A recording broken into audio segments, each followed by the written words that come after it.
Hi everyone, today I have a review on the Space Rescue Buzz Lightyear, released by Thinkway. He's a really cool toy. He's also apparently pretty rare, which I had no idea about, but it's pretty cool. Basically, his whole gimmick is, let me turn him on here.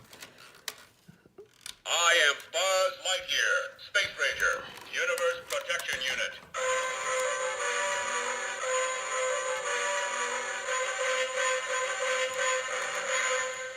Yeah, so basically, his whole thing is he lights up like a lot of the other Buzz Lightyears do of this era, but he lights up and he also, he has all of his normal stuff. Although his laser sounds a bit different.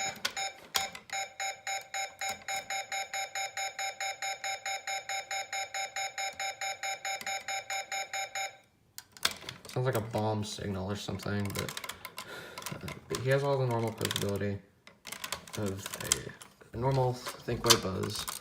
His head turns, whatnot. Although I do like the nice blue they have on him. His wings, of course, open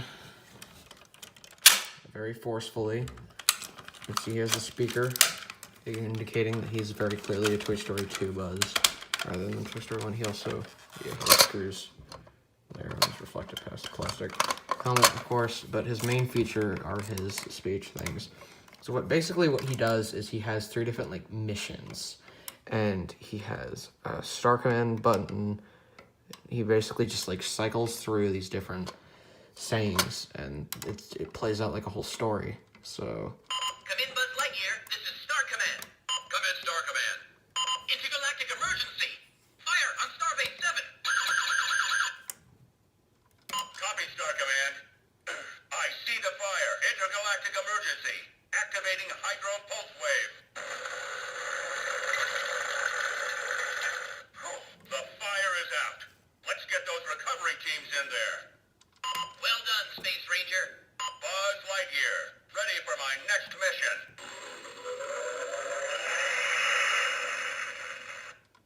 Buzz, come in. This is Star Command. Come in, Star Command. Intergalactic emergency. Rogue asteroid headed for planet Delta. Copy that. I have the asteroid in my sights. Firing gamma ray. Oh no, it's jammed. Come on. Aha! Aha! The gamma ray worked. The asteroid's path changed.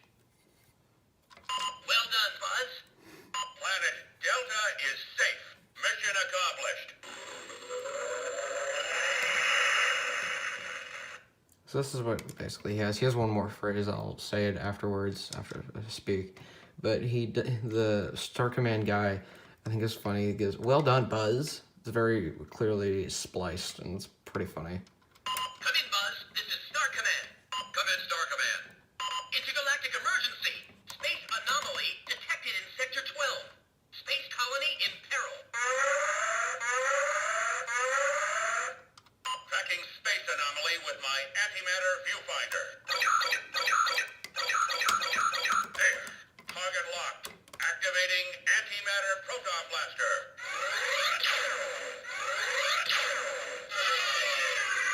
The space anomaly is sealed, and the colony is safe, Star Command. You saved the day, Buzz. This galaxy needs my protection. To infinity and beyond.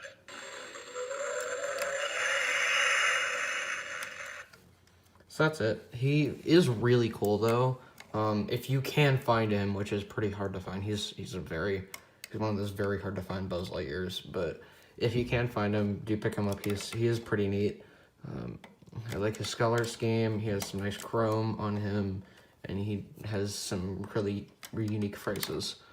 And so yeah, that was it. If you want me to do more of these kind of reviews, because I do have quite a few Buzzes that I could do reviews on. But if you want me to do any more of these, then you can say something about it in the comments or whatever. I don't know. Like and subscribe if you liked this. I don't know. This is my first time doing this kind of stuff. But see ya. Hi everybody, today I have a review on the Battle Command Buzz, released by Mattel in 2001. This is a really weird Buzz. He has some very strange features, and it's just overall kind of just very strange. So, one of the most obvious things is his design. The color scheme is reminiscent of that of the prototype Ultra Buzz, which was used in a lot of them, yet he still has the same main, structural design of the normal Buzz Lightyear, rather than what the Ultra Buzz normally is shown looking like. Also, another thing, does not actually have a laser. It's literally just a sticker. And this whole arm piece, this is just one big piece, which is quite interesting. He does talk.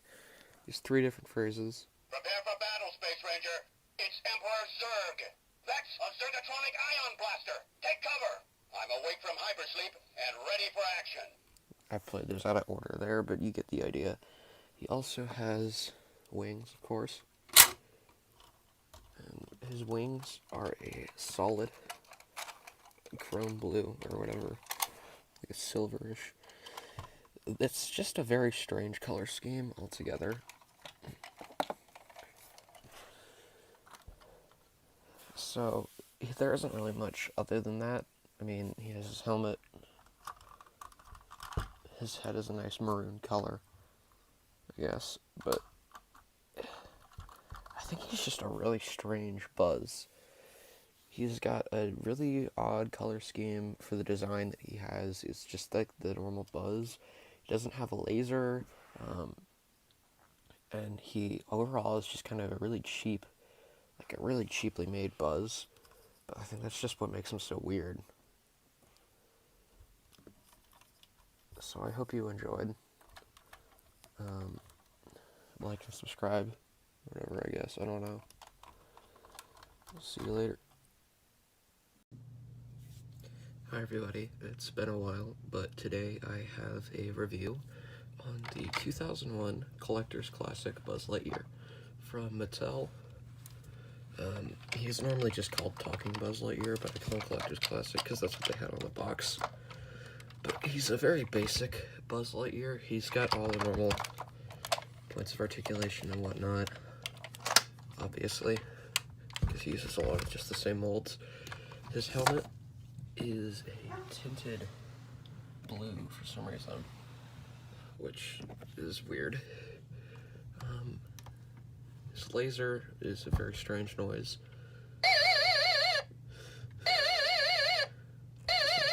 And then he has 3 different voice sayings, or no, 4.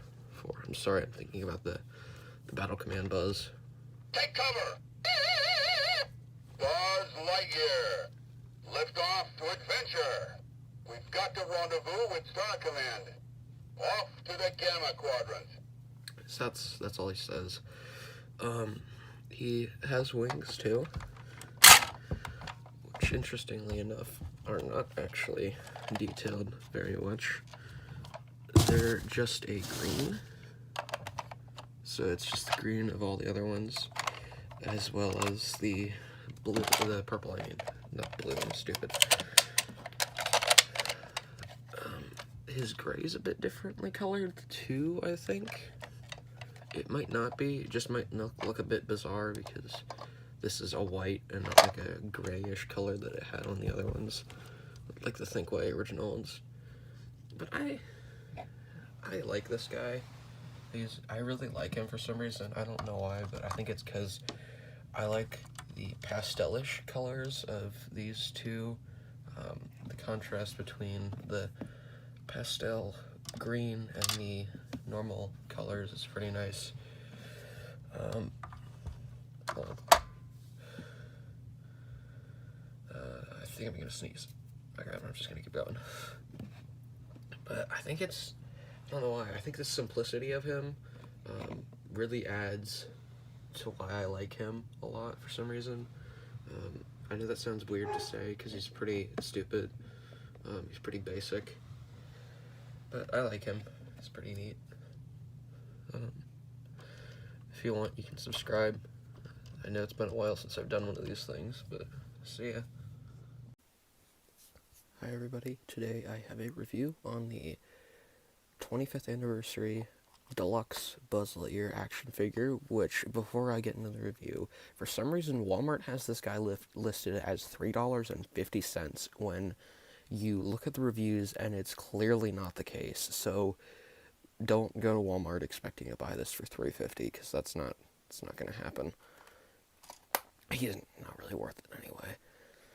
But I do consider him to be probably the best out of the new Thinkway Buzz Lightyears, mostly because of his arm positions and the fact that, at least with the generic versions of them, just the normal ones, he just doesn't look like he's taking a dump.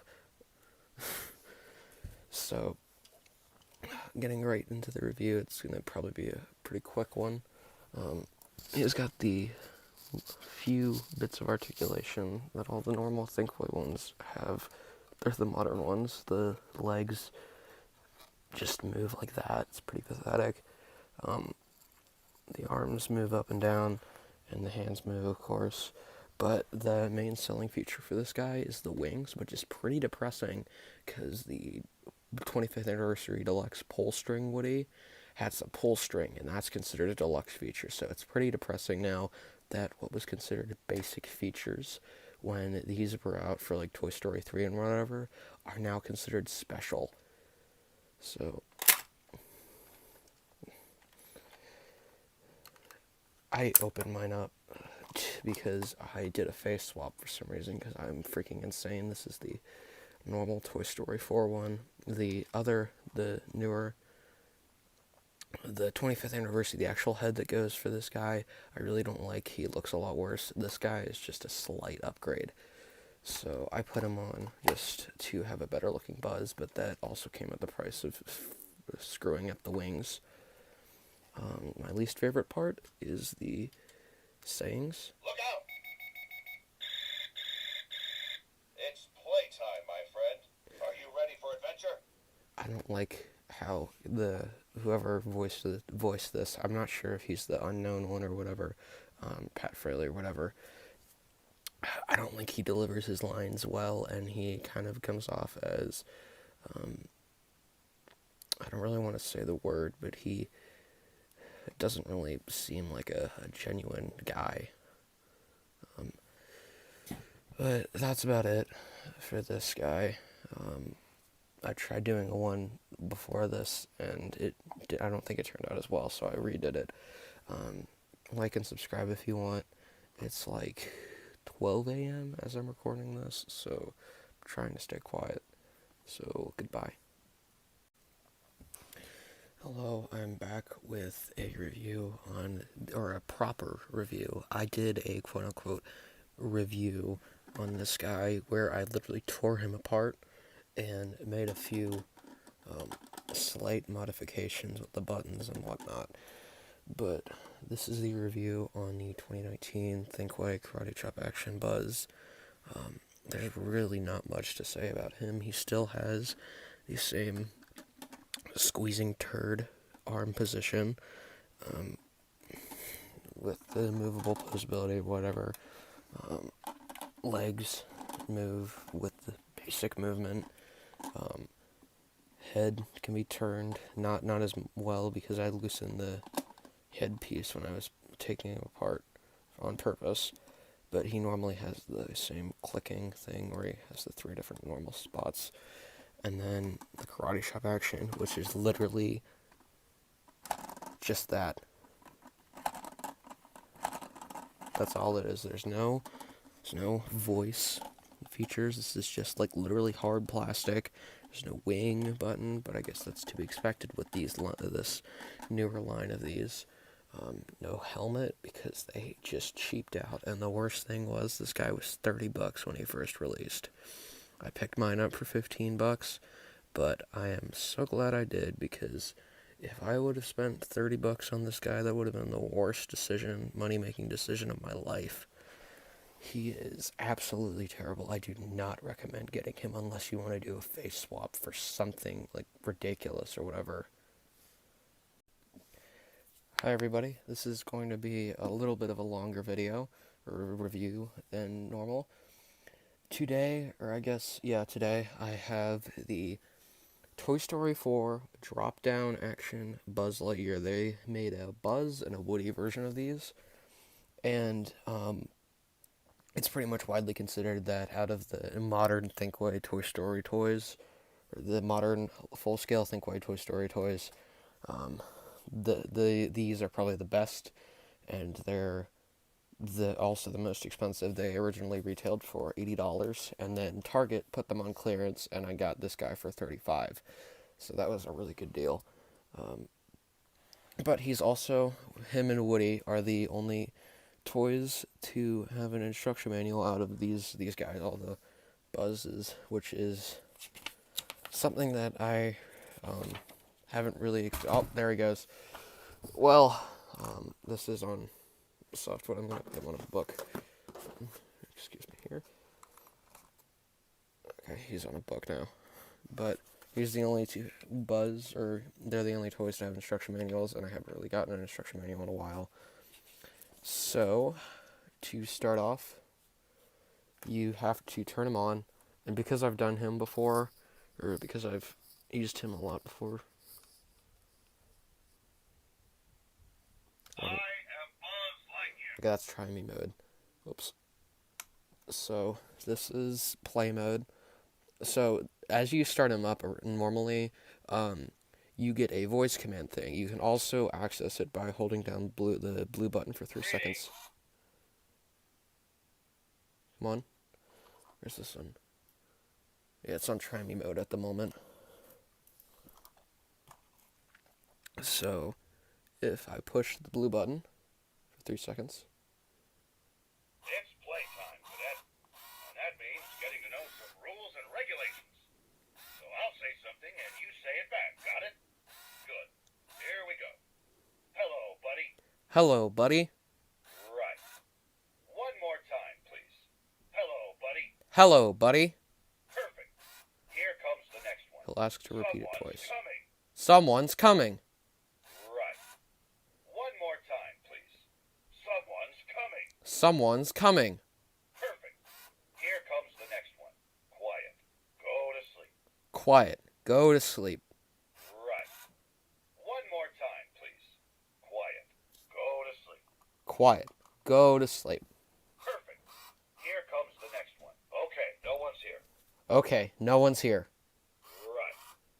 One more time, please. Okay, no one's here. Okay, no one's here. Perfect. Training completed. Thank you. Okay, so once you're done with that, he will now recognize your voice, and you can have 4 different commands, which are shown here. I don't want to say them because he'll start talking. But the first one is, hello, buddy. Hello, buddy.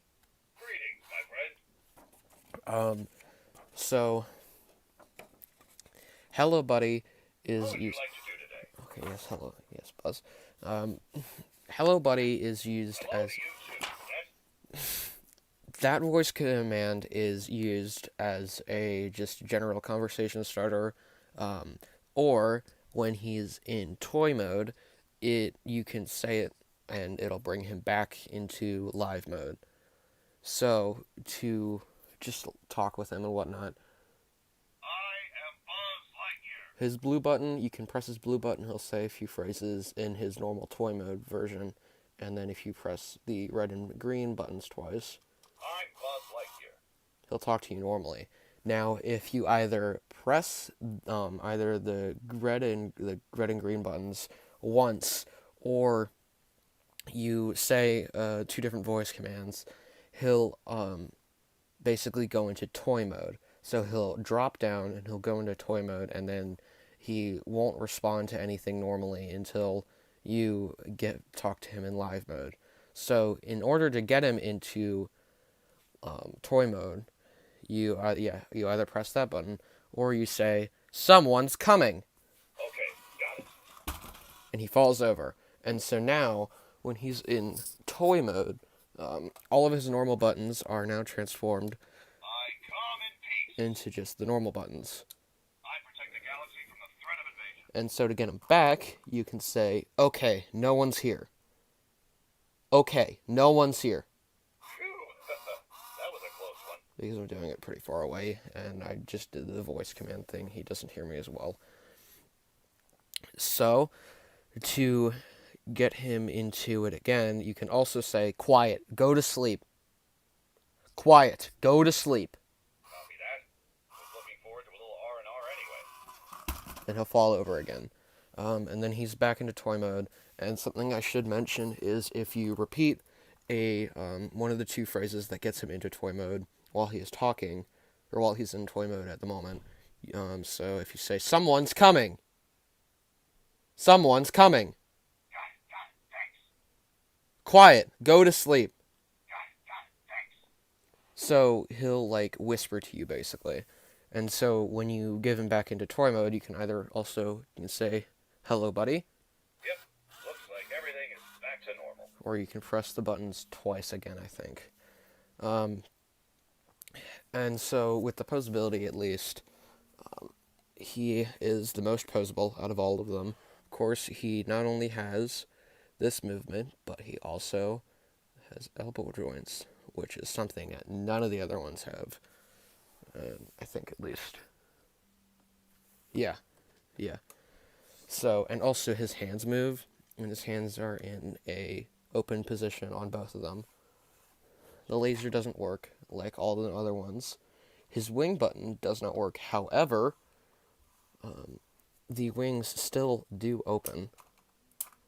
So if you want to have an open Buzz wings, and there you go. And even though it's not spring-loaded or anything, they are still the normal, just like Thinkway wings. So they are still the pretty good quality ones. And then taking a look at the back here, I'll close these up. You can see that this part is a bit, his jetpack is a bit more, like, outplaced or whatever. Or, I don't know. But that's because this is the rubber bearings for when or I guess the vinyl or whatever, but they're basically like stoppers for if you want to use them on hardwood.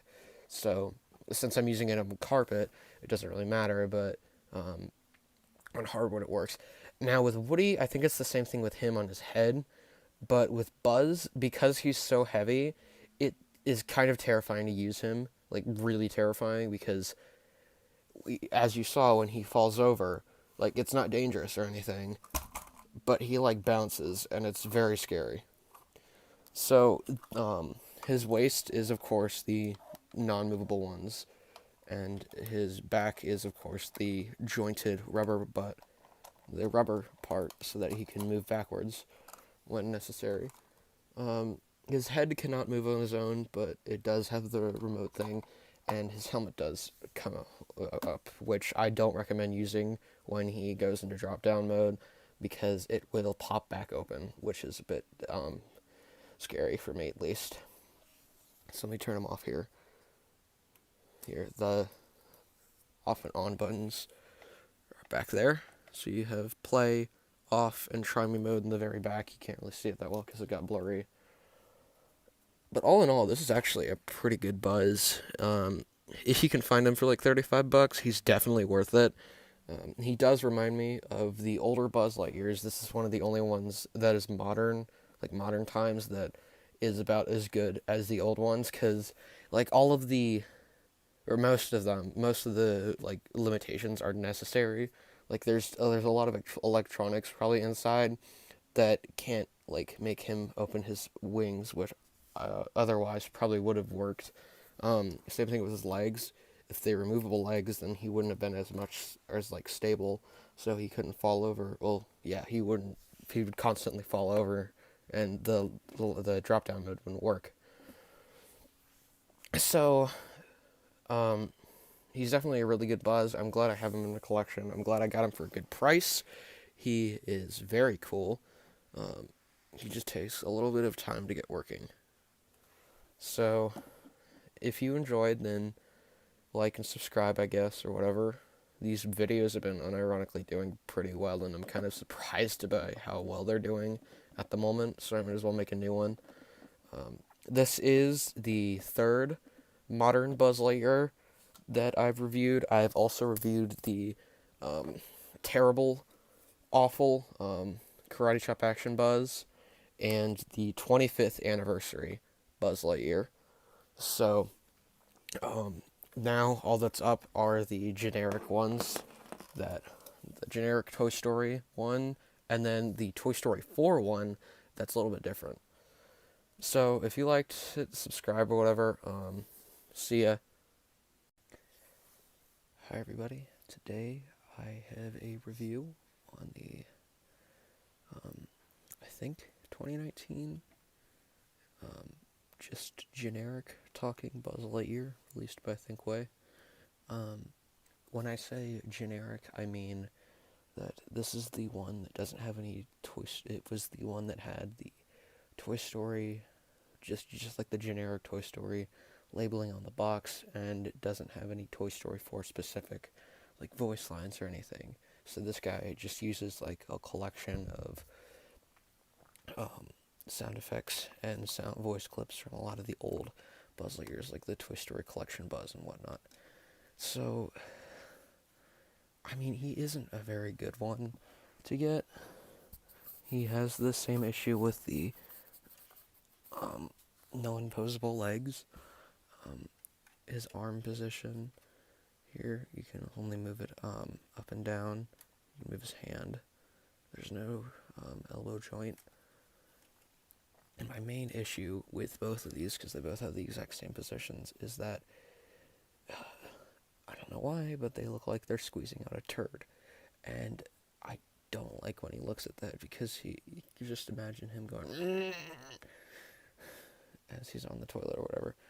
His head's very just like a basic one. No weird specific versions of him. Looks a lot like the old 2010 Buzz Lightyears and whatnot. And his voice lines are here. To infinity and beyond. My sensors indicate Zurg is in the area. Take cover. And of course, he doesn't have the wing button, because there's literally no wings on him. It's all just for show. So obviously this one, especially compared to what the original price tag was for this guy, he was like $35 when he first released, and that was totally not worth it. So I think the price has been marked down to like $25 if I'm sure, or at least if they're still selling him in stores, which I think they are. But he's fine for like toddlers. He's not a very good one just to get if you're like a Toy Story collector or whatever, because he sucks. He's not very posable, but at least he does have most, if not all, of his original normal Toy Story like actual movie quotes, which, you know, the other one doesn't really have. But still, he's not as good as a lot of the other ones, specifically the 25th anniversary Buzz and the Dropdown Buzz, of course. So that's it. Like and subscribe if you want or whatever.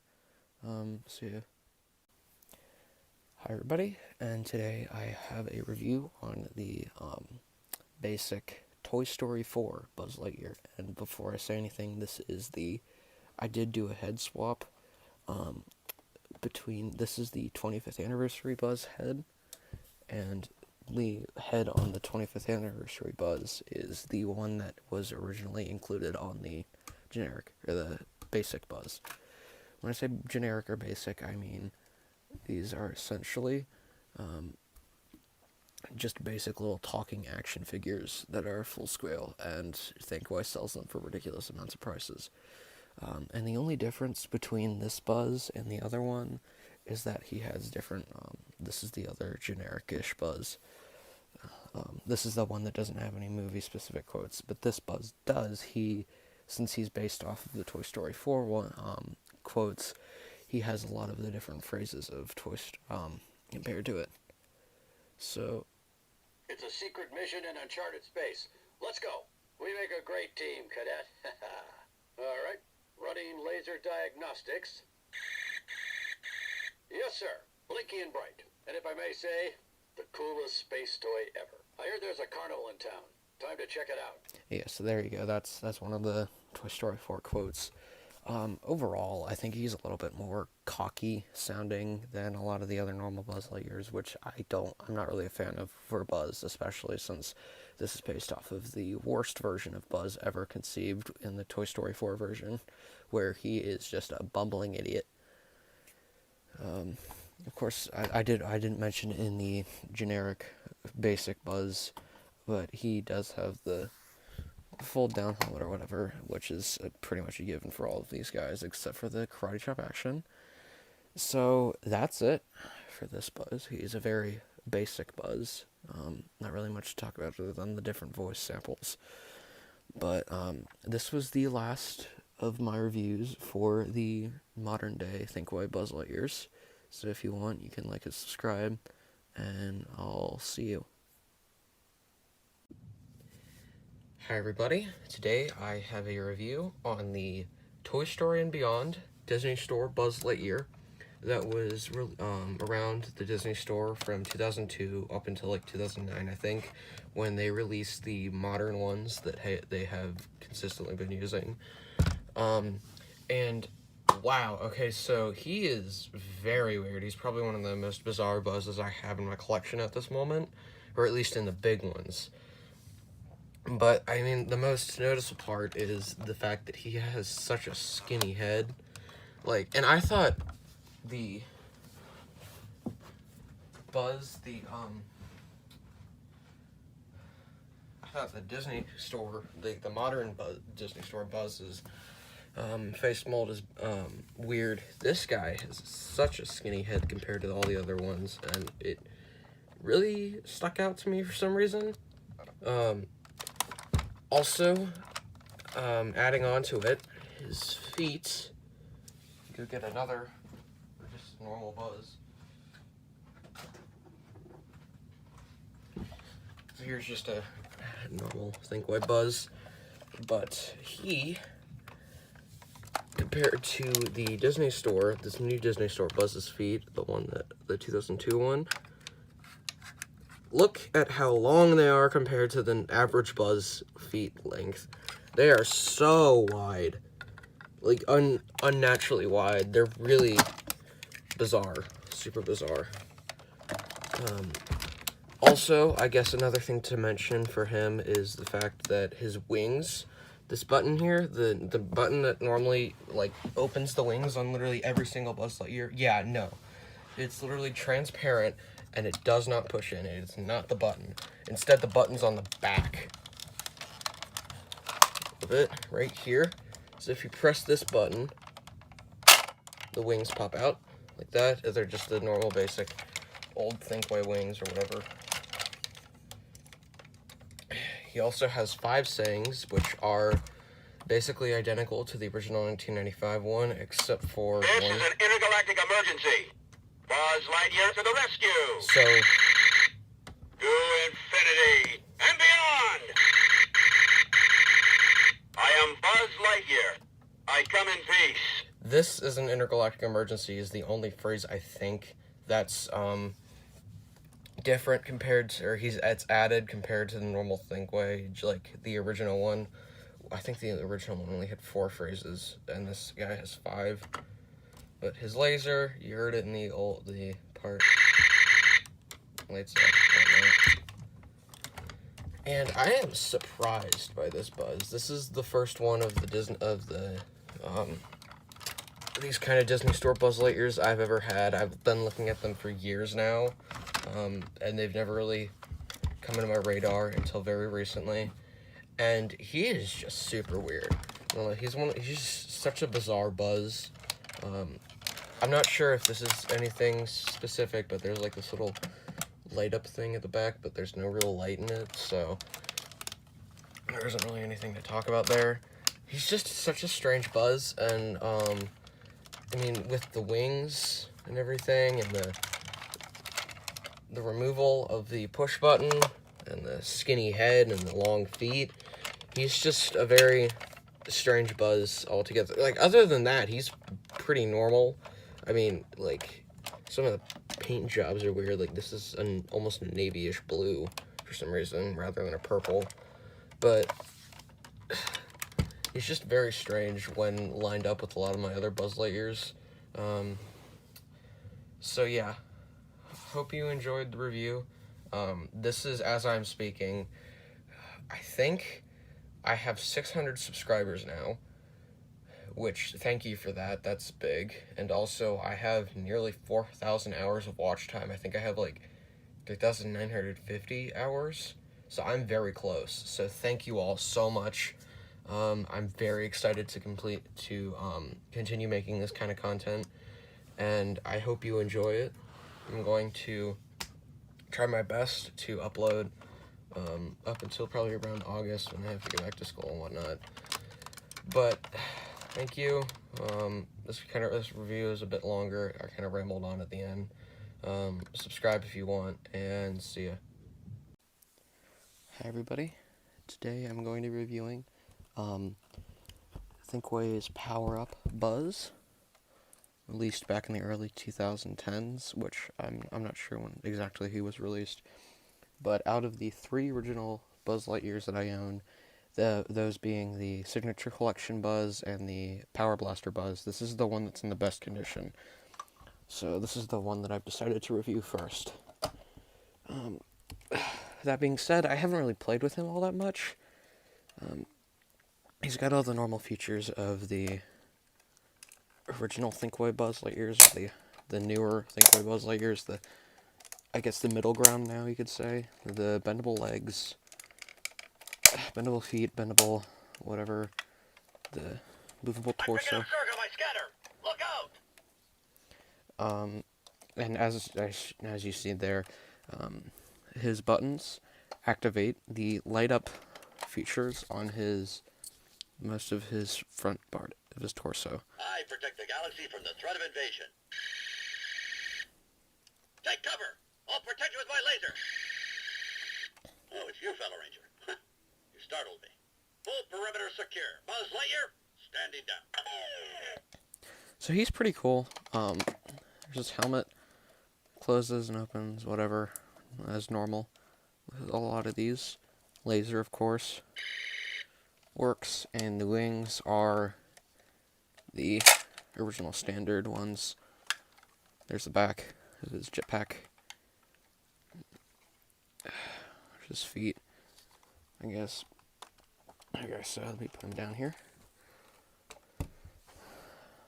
That's about it. He's pretty basic. I guess he does have all the normal articulation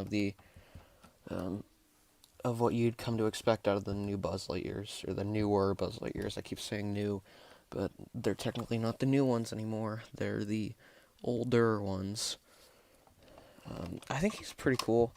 I like the light up feature, of course, and just the fact that he's basically just the basic generic Buzz from the early 2010s, from Toy Story 3 era, I guess. I should just probably say Toy Story 3 era. But he's just basically the generic Toy Story 3 Buzz, but with the light up feature. So that's pretty cool. If you enjoyed it, which I doubt you did, then you can like and subscribe if you want. And I'll see ya. Hi everybody. Today I will be reviewing the Ultimate Space Ranger Buzz Lightyear, released by Mattel for Toy Story's 25th anniversary. Comes with 7 different pieces, including Buzz. And with that, let's start the review, I guess. So, starting off, pretty basic. We have the Buzz Lightyear in the set. He is basically just the normal articulated Mattel Buzz, mid-sized figure, whatever you want to call it. But he has the extra feature of having a speaking feature. The terrain is unsteady here. And it lights up The treads will help. It lights up his little logo thing here. His head, I discovered is not actually... Oh, it is.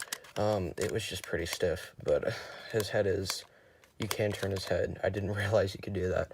But, other than that, he does have just the basic, normal, articulated Mattel Buzz arms and legs. The mid part is the only thing that's different. And on the back, you can see there's no jetpack. It's just the speaker and the holes for one of the accessories that we'll take a closer look at. So, there we go. So, the first accessory is the jetpack that is included. And with this, all you have to do is take your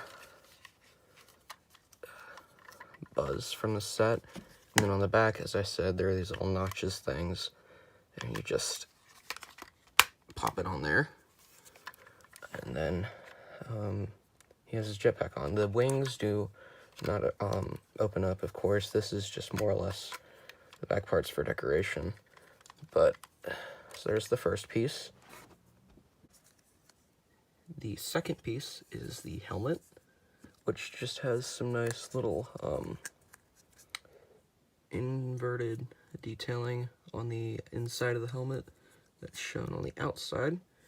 And the way that you attach this to Buzz is it's pretty, it gets kind of annoying, but you just clip it on like that, and then there you go, there's his helmet and his jetpack now. Next up, we have the claw arm piece, which doesn't really have a spring-loaded thing. It's more or less just this little articulated thing, but the actual claw pieces are made of this nice little rubber, and it attaches to Buzz's left arm here, so you can see as I attach it from the back, whoops, see it kind of just connects into there, and Buzz holds onto it there. And so from the front, it looks like that. Next up is what the box calls Buzz's low gravity boots, which there are, of course, 2 of. But just taking a look at this one, you have some nice detailing here on the front and the side, and the place for it to get clipped onto. Same with this one, only they're inverted. And so, if I'm correct, just looking at the box here, yeah. So, to attach them to Buzz, you have to take one, of course, and it just clips on with a nice little snap there. Make sure that the printed part is out. And then on the second, you just do the same, clipping them on. So he is almost completed. Set him down there. Finally, we have the gun piece that attaches to his arm, or the blaster, not the gun. This is perhaps the worst part of the set, mainly because the connection is super tight and can potentially scratch the paint. It has, just from the slide, the few different times that I've put it on him. So that's a bit annoying. But here he is, completed. He looks pretty nice. I like, with all the stuff on, I like the way he looks. He's pretty cool. Of course, he still works. Star Command, what's my new mission? Over. Of course, you can use a claw arm or whatever and pick up stuff. And I forgot to mention, I think, he does talk. He has over 20 phrases, which is pretty surprising. Mission complete. Let's get geared up. Stand back, cadet. I'll protect you. Unfortunately, mine has a defect and is kind of caved in a bit there. So, I hope you all enjoyed this review. This is a kind of a new one for me, at least, because I've mainly been doing the full-size Buzz, and this is my first of the mid-scale ones by Mattel. But I do like these figures a lot. Let me know if I should make any more reviews of these kind of figures, because there are quite a lot have been released, like the True Talkers, the Interactables, and soon to come up the Pixar Spotlight series, which I think are the same scale as these guys. So, if you enjoyed, like and subscribe if you want. We are close to 800 subscribers, I think. And by close, I mean we're like halfway there. I'm at nearly 750, so we're almost close to there. So, yeah, see ya. Hello, everybody, and welcome back to another review. A review of something that is too big to actually be in my room, so I'm in a different location filming. In the background, it's just another thing, but if you hear it, it's because it's like a fan, basically. But today we have a review on the Buzz Lightyear Star Command Spaceship playset that released in 2019 by Mattel, of course, because of that Buzz. This is a very, very big set.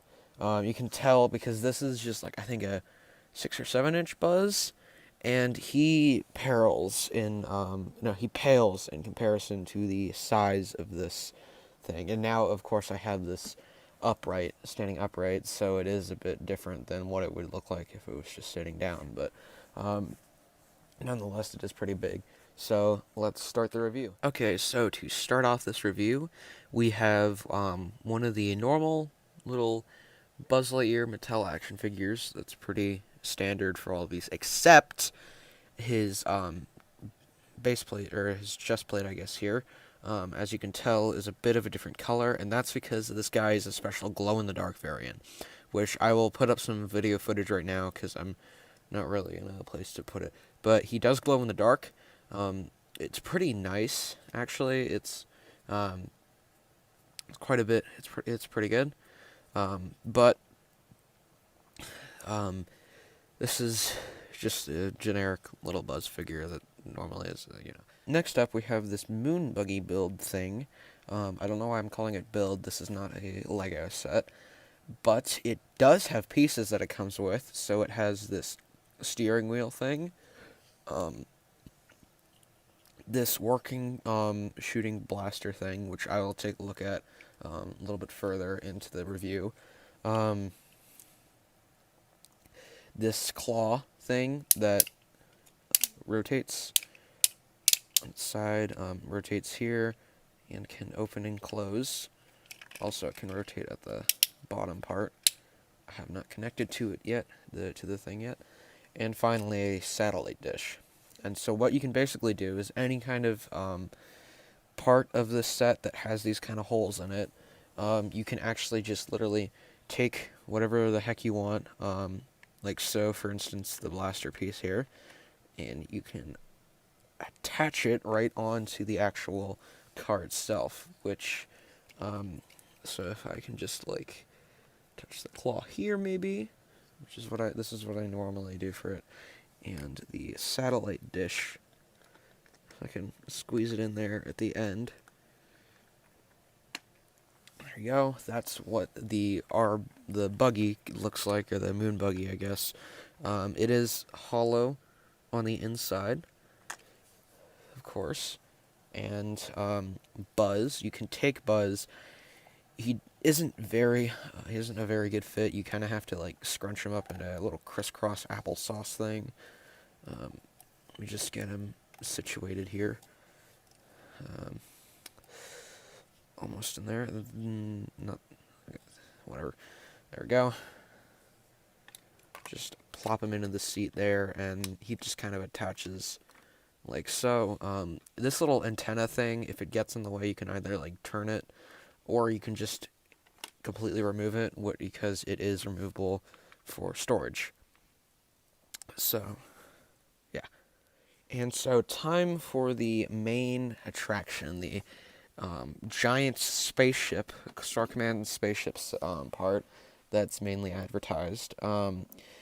Now, before I begin, I'm going to say that for some reason, my set that I got did not include the second Star Command sticker, or the Space Ranger sticker. So there's one there, but not one here for some reason. which I'm not sure if it's universal with all of them, but it's kind of annoying. I don't think it's universal because it had it in the instruction manual. Second off are the lights and sounds. If you push the logo here, and you can't really, but in the back here, it does light up the little thruster things.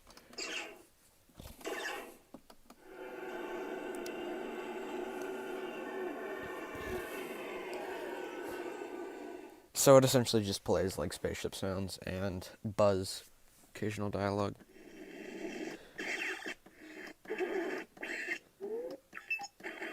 Go on. Okay, I guess not. Never mind. Okay, so, in the front compartment for the actual seater, you have an open up thing with like a click at the top to signify it's open and it stays there, which is nice. Then you can take Buzz and kind of cram him in there, of course, which is something that's used quite a lot in this playset. I found just like kind of shove him up in there, and then you can take the little steering wheel piece I showed earlier, or whatever piece you want for that matter, and kind of stick it in there. Buzz can kind of just have a fun little joyous time inside the cockpit. So that's interesting. I'll keep him in there. He can have fun. So now for the actual part, main attraction, the big feature of this set is the open system, which is, of course, you just turn this to one of the sides and it lifts open. It's like a little locking system, and then these sides can then be opened. And inside, you have more of those spots there. Little gas pump, which kind of fits in there, but it's more or less, it doesn't really often. You have some sort of like little pretend control station there. Also, you can just see that since this part's up there. And then some staircase steps here. Some more spots for putting the things. More spots. And even more spots. So there's a lot of different places. And more spots. So there are a lot of different places that you can put these. Like weird little different pieces to the set. Now, this originally came with 3. I don't know where the other 2 went, but this is the one piece for the blaster, which I mentioned previously, which you can, if I just remove the blaster here, I can take this, just pop it in, and shoot. So it's just one of those little, like, spring-loaded launcher things. I mean, it works pretty nice, and it took me a really long time to figure it out, but this is actually storage here for the pieces when you're done with them. If I can get them in correctly. There we go. And also, to add on to it, let me just close up this part here.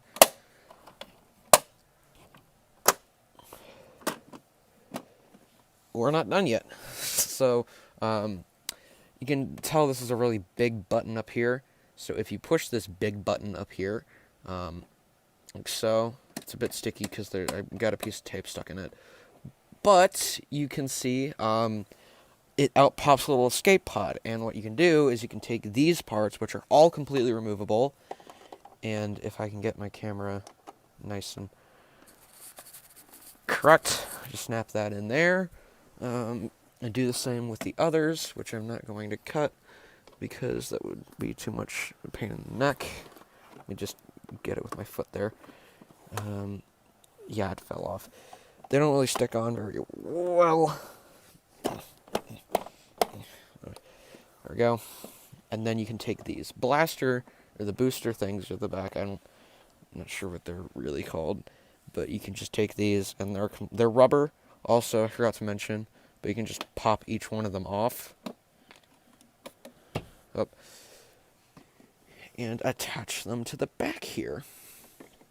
So again, this is going to be a bit of an awkward camera angle. I'm just going to grab it with my foot. Excuse me. here for the awkwardness. Just shove that in there, and then the third one just goes. This is gonna knock the stage over the background, isn't it? Nope. Okay. Well, that was a bit of a pain, but now you have like this little escape pod Buzz can sit in, and it's just another little like plaything. It looks pretty shrimpy, to be honest, but otherwise it's okay for pretend play, because this is mostly just a set made for small children. So yeah. So there was my review on the Mattel's Star Command spaceship playset. Overall, I think it's pretty good. You can get it for really cheap on eBay used, but it doesn't come with all the parts, and for some reason Walmart has it listed really expensive. I'm not sure why, but I think you can still get it on Target for the same price. This originally retailed for $80. I'm not sure if it still retails for $80, but that's how much I got mine for. So, this is not actually my first review on this spaceship. My first review was a couple days after I had gotten it for Christmas in 2019.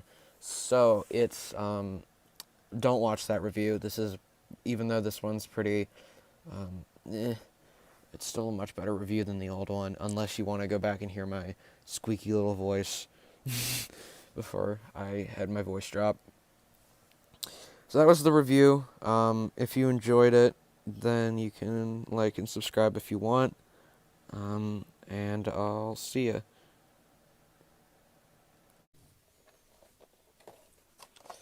Hi everybody. Welcome back to another video. Today I have a review on the Buzz Lightyear Protective Armor DSi Case, which I've seen these on eBay.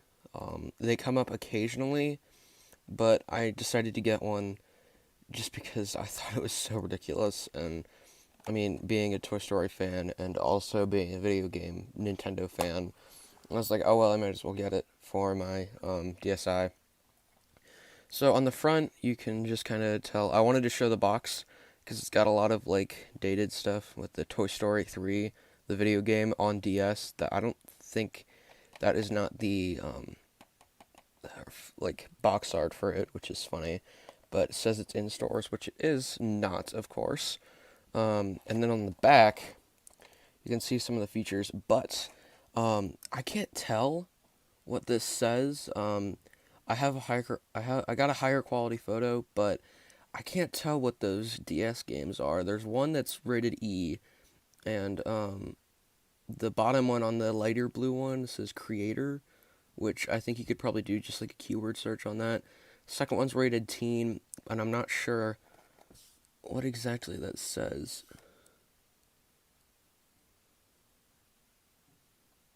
Yeah, I can't tell at all. But as you can see, it holds 2 Nintendo games, and it's just like this is very nostalgic kind of case for me, because this is what I grew up with. But let's get this opened up. So now that the case is open, you can see it's actually pretty well detailed. I like the look of it a lot. The bottom part here is that kind of rubberish material that tends to decay after time, which is very, very fun. That's just hooray. You can see the camera slot here, stuff for volume, I think, and the DS stylus. And then on the back here, you can see the case opens up. And let me just take a couple games. I don't have, oh yeah, I do have Toy Story 3 on me. So, I'm guessing you can just take this and slide it in there. And close that up, and then it has a little case holder, which is fun. Put 2 games in it, just for the heck of it. Let me put Wild World in there. Okay.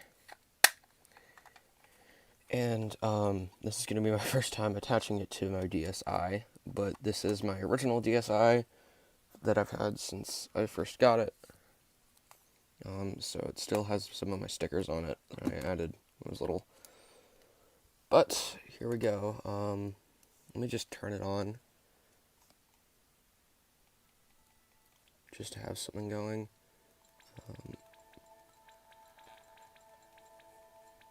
Open it on Flipnote, I guess. So you can see this. I have Flipnote on here. It's kind of hard to tell with the screen, but I should just be able to. Now I have to go face inward. I haven't really ever put a DS case on my DS systems before, so this is new. And then I think you could just slide that in there, and then there you go. I forgot to mention while recording, for some reason, they removed the feature or whatever to actually, put it all the way back so that it stands flat.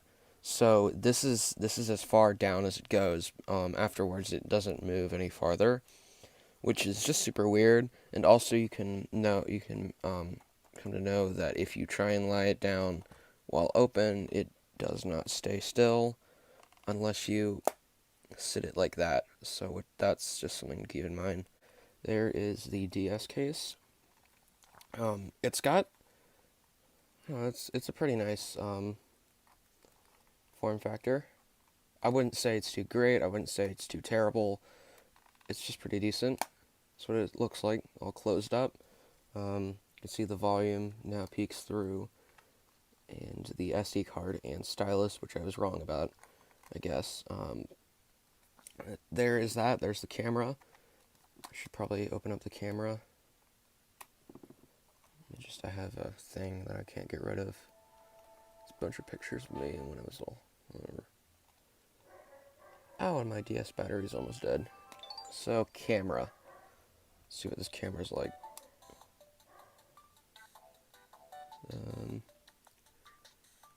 Crap, I forget. You do that. Okay, there. Yeah. So you can tell that the camera works pretty nicely. It's kind of hard to tell when I have to move it, but yeah. I mean, it's literally just a case for your DS, so I don't know what I'm expecting from it. So there you go. That's the review.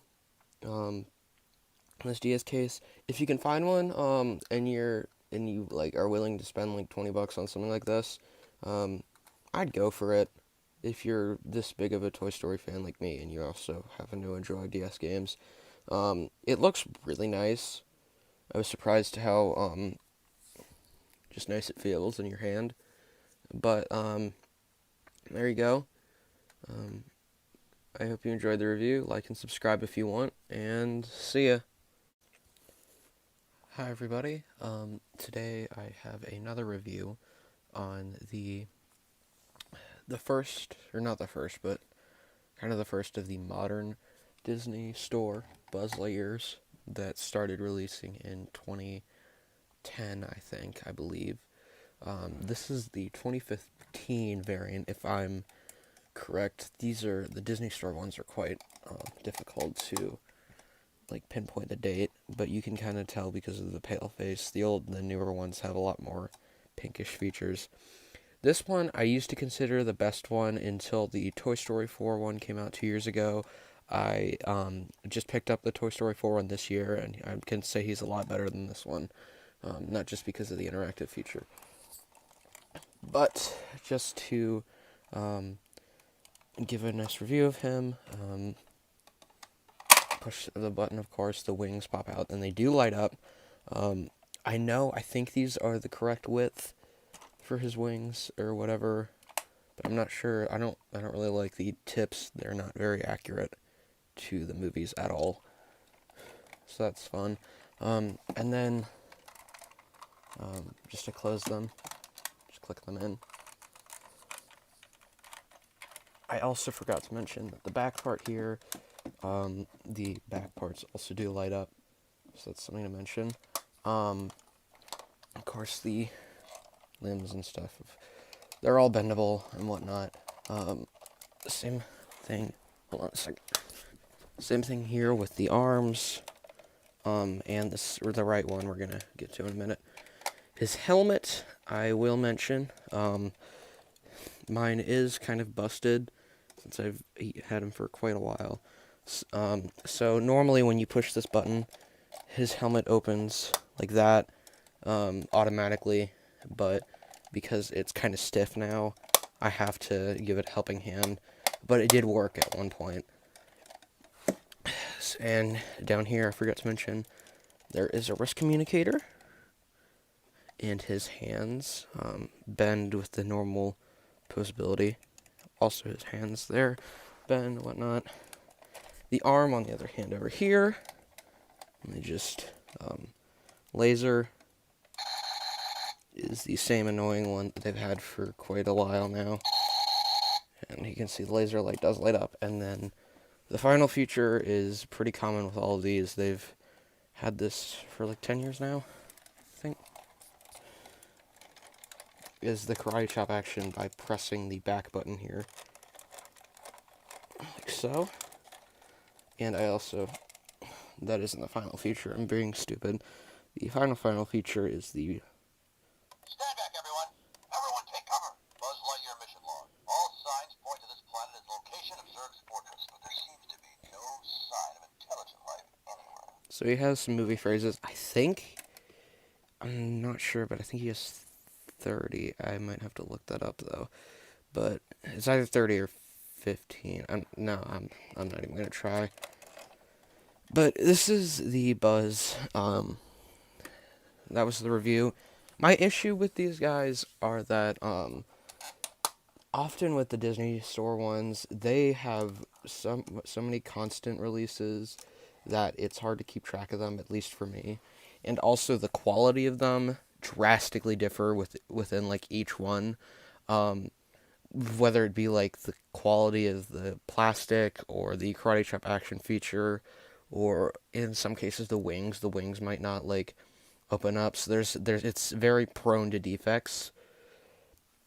I also just really don't like the material that they use. It feels a lot cheaper, and like you can kind of tell by all the creaking and weird stuff that happens. It isn't the best kind of plastic, so I don't really know how to feel about these kind of buses, but yeah, there's the review. Like, subscribe if you want. I understand if you don't, and I'll see ya. Hi everybody.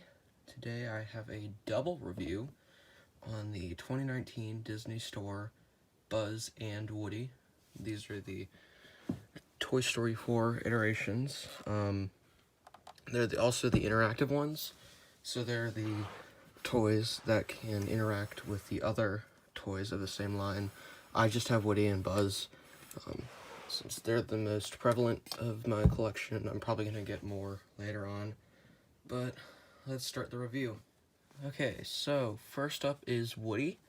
I think the most prevalent of the new features, or the new improvements, is the head, which is completely different from the 2018 head. He has a lot more of an open expression, and I think he just looks much happier than this guy. He looks kind of, he's forced to be there. This guy just looks like he's having a good time. I will say on the old version, they got rid of the lipstick-looking mouth, which I'm very happy about. It looked really weird. But they also gave him a suntan, which is very strange. It's most shown on the hands. So here's the 2018 hand, and then here's the the old hand and the 2019 Toy Story 4 hand. It's kind of hard in the lighting, but you can very up close. You can definitely tell. With that, also, they removed a lot of his phrases. I think he has 11 compared to the 20 or 30 that the original Woody had. So, What? No, you can't go.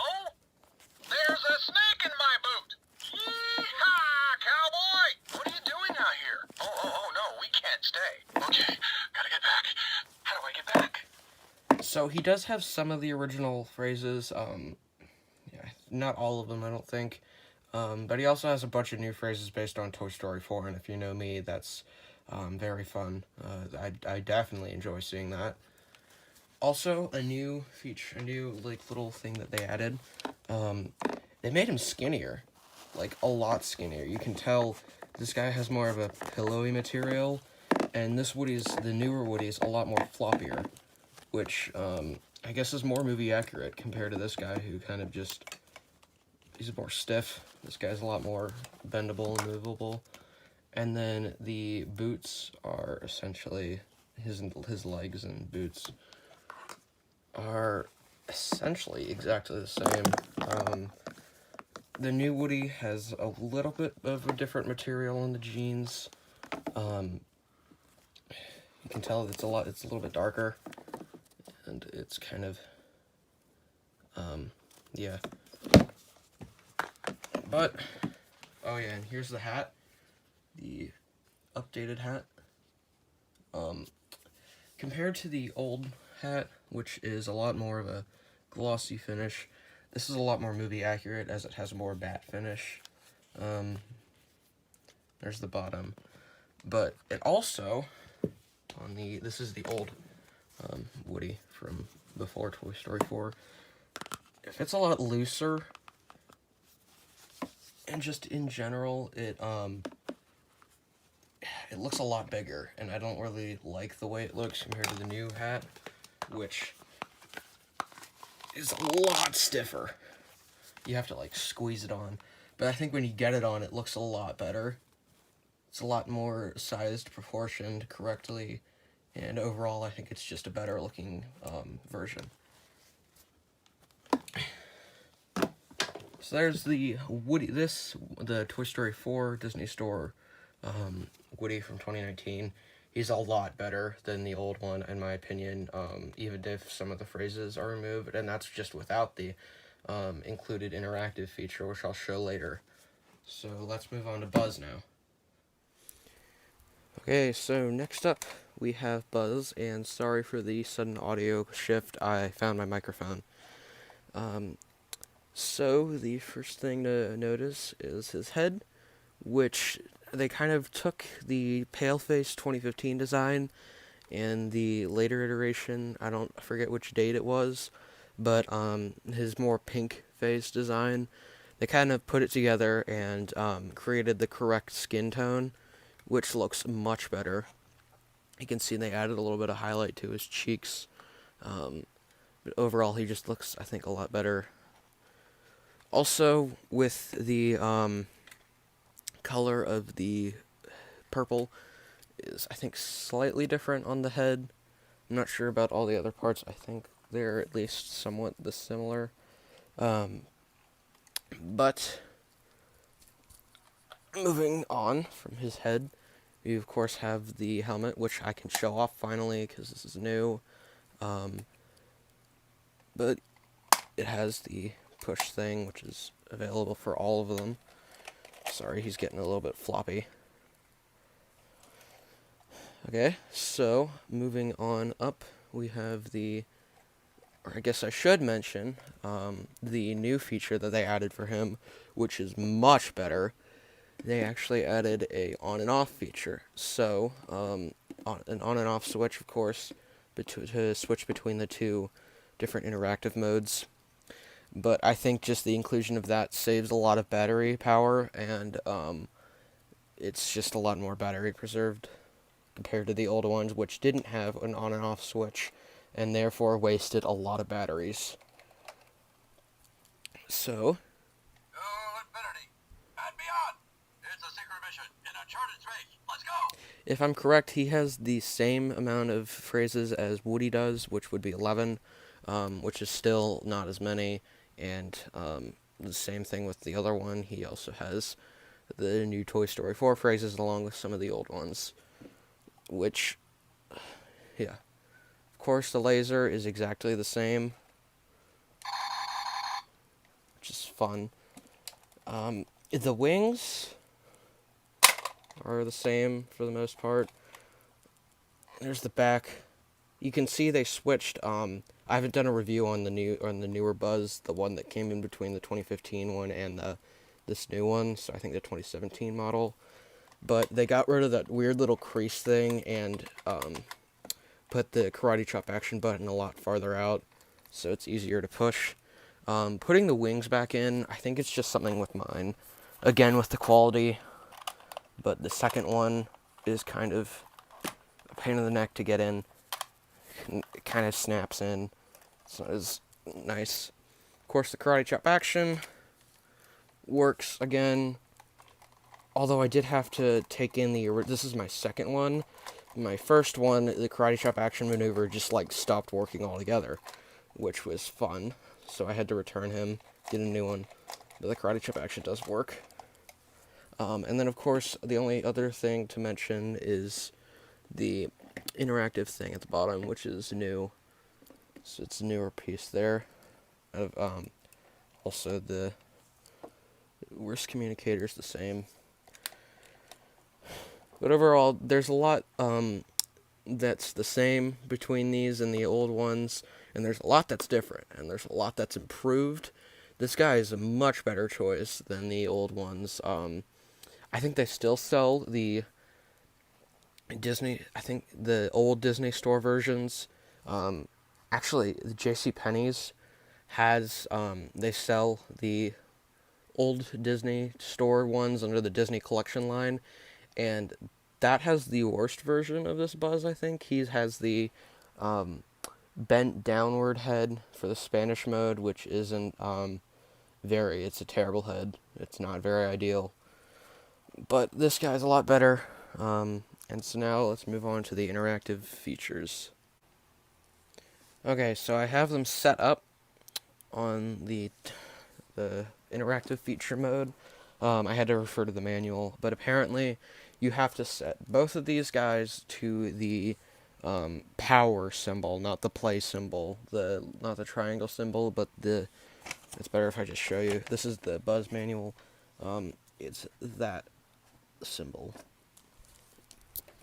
So once you do that, they can talk to each other, and when I say talk, I mean more like just pass different phrases to each other and kind of just scream their catchphrases to each other. So either one of them works. I'll start off with just pressing Buzz, and as long as you have them in general vicinity of each other, as long as you have them in a general area, they'll talk to each other. Scanning perimeter. There's a snake in my boot. Laser at full power. Yee-haw, cowboy! Approaching destination. Re-engaging gravity. Area secure. What are you doing out here? This also works for Woody.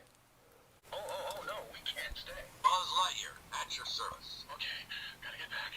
How do I get back? Everyone take cover. Operation Pull Toy. Shields to maximum. Okay, so that was the review. I hope you enjoyed it. If you did, like and subscribe if you want. Let me put the hat back on, Woody. And I'll see ya. Hi, everybody. Today I'm going to be reviewing the Disney Collection Buzz Lightyear. This is the Buzz Lightyear that they have at JCPenney. And it's the one with what's considered one of the worst face molds ever created on a Buzz, which is fun. So I'll talk about the head first. So this whole Buzz is a take on the Spanish Buzz that was released in the Disney Store a couple years back. And essentially what they did with the head was they took the normal head from the Disney Store one and shoved it downward. So now he's doing this, like, dance pose, I think, with his head. But it's just so, inconvenient. You can barely move it. And it looks terrible. It just looks so bad. It looks like he's constantly looking downward. Who wants to play with a Buzz that looks like that? Of course, they have all the normal Disney Store functions. The helmet, laser's the same. There's communicator.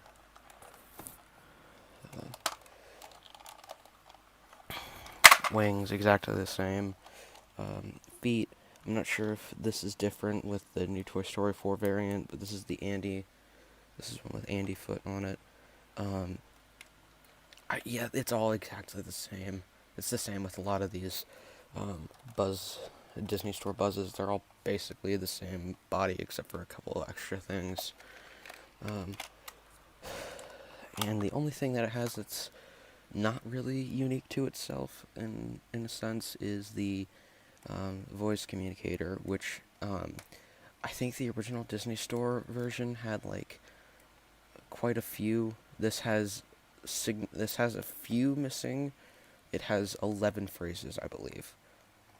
But he speaks English. No backtalk. I have a laser, and I will use it. And Spanish. Nunca descansa, y tampoco Buzz Lightyear. That's the whole selling point with the original model, although they don't specify it. Here's a look at the back. The button is one of the mid-term one that I keep talking about. It is the one that has the indent that really does not feel good to push in, but it works. And it's just the same kind of jetpack and whatnot. There's the feet, still bendable, of course. Although for some reason mine are a lot more stiff. Like this takes a decent amount of force to actually move, which is surprising. Feet, I also didn't mention the articulated feet. Arm, it's all exactly the same. Of course, this part doesn't move because it's the karate chop. But that's the review.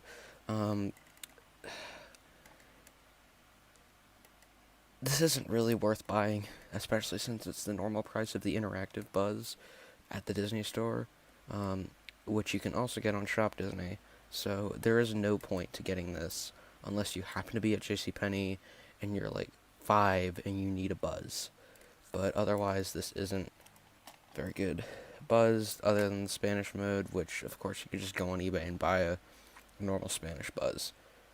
So that was the review.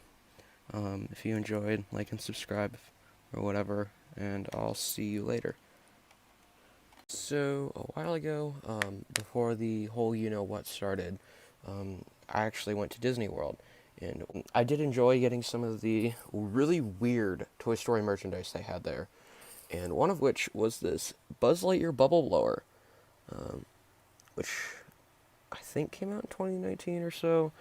Not sure. There's not much information on this online, but I would just say up front, that is a scratch from dropping it at Disney World. So, to start off, we have just the Buzz. There's the front. There's the side view. There's the back. There's the other side. And then the top is where the bubbles come out. So essentially, you just twist this part off, which is very terrifying. And then that just comes out, and then there's this little canister. The canister is his feet, which you fill up with bubbles. And I have not done that, so it's pretty gross inside there.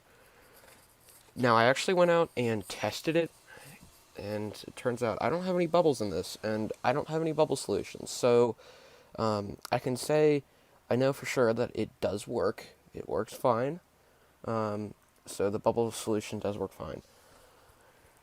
So the 3 main settings here are a off setting, light up setting, and then the only way you can blow bubbles is with the lights on. So I might have to close my blinds here, but I clearly just turned off the lights, and now I'll turn on the light up features like that. You can see he flashes nice different colors. Super weird. Oh yeah, I should probably put an epilepsy warning on this video. But also, here you have a laser button that actually functions. If you press it, you can see it flashes, and you can't turn that off, which is fun because that gets very bright and it's very annoying. So that was the review. I hope you enjoyed it. There was not much since he doesn't have any features. He only has the light up feature, and I can't show the bubble blowing, which is enjoyable. But yeah, that's it. If you liked it, then subscribe or whatever, and I'll see ya. Hi everybody. Today I have a review for the D23 Disney Store Buzz Lightyear. Oh, and unfortunately, this marks the point in my reviews where I start moving away from the fully functional Buzz Lightyears into the ones that have more slight defects and issues, missing stuff, since I ran out of really good Buzz Lightyears. So this one, the issue are the joints are super loose and none of the sounds work at all, which is fortunate for a reason I'll explain later on. Start off, we have basically the same kind of head as the normal original like 2015 Buzz, which is around the same time that this guy came out. And you can tell there that it's a different color of purple. Of course, most of the stuff on him is metallic, which is completely different. His legs, mine are very loose, but they are exactly the same. This Buzz is essentially exactly the same, except for the color scheme. So, on the back, of course, you have the karate chop action, which, yeah, it still works on mine. The button's red instead of white, and there's that. Also the wings, mine's a bit of a pain in the neck, but that's what the wings look like, opened up, of course. And so moving around over here, you can see the wrist communicator is exactly the same as I said. And the voice, which is why I'm gonna just say, is exactly the same. So thankfully, I can literally just splice in the audio samples that I've taken from my old 2016 Buzz, 2015, 2016 Buzz. So I'll do that now. Buzz Lightyear at your service. To infinity and beyond. So it's literally just the exact same phrases as the old Buzz, and the laser. So that's it. That's for this Buzz. There isn't really much to talk about for him since he's literally just exactly the same, but with a different color scheme, which, yeah, it's pretty much, that's it. But, thank you for watching. Like and subscribe if you want, and I'll see you later. Hello, everybody. Welcome back to what will hopefully be one of, if not the last review before my channel reaches 1,000 subscribers. So today we have the Toy Story 4 Ultimate Walking Buzz Lightyear. This was released in 2019 for like $30, I think.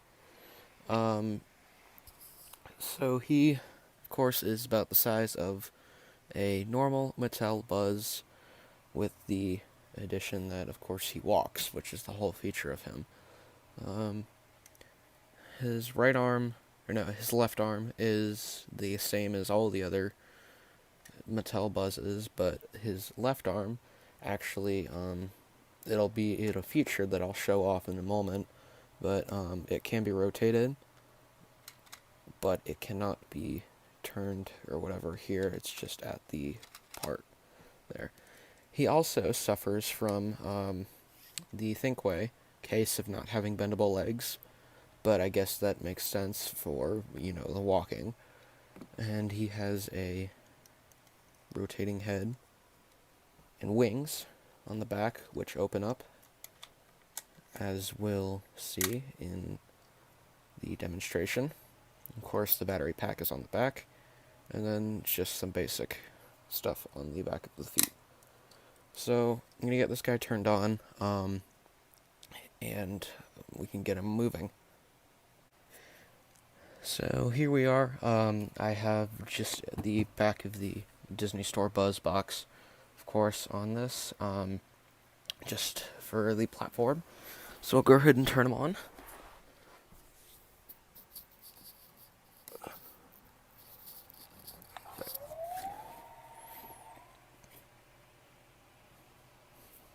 And then, in order he has two different features. Of course, he has the normal speaking button, and then his wing button is... Buzz Lightyear, signing off.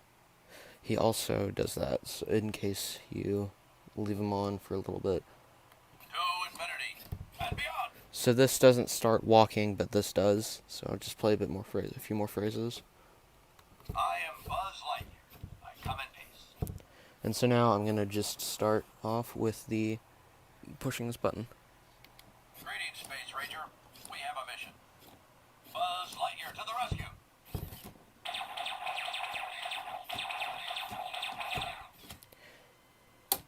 Ugh. That didn't sound good. Let's try it again. Let me just check. I don't think he's broken. Mission accomplished.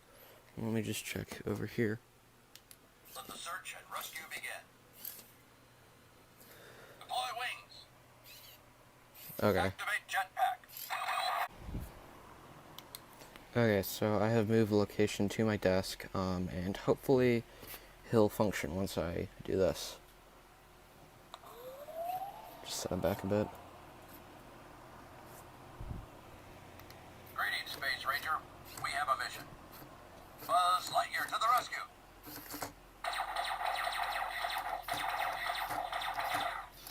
Okay. Let the search and rescue begin. Deploy wings. So there's the Activate wings. jetpack. There's a mission in uncharted space. Activate laser. Triggering laser. Okay, so that pretty much gives you a good idea of what the action figure does. So I'll go back to the stage and give my final thoughts. Okay, so my final thoughts on this Buzz. He's okay. He does what he's advertised to do. He walks, which it's necessary. But I will have to mention that you have to have a perfectly flat, sturdy bottom in order for him to work. Otherwise, his motors like freak out or whatever. And also, he drains battery power quickly. I only got like 2 plays out of him before the battery started running low, and then he just stopped being able to walk. So I had to replace him with brand new, fresh batteries, and already he's starting to kind of wear down. So he's a battery drainer. So yeah, that's my thoughts on it. Like and subscribe if you want, and I'll see ya. Hi everybody, I'm back with what's probably going to be a quick review, but this is the just base Mattel Buzz Lightyear figure, the 7-inch one, 7 or so inch one. This is just the normal, like, non-speaking, like, non-special, just kind of posable action figure. But, I mean, he has normal articulation head, arms, of course. He can bend at the elbow and the shoulder and the elbow. Also the hand, of course, and the legs, the knee, whatnot. Of course, the waist, which I'm not doing a good job of showing off. But I also might as well mention, this is the original one I got back in like 2019, and then a few months later I got this one, which for some reason has just a slighter tint of green. You can tell on the camera, which I'm not sure why. This is not the glow-in-the-dark model. I know that for sure. And he doesn't glow in the dark, so because I know they've released the glow-in-the-dark one now. That's it. I mean, they're just like basic action figures. I thought I might as well, since I talk about them a lot in my other reviews for the pimped out ones almost. Might as well just throw in a quick review for these. So if you like to like and subscribe or whatever, and I'll see ya. Hi everybody, I literally just finished the review for the base model Buzz. I forgot I had a Shield edition for some reason, which I saw was a separate version of him that came in a separate packaging, whatever. And I looked at it while I was on, I think, Walmart that I got this from. And I was like, well, I have to get that. So I bought him. And I didn't know at the time, but he is literally exactly the same as a normal articulated Buzz. He just has the shield, which is like literally his only feature. So, I mean, he's got the same articulation, waist, legs, of course, head. I got a bad camera angle. He just has a shield. So, thought I might as well throw in a review for him too, even if it is a quick little one. I don't know why I split this into 2 videos, but I don't know. Like and subscribe if you want. I'd recommend checking out my other review on the base model, because I go as far as you can go in depth for this guy. And I'll see you. Hi everybody, I'm back at a different camera angle to bring you the Toy Story Tiger Electronics game. And if you don't know what Tiger Electronics is, they were essentially a really big company in the 90s that would essentially make these crappy little LCD games that had like no fun in them whatsoever, and would sell them for like $20 as a cheap alternative to video games for kids. And they flew off the shelves. Like, these things were insanely popular, and they were terrible. It wasn't because they were good games or anything, it was just because they were cheap. And they acquired licenses to everything. So this is one that came out in 1995, which was when the first movie released, of course. And, oh boy, I'm gonna turn it on, and you can see why these aren't great.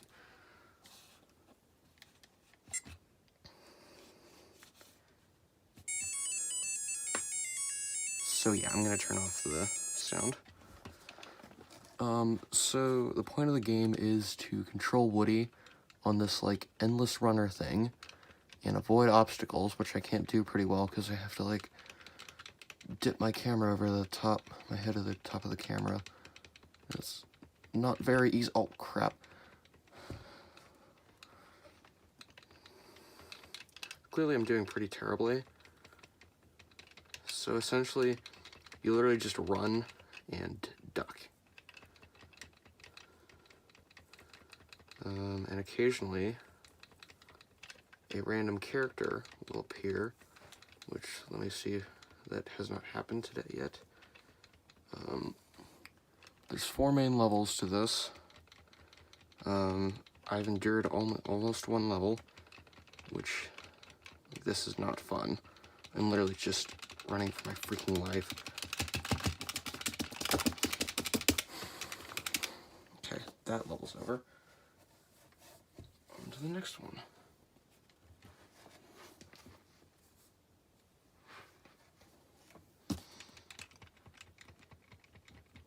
Okay. So, in this one, you avoid Scud and Sid looks freaking horrifying. Oh, yeah, here. So, Buzz, I can grab him for some reason. I have no idea why it says grab, but you can grab your friends. Yeah! Okay, I think that's about enough I've seen from this thing. But the really weird thing is, they re-released it. So, they actually made 2 different versions of these. This is in a more controller-shaped form. And I will say it's the exact same game, just with a it's a more tiny screen. So the normal one compared to the, well crap, the handheld version. So you can tell the screen is much tinier. But, turning it on.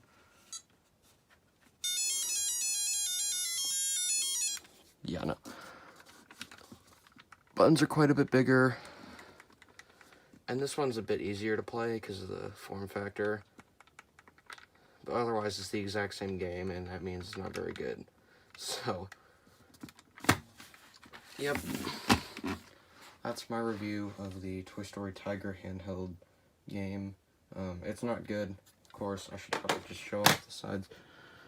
It's not good. None of the Tiger games were ever good. Some of them were, like, okay. But this is one of them that's just bad. There's the back. It says 1992 for some reason, which is incorrect. I think it's just because it's the, because they reuse this shell a ton. That's it. If you enjoyed this handheld review, like and subscribe for more, and I'll see you.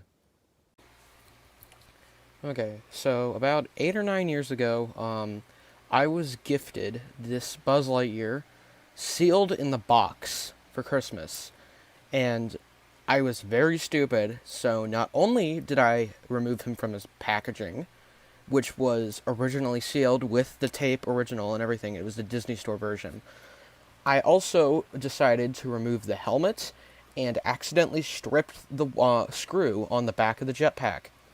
So, now looking back at this guy, which is now sealed, he goes for like $400, $500 I've seen on eBay, which is absolutely ridiculous.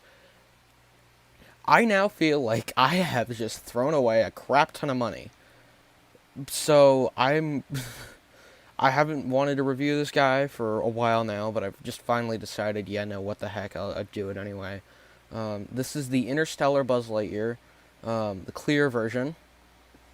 This was the Disney Store version, as I described, and he's missing his helmet, which is a disappointing thing. So, I guess I'll just go into the review now.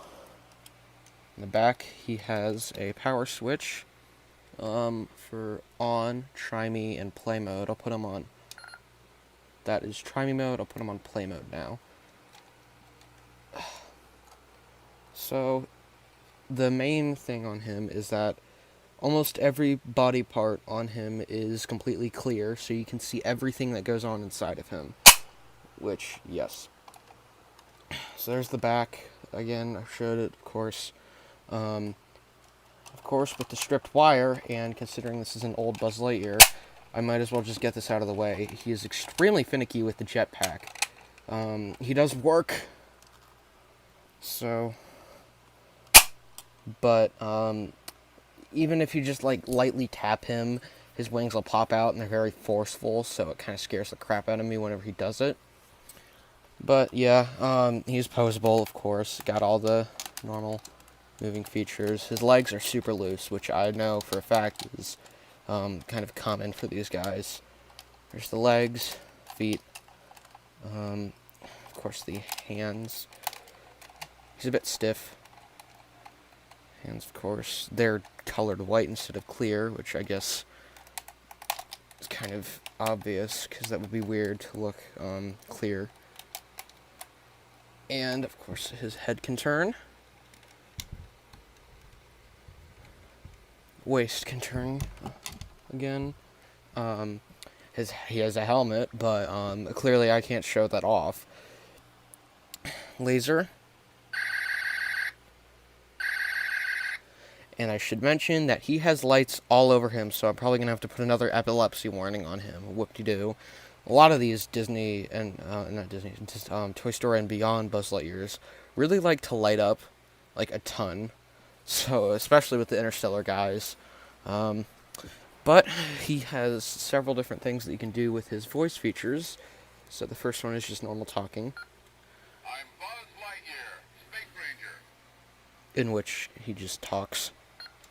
I'm stationed in the Gamma Quadrant of Sector 4, member of the Universe Protection Unit.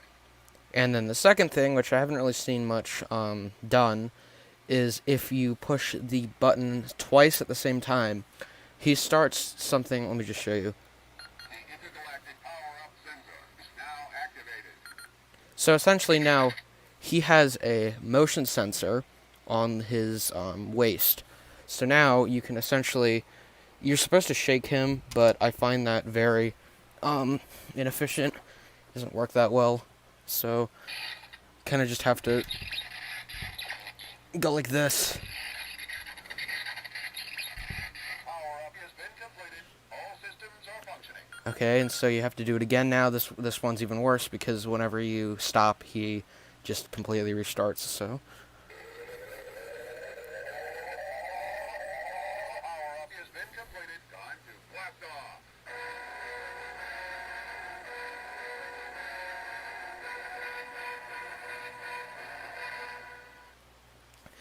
So there you go.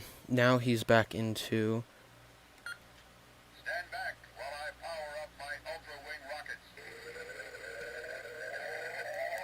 So now he just goes back into the play mode normally. The intergalactic power-up sensor is now deactivated.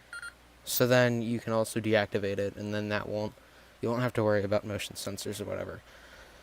So overall, he's very cool. I can see why he's very expensive, and I am very disappointed in my past self for doing such a thing to such a rare Buzz Lightyear. Oh, sorry. Oh, yikes. That was the review. Like and subscribe for more depressing reviews. Whoop-de-doo. And I'll see you later. Hi everybody.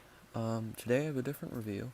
It's not a Buzz Lightyear, but instead it's a Woody. This is the 1995 12-inch Adventure Buddy Woody. This is the Woody that went along with the Adventure Buddy Buzz plush that's kind of bizarre looking. But this guy looks a lot more like the actual 1995 Woody.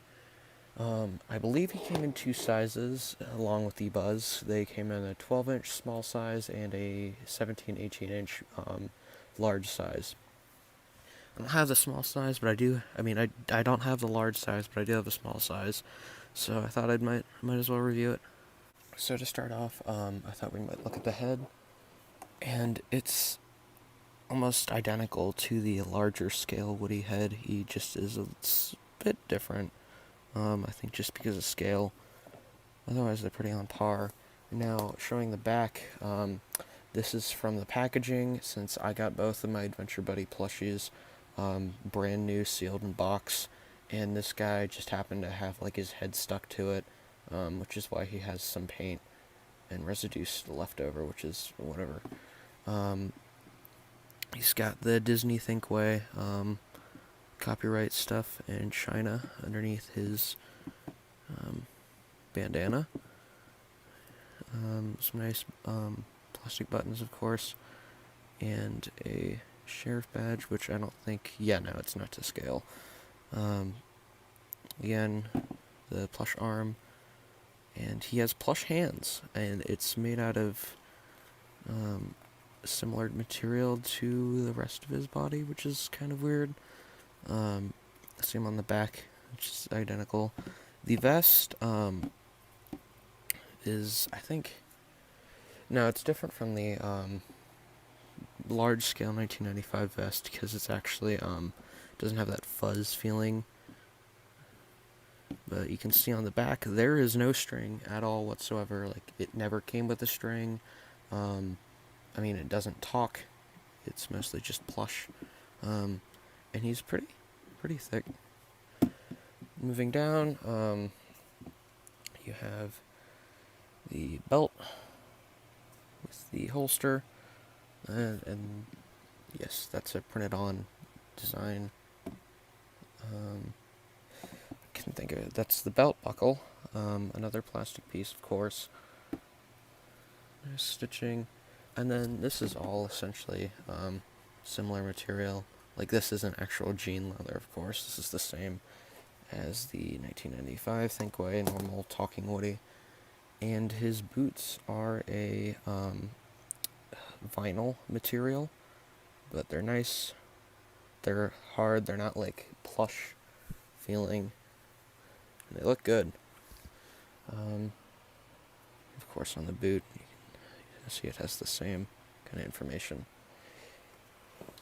Now, the issue with the hat is that it's probably the worst part of the entire thing, in that it's made of the cheapest plastic, like, possible. It's made of, like, Party Mask $1.99 plastic, like Red Solo cup plastic.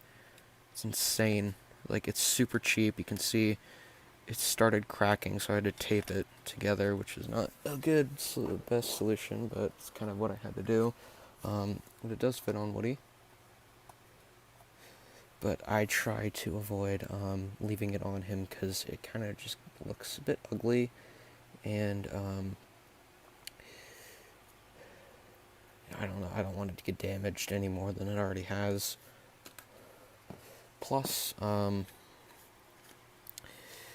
mean, it does have some painted on stripe around the hat, which is nice. So there was my review for the 1995 Woody small 12-inch Adventure Buddies plush. For what he is, he's not that bad of a toy or a doll. I mean, the hat's probably the worst part of the entire thing, but otherwise he's quite similar to the larger scale Talking Woody that came out, or I guess just the normal pull string Woody, which is pretty cool, I guess. I know he should be kind of considered as a plush term, but I like to put him along with my other Talking Woodies because I think he fits better in there with the plushies rather than Buzz, which is very clearly not at all like a toy, like a plastic toy counterpart. So yeah, hope you enjoyed the review.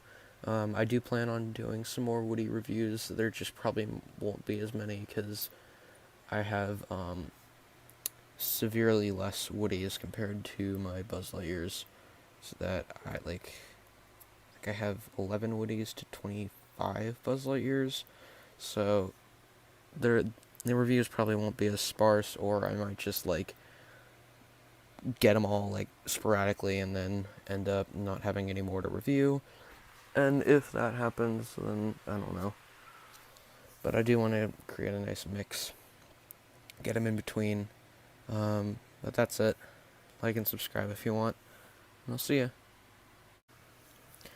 Hi everybody. Today I have a review for the 1998 Mattel Tumbling Talking Woody. And he's very tall.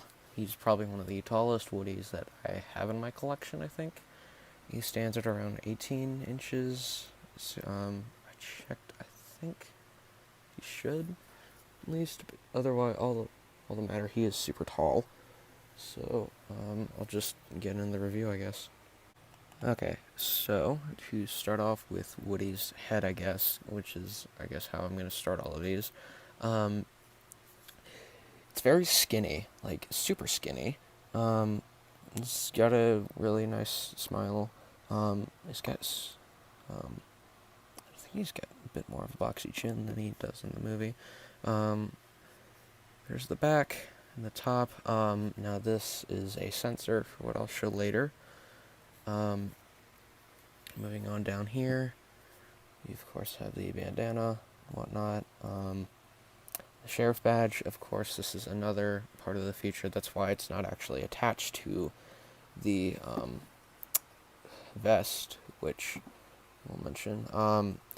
His arms are super thick and do not move down, so he can't stand like a normal one. He kind of always has his arms out. This is his natural position.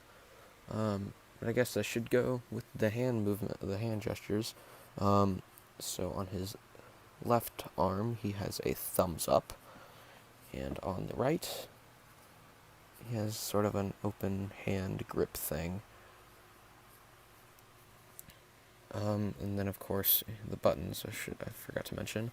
On the back of the vest, he had a string. I know he had a string. I just know that when he came out of the packaging, the string ripped off and I lost the string. So he does have a string, I just do not know where it is. And then down here, we have a really big battery compartment. Holy crap, I forgot how big that was. That holds all of the batteries, which is very large. So, just gonna pull down the vest there. And then, to just talk about this, along with a lot of the other Mattel Woodies, this guy has, I think this is, for the most part, yeah, this is a removable belt for everything. This is why the holster is actually detached. This is the keep forgetting the belt buckle here is actually a part of the belt itself, which means it's not removable, at least. Yeah, it's not removable. And of course, down here you have the same kind of fabric they used for the legs, that is supposed to have a jean printing, but isn't actually jeans. I guess I should mention the pockets on the back, of course he has. And then the boots, let me just check. Yep, there are the boots. They're nice and thick plastic, kind of vinyl. The spurs are painted gold, which I don't think is correct. And on the back, bottom of the boot, this one, I mean, he has Andy written on it. And to show off his features, you first have to push his badge. So his badge activates a button underneath his clothing. I'm a toy. So now he's interactive, so you can take his hat, and for instance, he's very That won't fit you. he's very light sensitive, so he has to be like under direct sunlight or light in order for his That's my hat. Howdy, partner. Hello. Is my badge straight? so he thinks at the moment I'm taking his hat off and on, which I don't even have his hat near him. It's behind the camera at the moment. That won't fit you. So it's supposed to go like, Howdy, partner. Is my badge straight? That won't fit you. Oh, that's my hat. Howdy, partner. but it very rarely works. That's my hat. And of course, the button, again, he just does different phrases. Howdy, partner. Hello. That won't fit you. That's my hat. Yeah, and so because of the light sensor, he does not shut up, and it's hard for him to actually speak correctly with the badge. Hello. Take me for a ride. And for the take me for a ride thing, I very rarely get it to work, but apparently you're supposed to like violently shake him and he starts screaming, which I can't activate. Is my badge straight? It's probably, That's my hat. Howdy, that won't it probably has something to do with the light sensor, which would then make sense because the light sensor's super finicky. And of course, That won't fit you. Howdy, partner. That's my hat. I want to see if he can go into sleep mode, but he might not be able to because, of course, the sensor doesn't. Howdy, partner. That won't fit you. Howdy, partner. Is my badge straight? So I'm just going to let him sit there until he decides to turn off.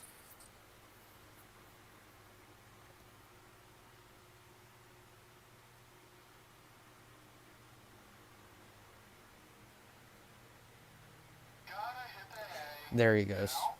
So, I forgot to also mention, occasionally he'll have like sentence mixing where he can take like a list of voice samples and splice them together to make random voice lines. So I forgot to mention about the hat. It's of course a nice plastic vinyl material-ish thing. The idea of lacing around the hat is shown. It's just the plastic, of course, and then the painted on stripe in the middle of the hat. And this is what is supposed to just do the light sensor thing, but it doesn't work. But that's what he looks like with his hat on. I guess I should just oh there we go. That's what he looks like with his hat on. So that's my review of the Tumbling Talking Woody from 1998 by Mattel. He's very tall. I like the size of him, even though he's definitely not movie accurate, like, at all whatsoever. I do kind of like his face mold, again, even though it's incorrect. I'm weird like this. I don't do movie accurate Woodies. I just kind of like the face molds, like the design. But yeah, other than that, like the play feature, he's definitely, I think he would work well if they remade him with modern day technology, but at the moment he is super dated and he does not work. Like, I don't think it's batteries. I put a fresh batch of batteries in him. He just is very just the technology in him is super dated, and because of that, he suffers from a lot of issues. So that was the review. Like and subscribe if you want, and I'll see ya. Hello everybody.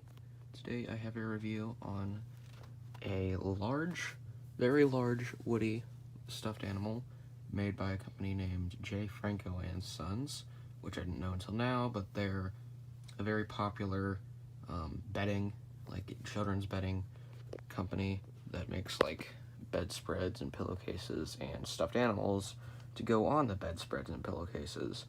And I know for a fact that I see it a lot in Target. They're like the ones that make the Super Mario bedspreads, and I guess the Fortnite ones or whatever. But I remember a while ago in like 2019 or so, they did the Toy Story 4 line. And this Woody was one of the ones to come out of it. And I swooped him up for some reason. But he's very big. Just to give you a nice size comparison, here's Signature Collection Woody next to him, sitting in his lap. Isn't that cute? No. He's super huge. So, first off is his hat, which is super prone to just getting collapsed because it's just very thin. It doesn't really hold up that well, but it's made of a nice fluffy fabric with embroidered stitches, and that stripe on the hat. His head, I know they made a smaller scale one that's like 15 inches, but he looks nothing like Woody. Like, at all. He's got a potato head looking face, almost. Down, he has a different material for his bandana. And then coming down here, another different material, which is used for, like, sleeping bags or whatever. But that's a nice kind of material there. Super smooth. And it continues on the arm, so that's just like his entire shirt is made of that. On the vest, you have a different kind of material almost. It's a bit less fluffy, but it's still fuzzy almost. And you can see the star is made of like a felt, like a cheap felt material stitched on.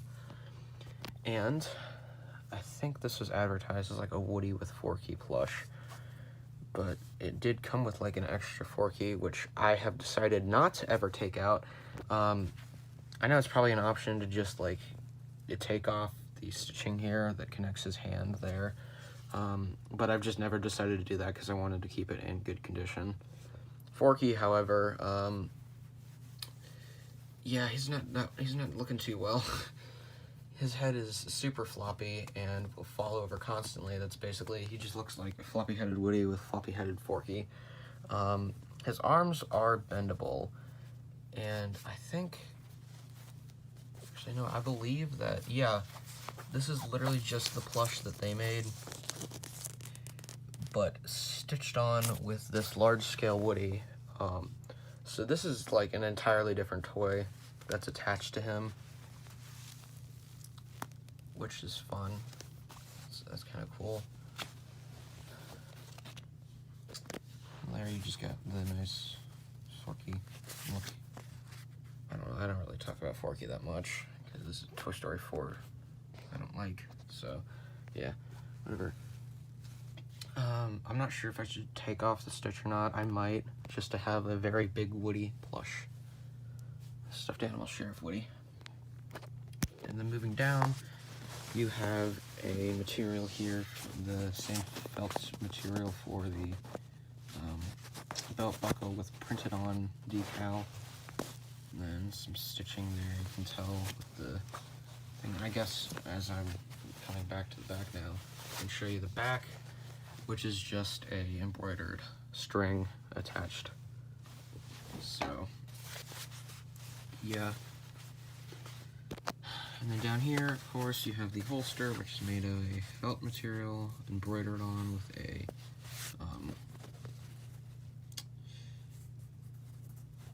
decal, but I don't know.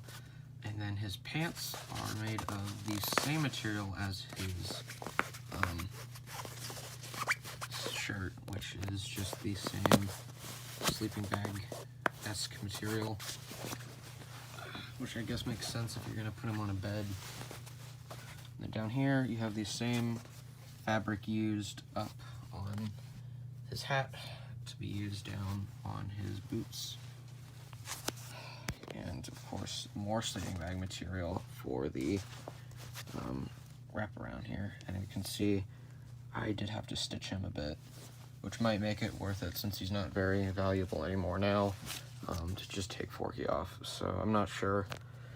That was the review. It's hard to get him looking nice for a good picture, thumbnail picture, but that's what he looks like all together, and I guess I could show you what he looks like standing up. So you can see he already goes up to my doorknob, which is pretty big. Yeah. Sit him down. Sit down, Woody. That was the review. Like and subscribe if you want. I know this was kind of a mess. And I'll see you. Hi everybody. Today I have a review on Toy Story 4's Sheriff Woody. This is literally all he's called, but I know for a fact most people just call him the Plush Woody from Toy Story 4. He is perhaps the worst Woody quote-unquote doll to ever release, and that's mostly just because he's just completely bare bones. So, probably the best part about him is the face mold. This is the closest thing we've gotten to an actual closed-mouth Woody smile, which is actually accurate to the Toy Story movies. But he is probably the closest that we've had to a normal, like, not modded Woody head, which is neat. But other than that, there really is not much to him. You can see he has, of course, the stitched on, like, it's not even stitched on, it's literally just, this is entirely printed. So the vest and the badge, the buttons, everything is printed onto this Woody.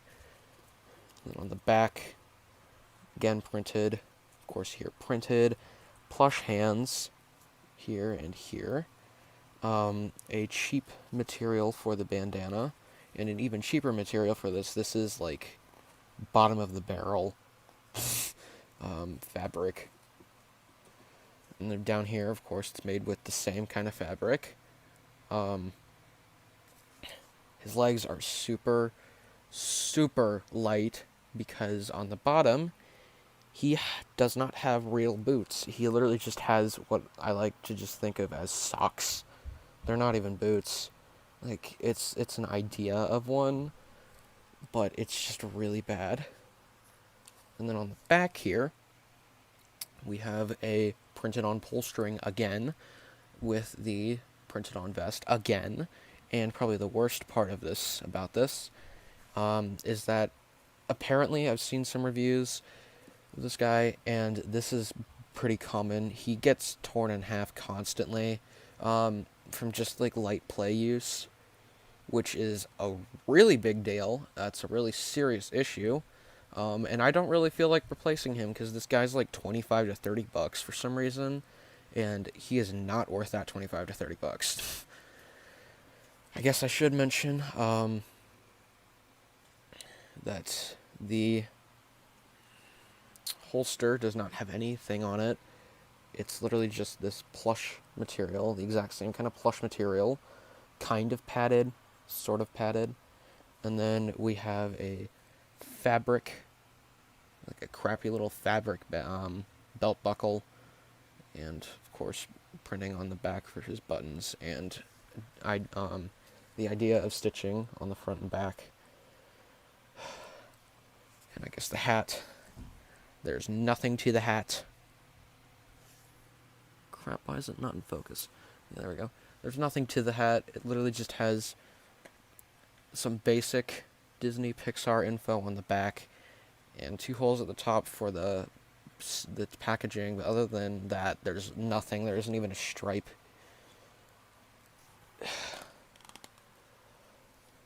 So overall, what can I say about this Woody? He is complete garbage. That's probably what. Other than the okay face mold, there's literally no reason to buy this Woody. He is bottom of the barrel, probably one of the worst Woodies to ever come out in history, and this is made by Thinkway, which is ridiculous. So the issue with Thinkway now is like they make the modern toys, and they suck more than Mattel's and Disney Store stuff when they used to be probably the biggest, the most accurate looking ones. And now this guy, I think, goes along with the Karate Shop Action Buzz and being just the worst of the worst. Do not buy, avoid at all costs. I will say that unless you want the head, I try and keep these somewhat objective reviews, but this is just different. This is complete garbage. Like and subscribe if you want, and I'll see you later. Hi, everybody. You did not know I was on vacation for the past week, and because of that, my views have been drastically decreasing, which is very upset, but I am back home now, and I have come with a brand new Buzz Lightyear that I found. This is the Thinkway Toy Story 3 Blastoff Buzz Lightyear. It's part of the Toy Story 3 line, obviously. And I found him in pretty good condition. So, this is about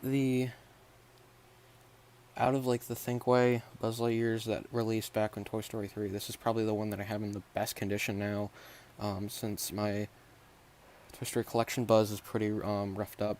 The Blaster Buzz is missing his helmet, and he's got a lot of scuffs. Light Up Buzz is okay. He's missing an arm. Or he's not missing an arm, but his arm's super loose because I unscrewed him. This guy, he's just the most basic one I've gotten out of the line, which is funny because he's not basic. He has a feature that is pretty obvious that I'll show you later. But I guess just to start off with the review, of course we have a nice helmet with the head. This is just the Thinkway Buzz head, just a pretty normal one. The head turns, of course. I'm not going to show you his voice clips yet. His laser, of course, works. He has the timer thing and also just laser. So he has that. Of course, his arms move correctly. And there, of course. And the legs, of course, also move correctly. I don't think I've done this in other reviews, but I'm just going to show the bottom of his feet. Not anything very interesting, just something I haven't done yet. Also his waist. His waist is, of course, movable. I'm showing you things that you probably already know about these guys because they're very basic. Okay, so for the wing feature, the only issue with him is that his wings are kind of iffy. I think the left one occasionally flips out and doesn't work correctly. So you have to push the back of the jetpack, which is not an actual feature.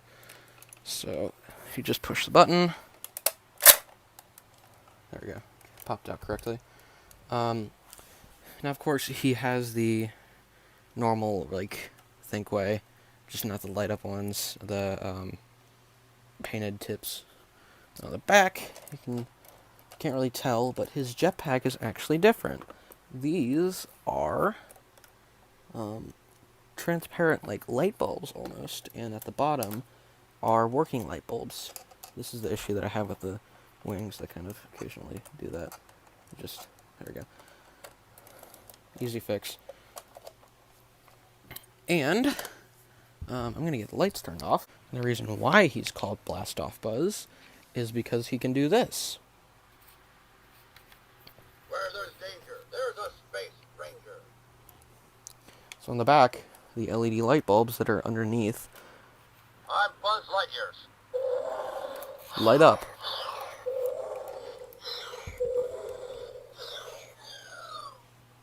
Which is very cool. Let me get the lights turned on again. Okay, so the lights are turned on, of course. And overall, I'd say this is a pretty good Buzz. Of course, it's probably the best version of Thinkway's Buzz Lightyear that's come out, at least for the generic kinds, not the collection Buzz. He's a completely different story. But for the generic Buzzes, this guy is obviously one of the best.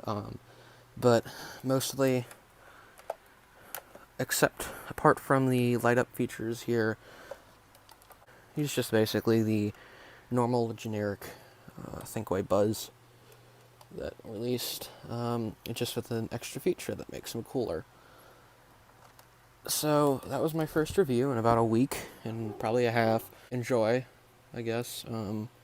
Like and subscribe if you want, and I'll see you later. Hi everybody. Today I have a review for you of the Interstellar Buzz Lightyear.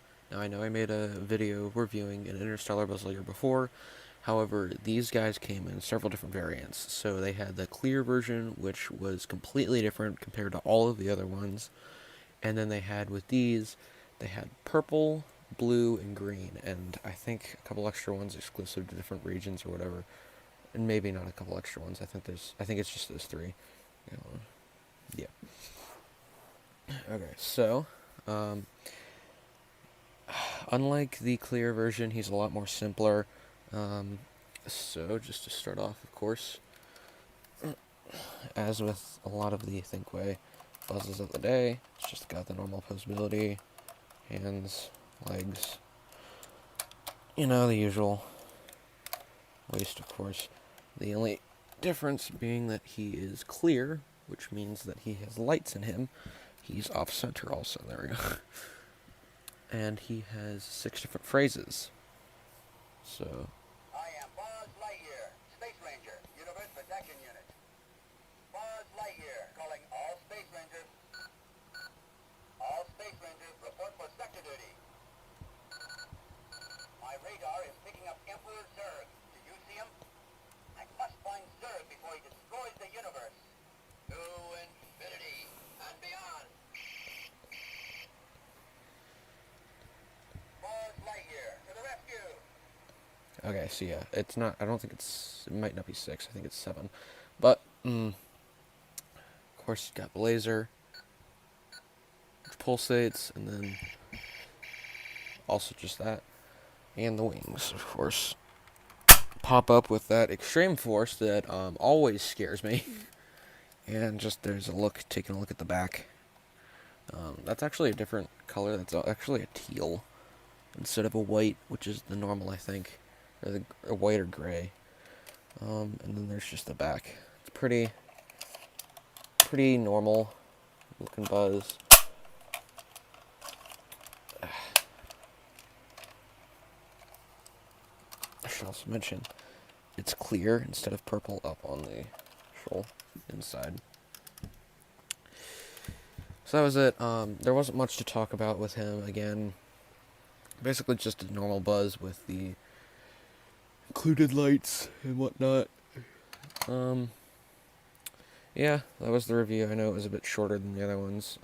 Like and subscribe if you want, and I'll see you later. Hi everybody. Today I have a review of Thinkway's Talking Woody. They call it action figure, but he's not really an action figure. He's more of a plush. And this is the generic version. So what I mean by that is there's a Toy Story 4 version that has a different face mold and different phrases, and then there's this one that's just kind of used as a general all around, like Toy Story 1 through 4. No specific phrases and a basic face mold. So just to start off with the hat is nothing special at all whatsoever. It's just the new hat. Its head, it's a pretty normal Woody head, of course, with the open mouth, which is not accurate, which is, just the back, and on the logo, there's the information. His bandana is, again, the felt material, and it's the same material as, like, the Plush Woody and all the other new ones, where his vest and all of his decals here are printed on, and they're not actually real, which is disappointing. Goes for his string, too, so he has no string. He does have plastic hands, though, which are just the very generic, basic Woody hands that Thinkway's been using for a while now. Of course, not movie accurate, whatever. Here's the other one, of course. Does talk. What you normally do is push the stomach, but I just did a really quick little thing where I twisted his voice box around, so now his push button is at the back, which is more relevant here than it is here. So I can just... Hey, partner, you've got a friend in me. Come on, let's have ourselves a rootin', tootin' good time. This town ain't big enough for the two of us. Ha-ha! Sheriff Woody and his deputies saved the day. Yee-haw! Good work, deputy. Howdy, partner. My name's Sheriff Woody. Ha-ha! Boy, am I glad to see you. You're my favorite deputy. When there's trouble on the prairie, I'm your sheriff. So basically, all of his phrases are reused from the Toy Story collection Woody.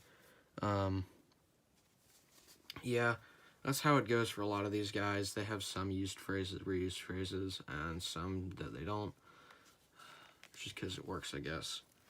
On the bottom, I guess, here's a belt buckle. And there's his belt. Got my sheriff's hat, my favorite deputy by my side. Yep, I'm ready for adventure. Yep, Woody, I know. Of course, no printing or whatever on this. It's not painted or anything, it's just brown. Again, then, this is the same material as before. Just with the printing here on the back and whatnot. And then, of course, the boots that I also like to call socks, because they're very much like socks. Yeah, that's pretty much it for this guy. He's fine. He's not like, comparing him to the old ones, he's not good in the slightest, but I mean, he's got some pretty good phrases and decent head mold, even though it isn't completely accurate. It doesn't look absolutely horrific. And overall, at least just like quality is a bit better. Definitely a heck of a lot better than the Plush one. Just excluding the head mold, of course. Everything else on the Plush one sucks. And like and subscribe if you want, and I'll see you. Bye-bye. Hi, everybody. Welcome back to another review, and today we have the Disney Store Buzz Lightyear. This is what I believe to be the 2017 variant, the one that has a pinker face and a lighter detail. Let me get my original 2016 Buzz to use for reference. There are some minor differences, and first up, that being the head. So the head is a very clearly different color. This is the 2017 variant, I call it, and this is the 2016. This might be 2018, I don't know. Also, the color of their buttons are different, and their purple in general is a bit different. So, moving on with this guy, this is one of the ones that I made that community post last night for, that being that he is broken. And he is broken in several different ways. For one, he doesn't talk.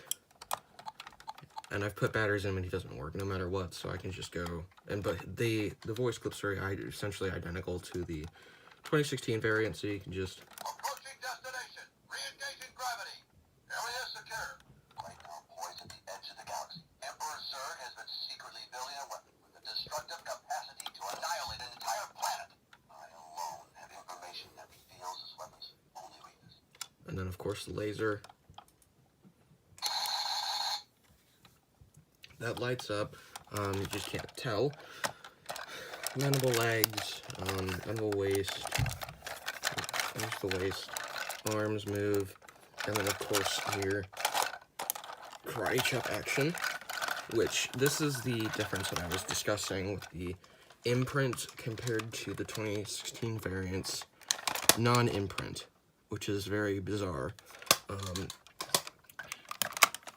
the karate chop action works a lot worse, but it still works. It's still kind of functional. And then, of course, the wings, which is my main issue with this Buzz.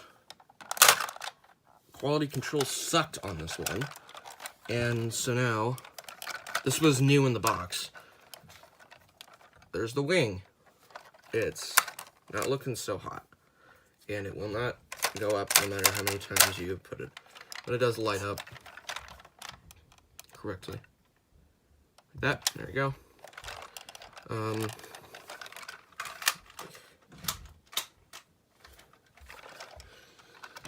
Overall, I'd say this isn't as bad as the Spanish Buzz variant, with the abysmal face mold, but overall, it's more or less exactly the same, just with a few minor differences and weird choices they decided to make from between the two different years of variants or whatever. So I hope you enjoyed this review. Like and subscribe if you want, and I'll see you later. Hi everybody. Today I have a review of the Buzz Lightyear Lightchaser that they sell at the Disney parks and on Shop Disney.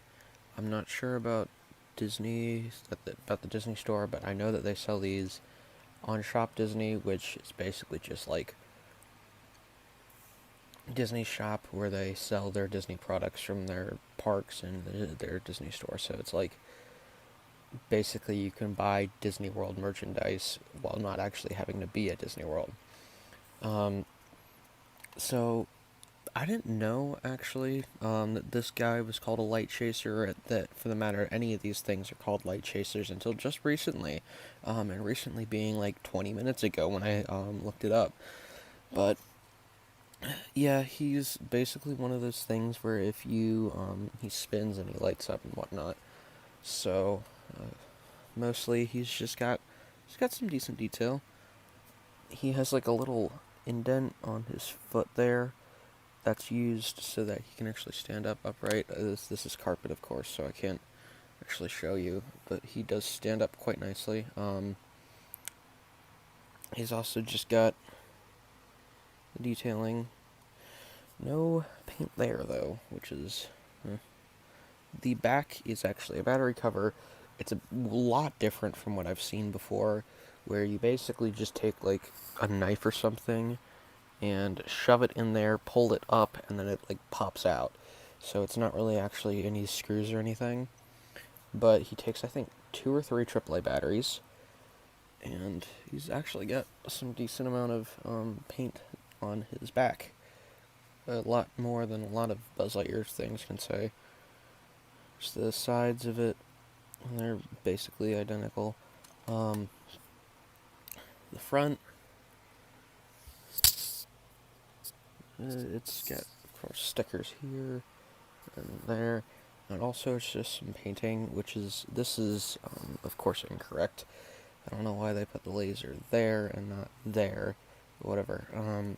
His arms cannot bend. He is stuck in this position, which is a bit, and then I need to get a weird angle for this, but that is his face mold. It's quite odd looking, to say the least. And then there's no painting or anything or any color down there. It's just a white. And then the 3 spinners at the top are like a greenish yellow, a blue, and a purple. And basically the way you start off the thing is you squeeze his thighs together. So like this.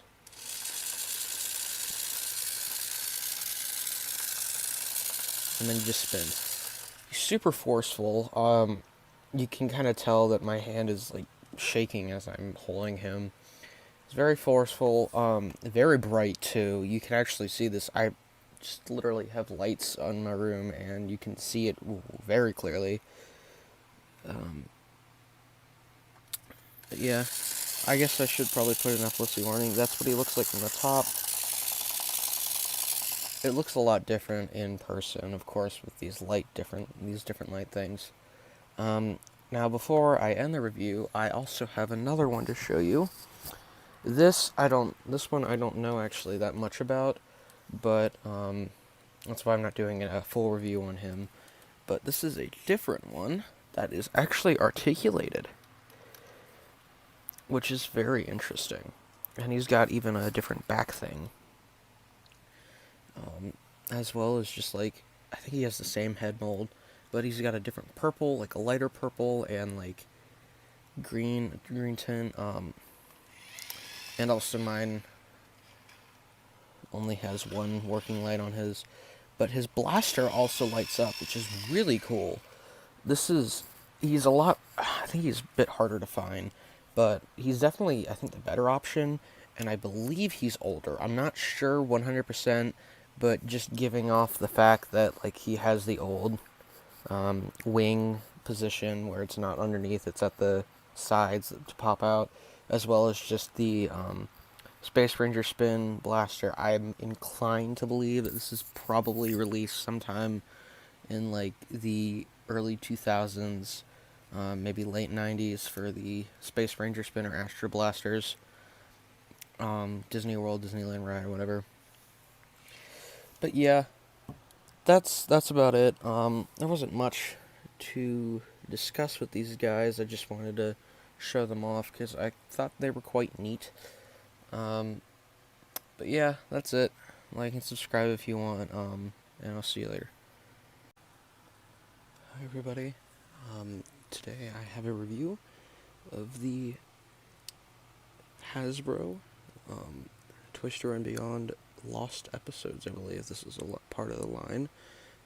This was the Woody plush, so this is like basically a plush version. He does not talk or anything. It's just more of a plush. For some of the sources that or I guess just links on Google that I found actually list this as being part of the Cuddle Plush series, which I already made a review of on the Mattel Buzz, but this is Hasbro, so I'm not sure. So if it is, then whatever. If it's not, I'm just gonna call it the Hasbro plush because that's what it is.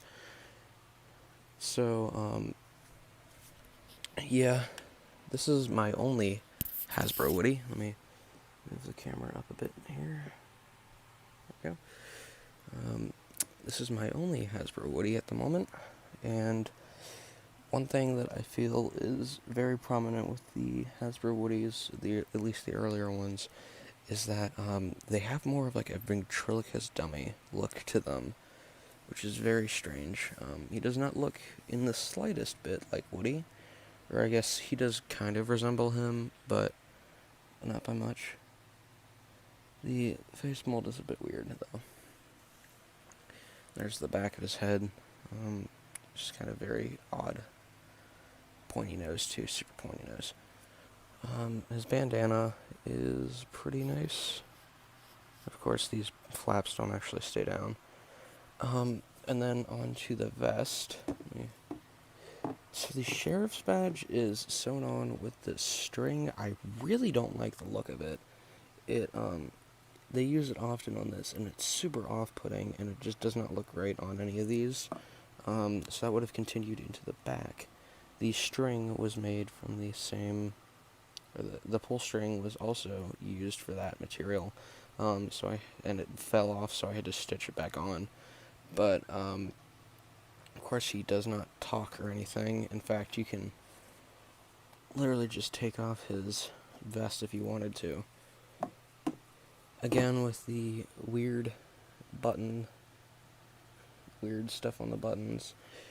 His hands are actually opened, which is apparently accurate, although they look a lot like sausages, which is kind of funny. Down on the bottom here, we have more of that ugly stitching, along with the like a vinyl-ish texture for the belt, along with the belt buckle, which is in a nice yellowish color. On the side, you have a holster held up with the ugly string again. And then on the back, it's just that. A lot of stitching, though, on the pants, which I should mention that I think this is on a lot of the Woodies, the Hasbro Woodies, but the pants are, like, made of this super, super cheap material, which is very strange. Also, the boots are super heavy, which means that his feet are like very weighty. They've been hitting the side of the thing, which is why it's been banging. But they are quite detailed, nice and detailed. There's the back. And then on the bottom of the correct shoe, it has Andy, which is nice. And I believe this is the correct hat. It does say 2001 Hasbro, which is, I believe, not the correct date for this. But yeah, it's got the brown trim around it, of course, and some faux stitching as usual. This is what he looks like with the hat on. It's very big on him. But yeah, that's the review. There's not really much to him since he doesn't talk or anything, or has anything really special. But I do like him. He does have, I don't know, I like holding him despite his, I don't know, he's a lot smaller. I think he's the smallest one in my collection right now. Last time I measured him, he was like 13 inches tall, which compared to the normal 15 inches is pretty short.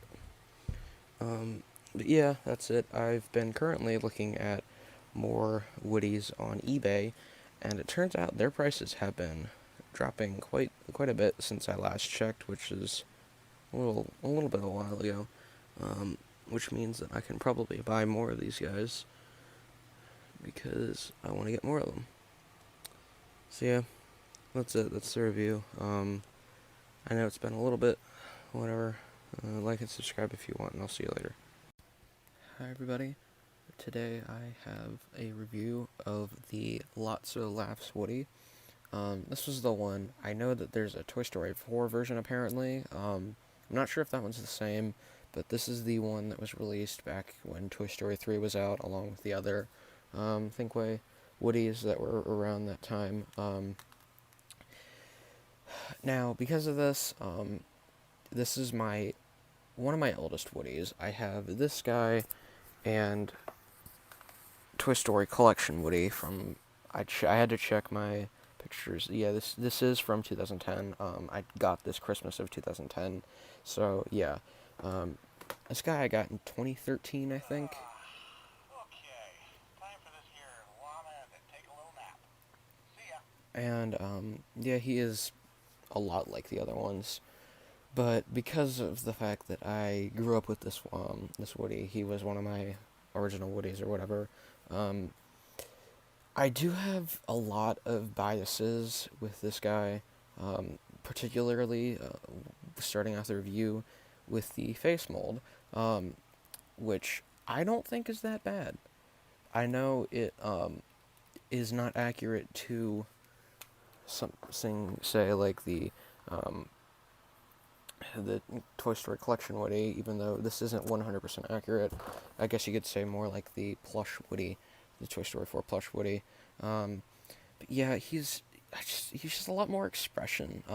He just looks super happy, and considering this is a Woody where the main play feature is constantly tickling him, I think the face mold fits the play feature. It doesn't have any of the stuff on the back, of course. And then bandana, just a nice bandana.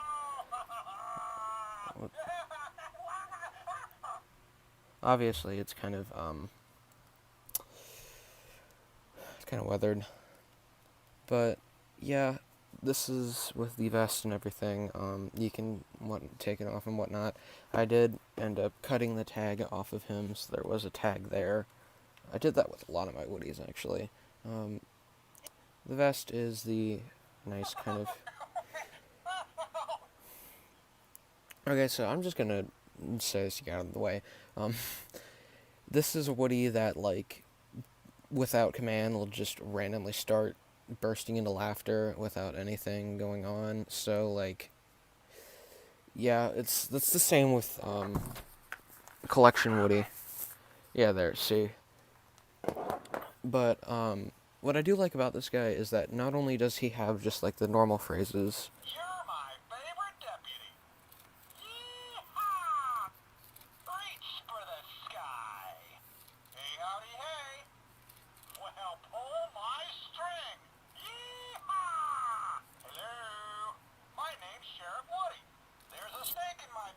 albeit with a larger pull string. He also has the special feature, which is why he's called Lotso Laughs Woody. There are 2 different buttons on the front of his stomach, which you can actually press down, and he makes tickling noises, which can at some point sound like you're literally torturing him. So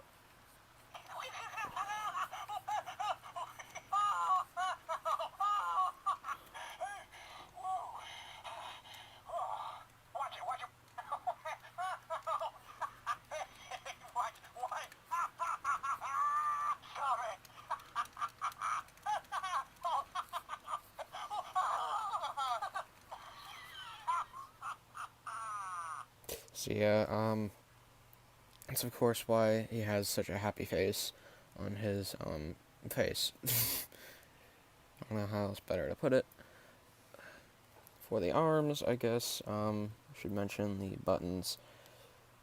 And the hands are just kind of the normal-ish closed Thinkway hands that are used on a lot of them. Aren't 100% accurate, but yeah, doesn't really matter. They're very nicely detailed though.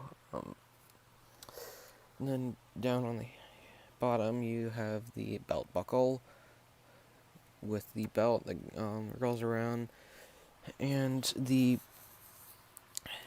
actual holster, which something that has kind of annoyed me with a lot of these Woodies, just because I think I got really hush hush Woody. Something I've got kind of pampered with, being this was my main one, was the ability to move the actual holster, which I guess with these guys makes him kind of harder to sit down, because I guess you can't see it, but his legs clearly go above the holster, so it kind of makes him sit at an angle like that most of the time, not staying straight up. Whatever. Bottom part here has the stitching along with the faux jean material that they use. This is actually, I think, the same. Is it the same? Yeah, I think it's the same material as the clothes up top. And with the nicely detailed boots, which I don't really think you need to see the bottom of, because he's super sharpied up. Oh, I guess there's the hat. Shush. Shush, Woody. I did nothing to do that. That was just triggered on his own. Probably the one of the worst parts about this Woody is the hat. It's just very crap, you could say. Very bendable, weird vinyl material, plasticky. No real detail on it. It's just kind of there. Not nearly as bad as the Adventure, or no, 1995 Woody. I forget his name. The smaller plush one that I did my first review on with this Woody. But overall, I think this is a great Woody. That might just be personal bias kicking in, but after doing many reviews of the modern Thinkway Woodies and being constantly disappointed by their below average quality, it's just kind of it just makes me kind of glad to be reviewing this kind of Woody again. Just because they're so much higher quality, and even with, I guess, the newer released Woody that has the pull string and the molded boots, I mean, you could take it, I guess, just kind of take it or leave it, but that is definitely a lot better than a lot of what we've been getting for the generic ones. Finally, he goes to sleep. Let me put the hat on. Oh, kind of looks a bit tipsy. But yeah, quality. I hope Thinkway will start going back to the kind of good quality Woodies that they've made. I don't really expect that they'll do as big of quality as another Toy Story collection / signature collection, although they did re-release these, so like you can kind of take that as it. But yeah, I'm just kind of happy to be reviewing such a great toy again. Again, that's like super duper biased, but yeah, that's my review. Like and subscribe if you want, and I'll see you later. Hi everybody, today I have a review of Thinkway's Power Blaster Buzz.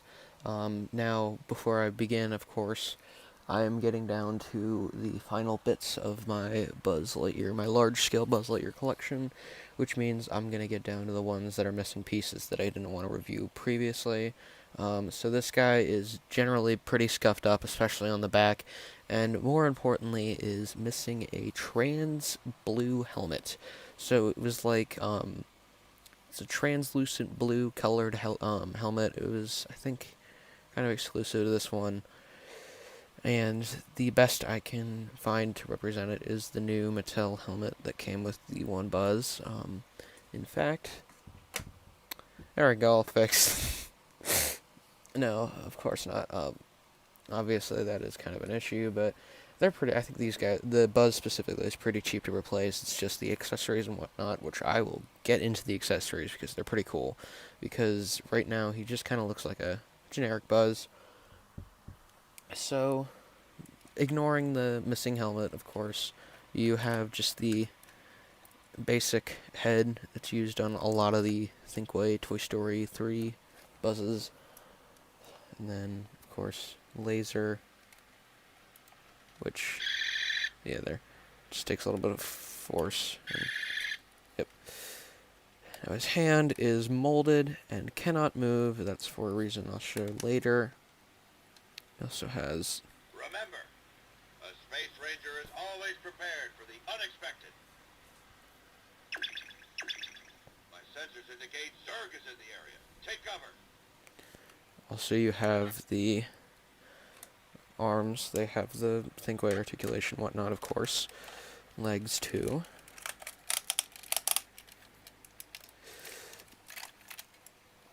The back is where it's kind of scuffed up. I'll get to these markings later on in the video.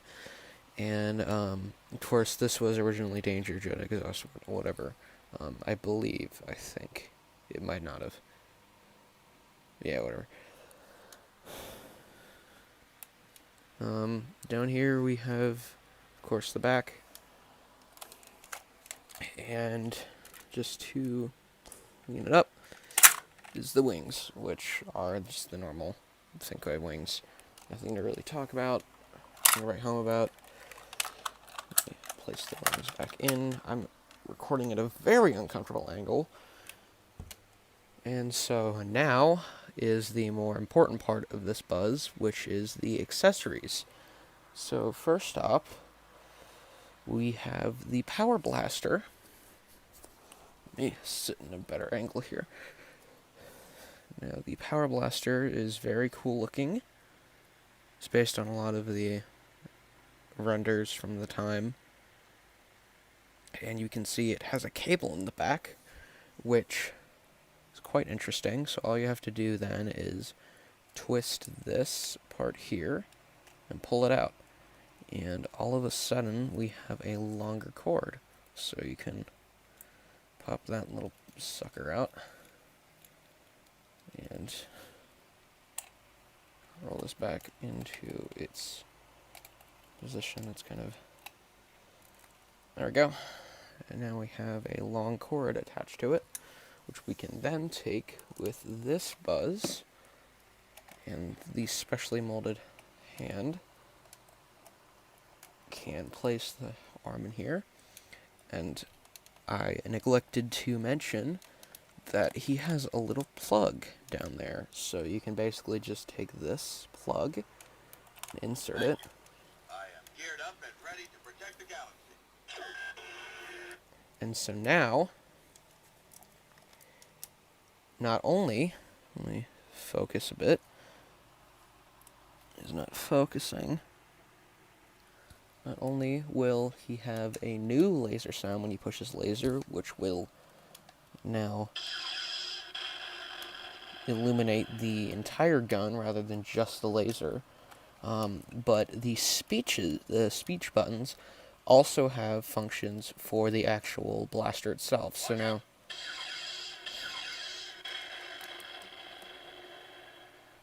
Those Zerg bots are everywhere. Eat power blaster, agent of Zerg.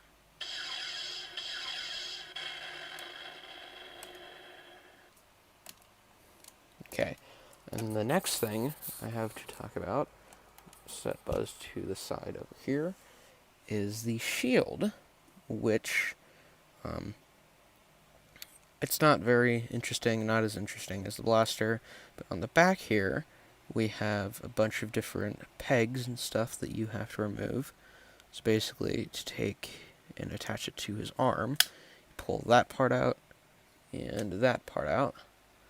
So this is basically the handle that will attach to his hand, and this will stick into this hole on his arm, which, if it still worked on mine, he would, like, there would be a sound effect, and he'd say something, I forget what it would be, but it's since no longer works, so, yeah, whatever. Okay, so I just finished recording it, and I just realized now that, if I do a bit of finicking, I can get his voice lines working for the shield, so I'm gonna do that now. Thank you. With my quantum energy shield, I'm ready for action. There we go. Buzz Lightyear, standing down. So you just insert it here, kind of make sure the hand is over on the side, and stick it in the hole. Make sure it plugs it in. And now you're ready. So My sensors indicate Zerg is in the area. Take cover. We're under attack. Shields up. So now he'll say different phrases with them included. And just as the final bit to mention is that if you are to remove the different parts Once again, of it, I have protected the galaxy from Zerg's invasion.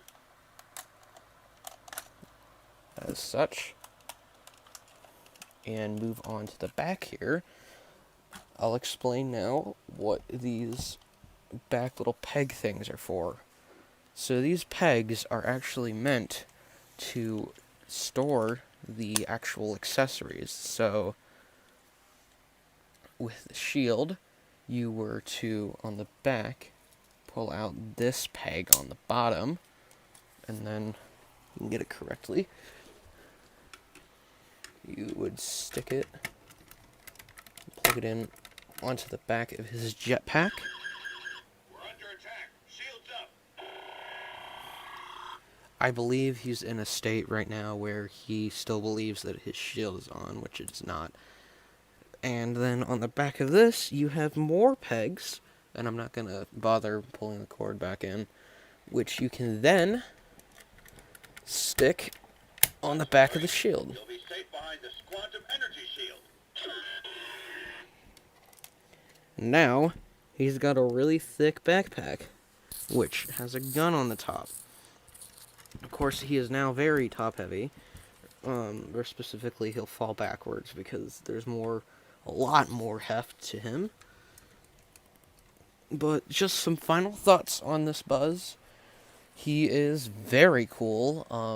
I intend on getting a Buzz in better condition, but the reason why he's in such bad condition is because this was basically, growing up, I had the Toy Story collection Woody and Buzz, and then I had Power Blaster Buzz, which was like my play Buzz, basically. I had the other ones up, and I didn't play with them as much.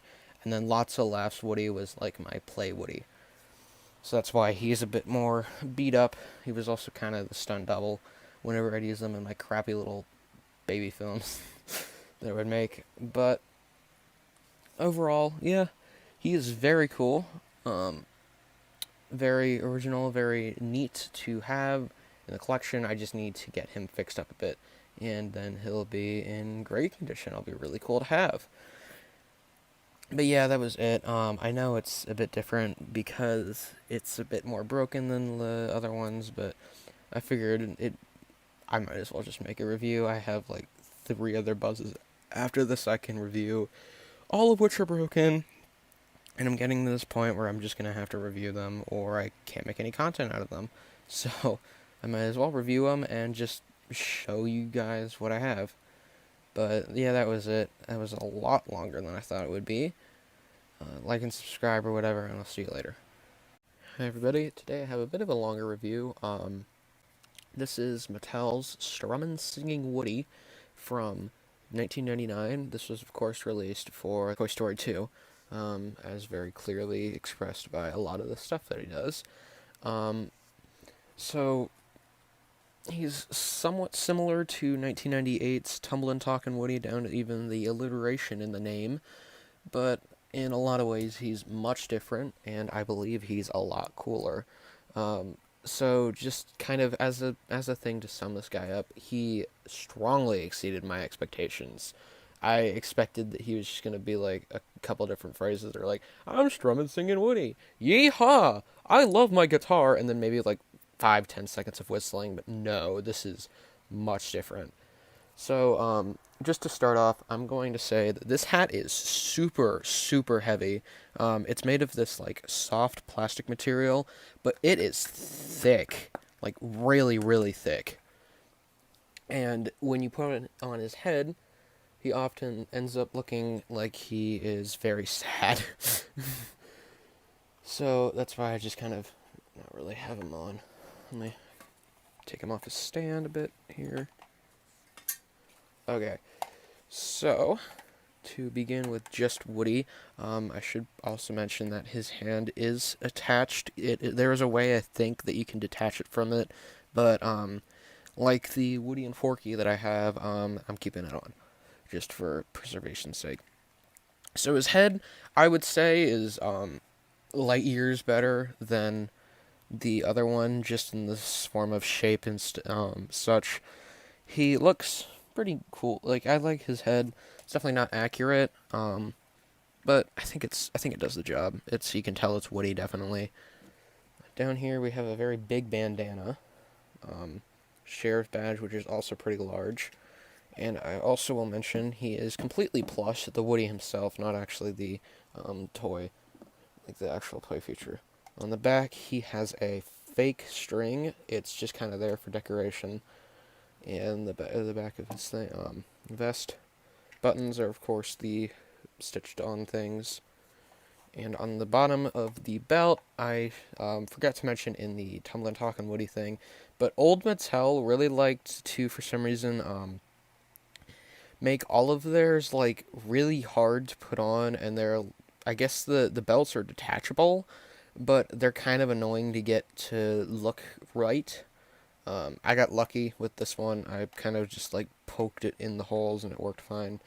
But I know they can kind of be a pain sometimes. And down here we have a fake jean material that was used on a similar material on the Tumbling Talking Woody. And then on the bottom we have the boots made from the same kind of hard, soft plastic material. Not hard plastic. That's really thick. And I guess on the bottom of the boot he has Andy. Okay, so now on to the guitar. I'll just say some stuff about the guitar first. It's pretty nicely detailed, a lot of different patterns and such, 3D stuff. And some more buttons. These tuner things, I don't know guitar phrases, they do something I'll show hopefully in the video. And then we have a nice actual, like, real legitimate strap that goes over Woody's head, like so. And now he's ready to sing. So there's an on and off switch on the back of the actual guitar itself. So turning it on, this is where it exceeded my expectations, which is just like the original thought of, oh, he just does a few different phrases and maybe like 5 seconds sing. No, every single phrase on this Woody is like 25 seconds of song. Like they're full songs on this guy, and it's pretty cool, like really cool, because he has a sensor here that can detect if you're strumming, which doesn't really work as well, of course, with the new ones. But I believe it's on, so we can just start. I'll kind of take it off of him since it's not really necessary.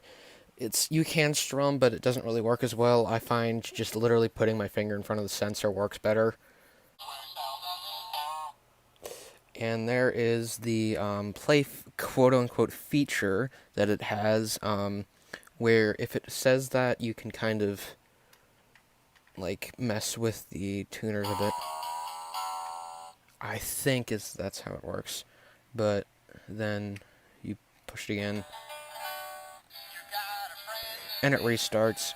I'm not exactly sure how that works entirely, but I know it's just kind of annoying.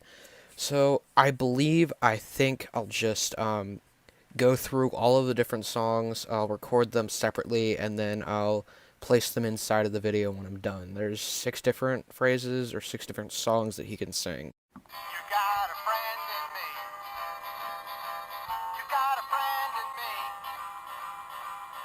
When the road looks rough ahead and you're miles and miles from your nice warm bed, you just remember what your old pal said. Boy, you got a friend in me.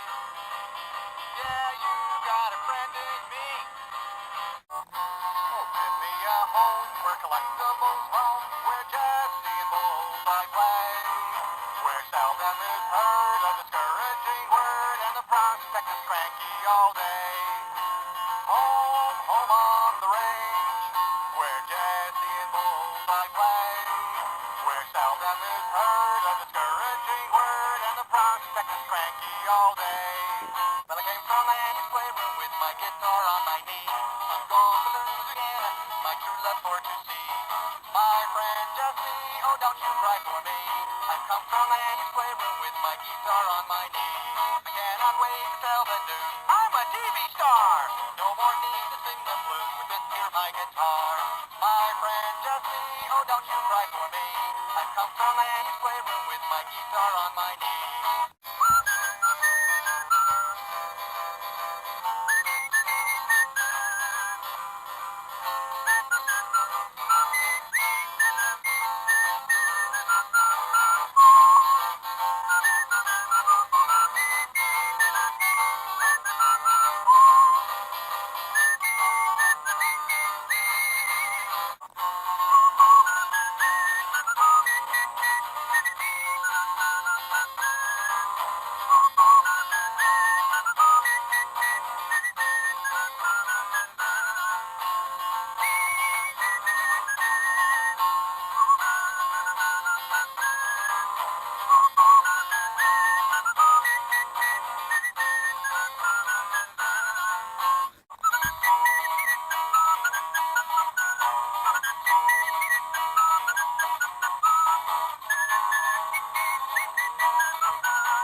So that was Strummin' Singin' Woody. So as far as these toys go, I quoted before that he has exceeded my expectations. He is a lot cooler than I thought he would be. To be honest, he is basically the equivalent, the Woody equivalent of the Flight Control Buzz, which if you know Flight Control Buzz, you know that's pretty high achievement. In fact, yeah, I think they actually went together. The two went together, at least. But yeah, that's the review. Kind of a new Woody for me, at least in my collection, since I just got him. So yeah, he's definitely a really cool one to add to my collection. But yeah, see ya, subscribe or whatever. I don't know. I forgot to say that. Hi everybody. Today I have a review of the Toy Story 4 Mash'ems that released like 2 years ago or so. And as I was looking up other reviews for these things, I came across the fact that literally all of the videos made for these are made on kids' channels. So, just to have a little bit of fun, this is a kids' channel now. This is still going to be a structured review, in a sense that I'm not just going to be like, oh, look, it's a Toy Story toy. Oh, look, it's Buzz Lightyear. But, I'm going to have a little bit of fun and open each one of them randomly. So I just have a ton of capsules, and between each cut, I'll refill them and, basically just, have some fun. So I'm going to take the Disney Crossy Road coin that goes with this, and I'm going to shove it in there. What toy did we get? We got Forky. So again, there isn't really much to say about him. They're called Mash'ems because you're supposed to squeeze them, but these things smell wretched. These things have a wretched smell. Like, they smell like a mixture of glue and spray paint. And when you hold them for too long, they start making your hands smell like glue and spray paint. So I'm just gonna put them back in the ball and go on with the rest of it.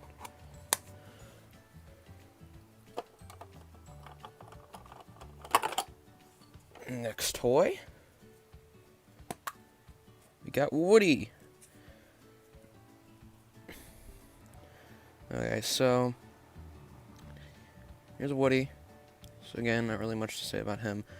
He doesn't have any painted vest on there. It's just yellow all the way around. But I do believe he is quite a bit smaller than the other ones. So yeah, time to refill.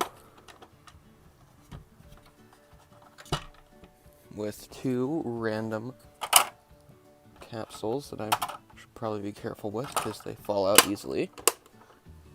This thing was not meant to hold them. It was meant to hold the Disney Crossy Road blind bags. These just happen to fit perfectly inside.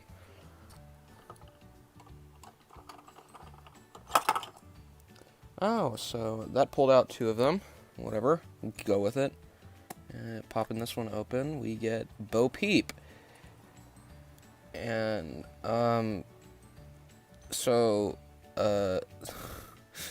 she kind of scares me. I have not seen these things in years. I just picked them up and I was like, oh yeah, I forgot I had these. That's, I don't like her face. It's a bit too, she looks too bony for some reason, like a skeleton's head. Of course, she squeezes, and you can make nightmare fuel. Yeah. What's in the next one?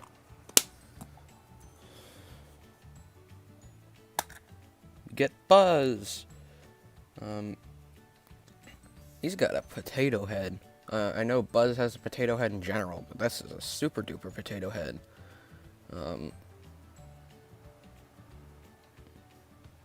Yeah.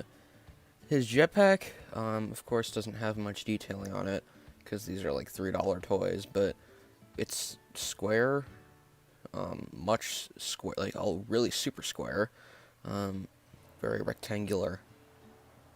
That's the next side.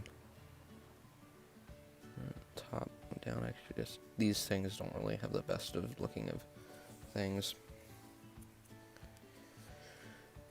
Time for another refill. Why did I think this was a good idea to do something this stupid?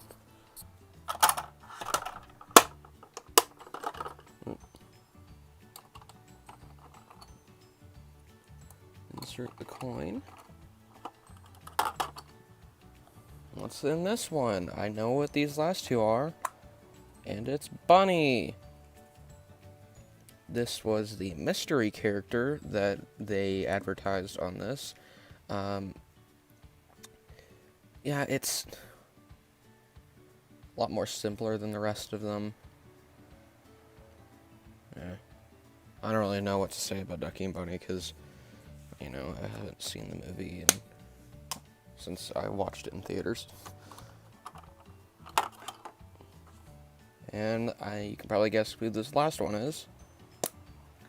It's Ducky with some hair, and he was sticking to the side.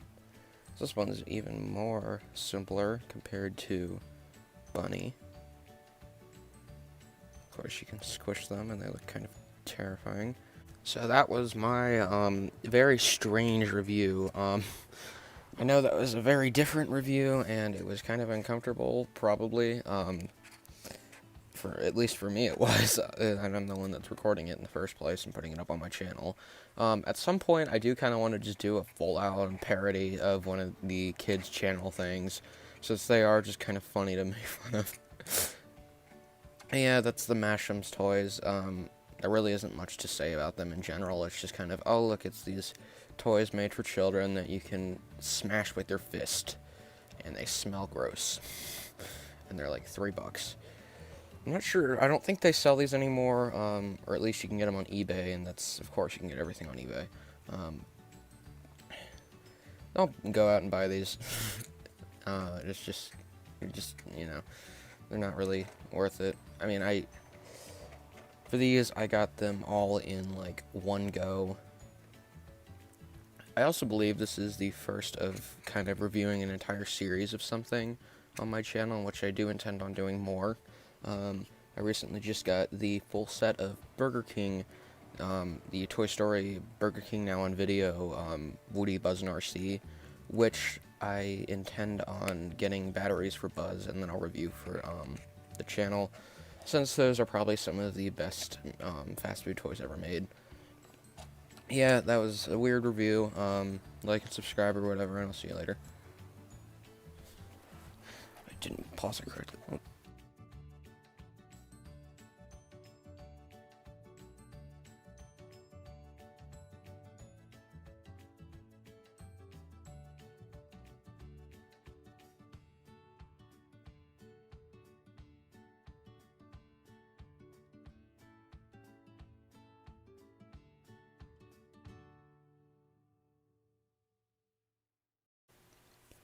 Hi everybody, today I have a review of Thinkway's Talking Toy Story 4 Woody plush. This is the Woody plush from, I think, 2019, that instead of having the generic voice lines, it has specific Toy Story 4 voice clips that mention things that are in Toy Story 4. So this is just basically the normal gist of a lot of these new Thinkways. The very cheap feeling chest part, torso, with the exact same material used for the feet, and the sock boots that I call them. He has a sculpted hand, which I think is just the normal, like, closed hand Thinkway that they've been using for years now. The face mold isn't that bad, just definitely isn't movie accurate.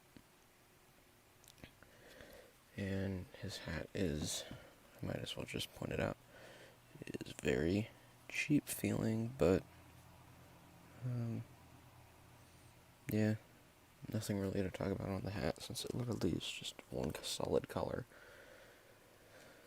The belt is the normal Thinkway belt, along with the holster that does not move, and it's not decorated at all, which is a bit of a shame. Of course, that continues on to the back, and some very long tags. And, of course, with these new ones, he does not have pull string, but rather he has a button that will push. Sheriff Woody to the rescue! Say, you want to be my deputy? Great, you'll be great.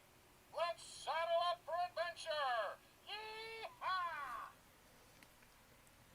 So, I think he uses just like a mixture of previous sound clips, kind of generic sounding sound clips, and then Toy Story 4 sound clips. Anytime's a great time for playtime. Like, I think that's from a lot of the 2010s, like early 2010s Woodies. That definitely is. Hey, howdy, hey! That definitely is. Have you met Bunny and Ducky? Little odd, but nice. Oh, and funny. So yeah, there's of course a Toy Story 4 line. That Duke Kaboom is one kooky Canuck. Ha ha! So yeah, that basically just gives you kind of an overview of what this guy is all about. Obviously, he is not going to be considered a great Woody. He's not really a very good Woody at all. And especially with the really weird Toy Story 4 clips, which that might be a little bit of my biased tense because I really don't like Toy Story 4, but I feel like just the generic one, the one that has just a lot of recycled voice clips and such, I feel like that's probably the better one because it just kind of fits over all of the movies rather than just having one specific line for each one of these. Although I do feel like this guy does have a little bit of character in some of the newer voice clips, I believe. Yeah, that's the review. I know it was kind of a short one. I'm not used to making very short ones. Yeah, like and subscribe or whatever, and I'll see you later. Hi everybody, today I have a review of the 1996 Burger King Talking Toy Story 3 set of toys. I think that's just basically what they're called. They're like talking plush toys. I don't think they have an official name for them in specific, but this was released for the video release of Toy Story in 1996. This was released as a more premium option compared to the normal toys that were released. It was like, I think, a couple 60, 80 cents more, I think. And it shows because these are like really, really, really cool fast food toys, like some of the best ever made in my opinion. So I guess I'll just get started. Okay, so first up we have Woody. He has a sculpted hat. This hat is attached to his head, it cannot come off. A bizarre facial expression, kind of bestowed him the name of Creepy Woody, mainly because his teeth have like, it'll be hard to focus, but they have like actual markings which are kind of just weird looking along with his odd stare. And then moving down, we have the plush part, along with a felt vest with some printed decals or whatnot. The back, there's no pull string, of course, but if you push his stomach,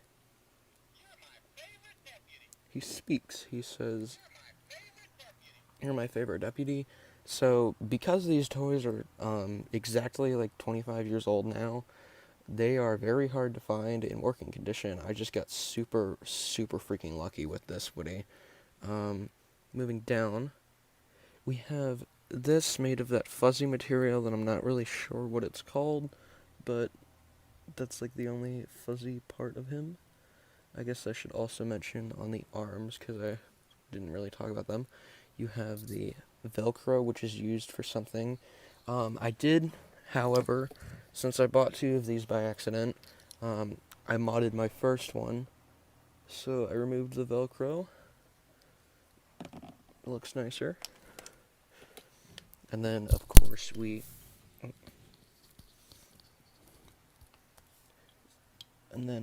also have the hands, just the molded hands. They can't really rotate or anything, and the printed buttons. Moving down onto the lower part, we have a printed on belt, which just goes to that point. Around here we have his bit, and also movable legs with at the bottom molded plastic boots, which make a little rattling noise, which is kind of funny. Yeah, this is the Woody that came with it. Very quality for Burger King toys. Next up is Buzz Lightyear. This is the one that, unfortunately, I opened up the batteries, because you can actually replace the batteries on these guys. But I opened the batteries for him, and they were so badly corroded that, unfortunately, I could not replace them. But all you'd do is you'd push his wing button, and he'd, I think, say to infinity and beyond. And yeah, that's it. And the speaker on the bottom. But he is more of a mixture of plastic than plush.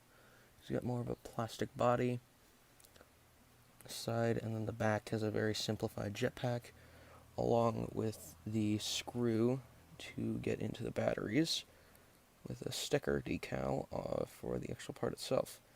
Around here we have most of the molding for the buttons, along with a incorrect focus Buzz Lightyear. They did this a lot with the Burger King toys, and a sticker for the logo part of his chest. I forget what it's called. And of course we have the button.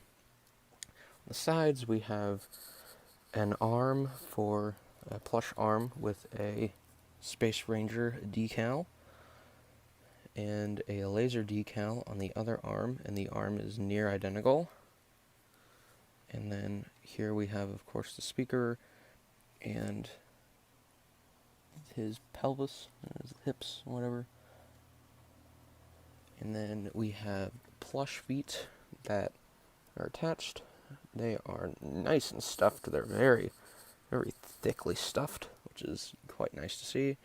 And then we have the bottom part of the boots. There's the full backside, as well as his face. Focus, stupid thing. Which is, mine is kind of tilted to the side. That's something you get with these. A lot of them are kind of iffy with the head molds. And a sticker decal thing for his, and a sticker decal thing for his, shoulders or whatever. So again, a very quality Burger King toy, surprisingly quality. I didn't really like how he looked when I first got him, but now as time has passed, he's kind of grown on me. He's just kind of got a retro 90s look to him, which is kind of cool. Finally, we have RC, which I'm not going to take too much time to talk about, but you can just see you have the spoiler on the back. All of this is stickered, the face on the front, the eyes or whatever, side. These parts for the antenna and the spoiler itself are removable. They come removable in the actual part itself, although it's quite difficult to get them on. And in particular, the spoiler itself is very loose. It will come off quite easily. Side, front, of course. This, I forgot, his front bumper part can actually be pulled out for a specific reason that I'm going to show at the end of the video, which can just pop back in. There is the back of it, very simple, and the bottom, which just has the info about it. And the main play feature for this RC is that basically just rev him up. I'm not going to do it because I don't really want him to run into the wall. But you can just like push him along like this, and then drop him down, and he'll like drive. So yeah, it's a pretty simple play feature, but I mean, for what it is, this is still like a really cool Burger King toy. Just not particularly as cool as the Woody and Buzz that came with them. Okay, and finally, we have the final main play feature of this whole thing. So once you buy all three of them, you can put them together and they will attach to each other. So first we have to take Buzz here, who has a hole in his area, but basically I have to remove it, but there is a little peg on top of it, which you can just snugly shove in it. It's kind of very vulgar, but then you can put him back on his little spot at the top. Then you take Woody, which he does not work as well, but you basically just pull out the bumper part here to accommodate for his feet. You just basically attach him there, and the Velcro connects up with Buzz's knee pads, which are like I forget the opposite. It's like the opposite of Velcro, which, yeah, no. So obviously Woody doesn't really stay on that well, but yeah, there you go. So once you have that, you can of course rev them up, and they'll go along. So just some final thoughts on this. Absolutely crazy that this was released as a Burger King toy. I think the initial release for these was, along with the meal itself, you would pay about $2.69 for these, I believe. It's just a bit more than the $2 that you'd have to pay for the normal meal. And, you know, with inflation and whatnot, that still amounts to around $4 and like 50 cents, which again really isn't that bad when you're considering not only are you paying for a decently large talking plush toy or a large-ish RC car toy, but you're also getting a burger or chicken nuggets, a drink, and fries. So like, yeah, no, it's kind of crazy that this was released as it were, and I think these were kind of really popular. But yeah, really great toys. Surprising that they are Burger King toys of all things. And yeah, that's it. I should also mention the instruction booklet, which is quite nice for what it is. I did actually scan it into my printer, and hopefully what you're seeing now is the high quality images. Also to mention, the instruction manual is actually pretty detailed for what it is, which I mean makes sense because these are like talking toys that need batteries replaced and whatnot, and it also labels the assembly and whatnot, which is cool. But yeah, that's it. Like and subscribe or whatever, and I'll see you later. Hi everybody. This is a very different review, not in the sense that it's a different toy, but rather I am shooting at this video at 4K 60 frames per second. So it's going to take up a crap ton of storage on my iPhone 8, but yeah, whatever. I'm probably going to have to delete the video after I post it anyways. But today I have a review on what I believe, I know at least, this is the 2018 Toy Story Disney Store Woody talking plush. Of course, this was released before Toy Story 4 and the whole revamp that they did. So yeah, let's just begin, I guess. So starting off with the head, this is probably one of my least favorite Woody molds, and it's not really for just like the face in general, it's more for the mouth. The mouth is very weirdly colored. I don't know why they decided to make his lips a like dark brownish, but it does not look very good. But of course we have a bit more of a chunkier build than the 2019 Woody. Of course you cannot, his arms are kind of in this position. Sheriff badge and the pull string at the back, which of course you can. Yes, sir. This here is the finest little town in the West. So of course it's not the best audio quality. Plush was on the range. Let's ride. Never fear. Sheriff Woody's here. Time to ride But I believe there's like 30 different phrases on this guy, which isn't that bad. Of course, you have his belt along with his holster, which is the painted decal or whatever. Gold belt buckle, of course. And there's the back. With his legs, they're made of this almost faux jean material, which is a bit odd. And his boots are just kind of the normal-ish colored or boots or whatever. He does, however, have Andy written on the bottom of his boot, of course, and legal info on the other one.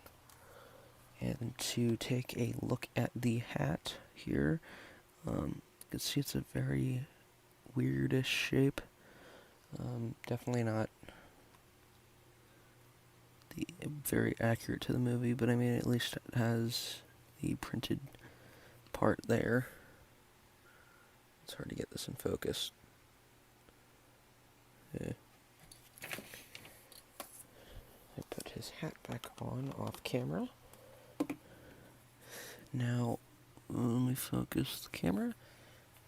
Now, of course, we also have another one of these, which, if you've been following up on my surprisingly successful YouTube shorts, you'd know that this guy is the custom Woody that I'm making that actually has his voice box removed. He is completely plush at the moment, and I do intend on doing stuff with him. He's just probably going to take at least a couple weeks to work on. Yeah, whatever. That was kind of just a bit off, but that's my review of the 2018 Woody, Disney Store Woody plush. I think this is the same kind of, or at least this is around the same kind of Woody plush that JCPenney still sells in their toys, in their like Disney collection line, along with the really ugly Buzz, of course. But yeah, that's it. Probably not going to make another 4K 60 FPS video, because, like, yikes, it's probably going to take up like a gigabyte of storage on my freaking camera. Whatever, yeah, see you later. Hi everybody, today I have what's probably going to be the last Buzz Lightyear review for a while.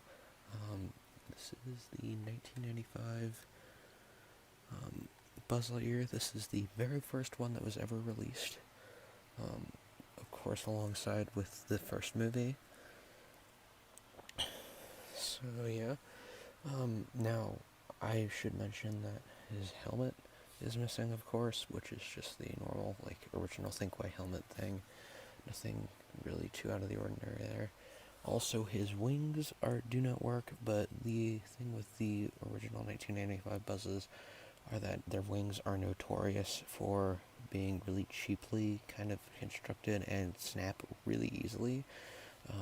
So I ended up just completely stripping it at all of its mechanical stuff, so yeah, I'll discuss it later. Of course, we have Buzz's head. I'm not sure if you can turn it because I had to super glue this thing on with Gorilla Glue. Yeah, it's a lot. Yeah, looks good. Kind of a darker, like a very, very, very light, like cream color to his arms and body parts and whatnot. Of course, you have the normal points of articulation, as well as the laser, which does light up. However, mine does not for some reason. So,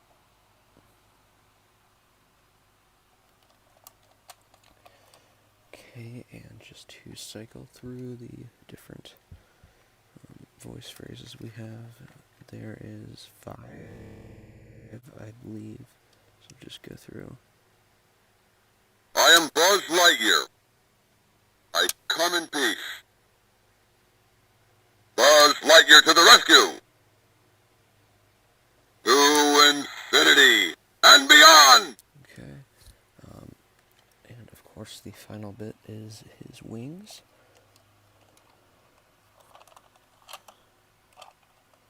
Which are supposed to just pop out like normal, but of course, as I said before, but they're very hard to see because that's how they were with a lot of the OG Buzz Lightyear action figures. Here's the back. Not really much to it. Of course, you have the bottom torso, which does spin 360 degrees, which I forgot to mention in a lot of my other ones, but some of them do only turn like that much for each one. So you have the legs, feet, articulation, whatnot.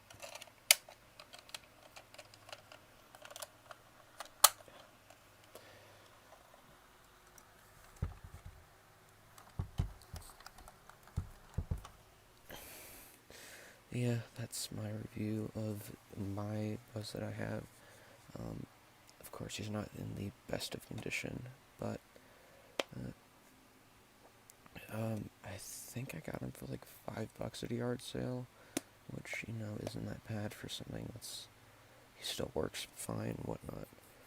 But yeah, this is probably going to be the last Buzz review I do for a while. The only other one I have that I could review is the Flight Control Buzz, which I'm not really sure if I want to review, not like yet or not, because it has a feature that basically it's the helmet makes noises and stuff, and there's a part of it that actually I can't do because it's missing the front bit of the helmet, so it doesn't make the noise. But there's also like a thing where it requires you to flip the helmet up or down, which I obviously cannot do because it doesn't work. But yeah, that's my review. Like and subscribe or whatever, and I'll see you later. Hi everybody, I apologize for my longer hiatus. I was actually sick and could barely move, so yeah, that's why I didn't have many videos out. But today I will be reviewing the 2001 Kellogg's Walt Disney World plushies. These are the Toy Story line of 4 of them. They basically released about, I think, 20 of them, spanning Winnie the Pooh, Mickey Mouse, Lion King, and Toy Story. And they actually had a few different kinds of these, like, groupings of them. I believe they had a bendable figures thing that they did. They also had, like, a bobblehead thing. This is just another one of them, and these were tiny little plushies that you could get in Kellogg's cereal. So, yeah, let's get started. Okay, so first up, I have Jessie. With these being Kellogg's toys, they're obviously not going to be of a astoundingly good quality, which is very apparent in her face. It's very odd, but she does have some printing for the eyes. Her hat has like the bare minimum of stitching in prints or whatever. I've never really reviewed a Jessie on this channel. There's her torso, and let's see, they have her lower torso, and as well as her belt. Her arms are pretty basic.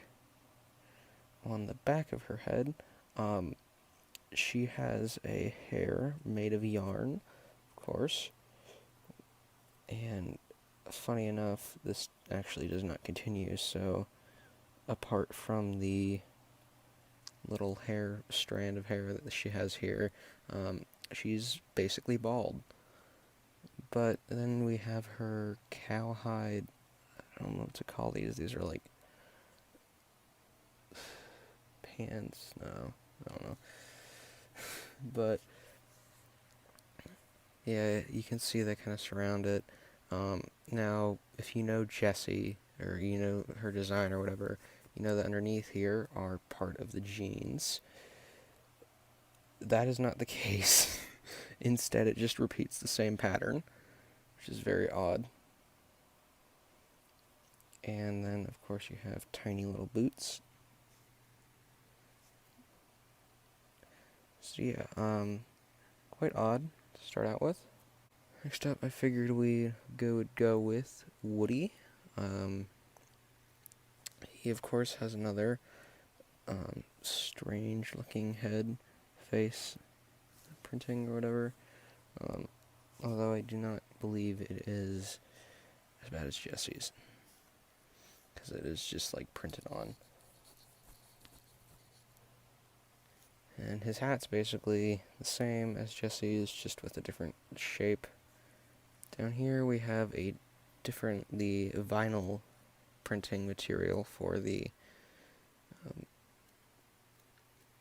for his vest, and the bandana is separate. There's the back.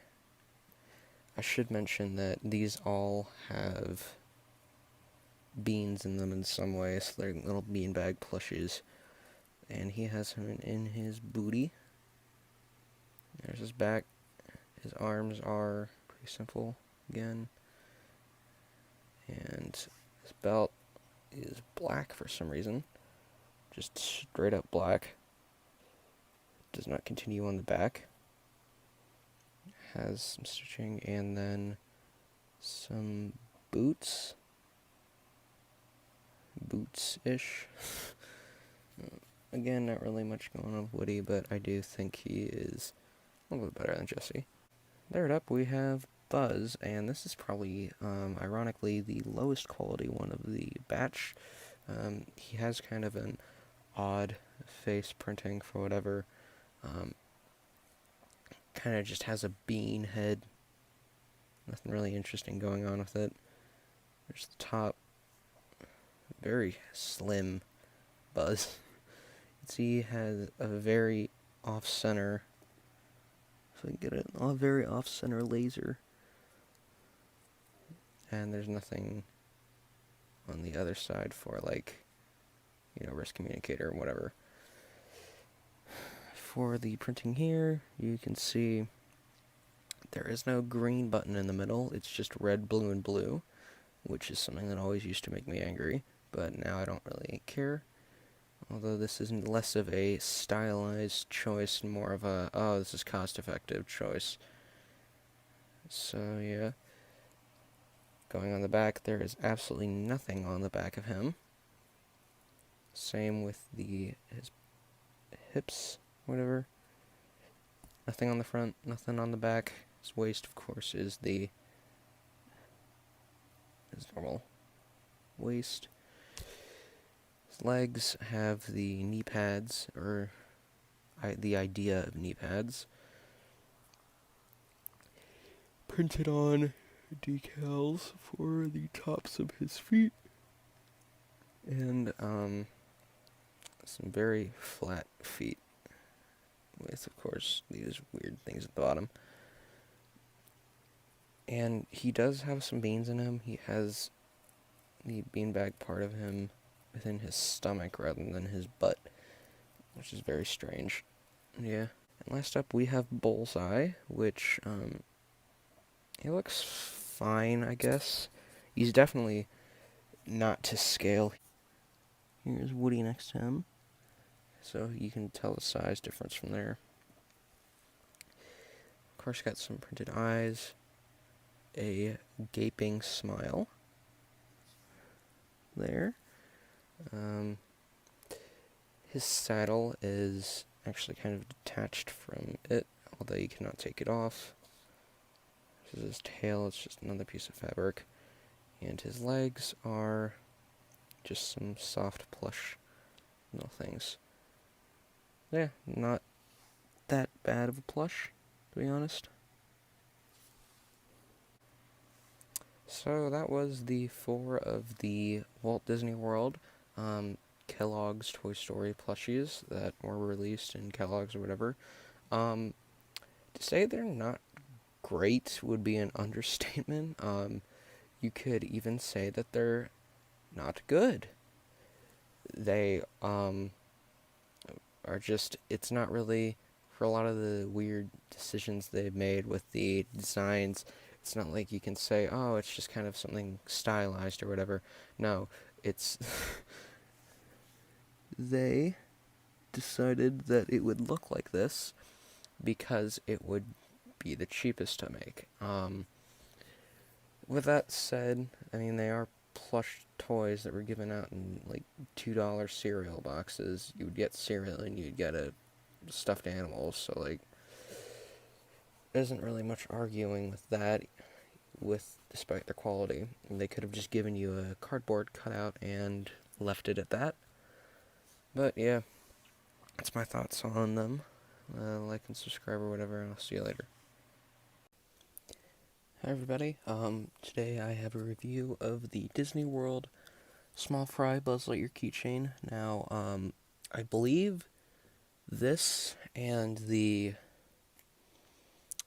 San Diego Comic-Con exclusive Buzz Small Fry thing that I know Today I Grew Up just recently reviewed. I believe these are the only 2 Small Fry Buzz Lightyear figures in existence. Of course, this is a keychain, and he is super small. Probably one of the smallest things I have reviewed in this space that is also known as my carpet.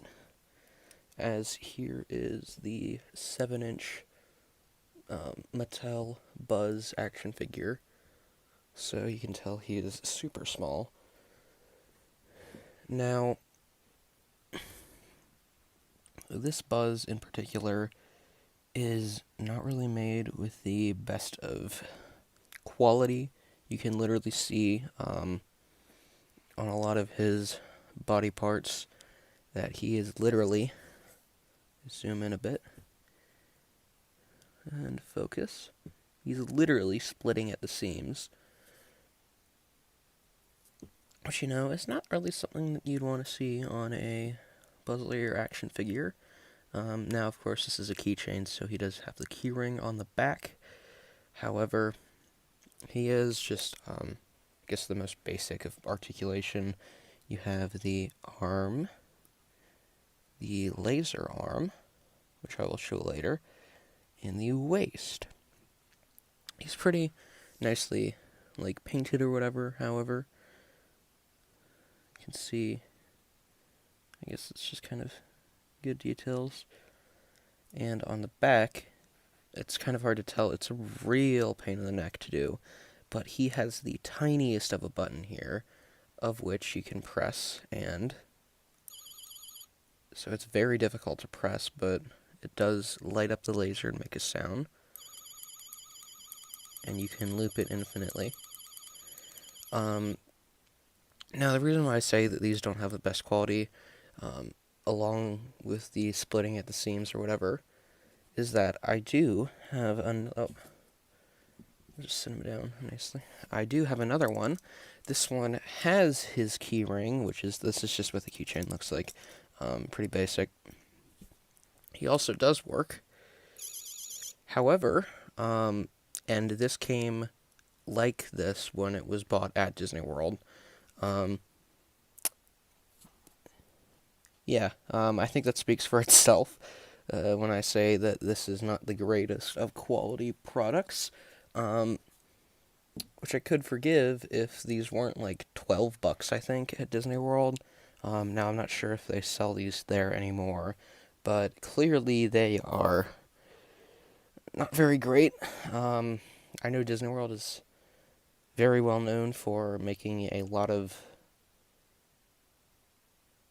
expensive products that are in no way belong to be that expensive. I know they have those little tiny collector's blind bags where each figure is worth like, I don't know, $10 each, and they're like less than an inch tall. Yeah, that's that's kind of my review. Like and subscribe. I know that I recently did a YouTube poll or whatever, and apparently this was voted as one of the top, videos, which is fine. It's good. Yeah, like and subscribe. See you later. Hi everybody. Today I have a review of the Toy Story Disney Parks Parachute Skydivers.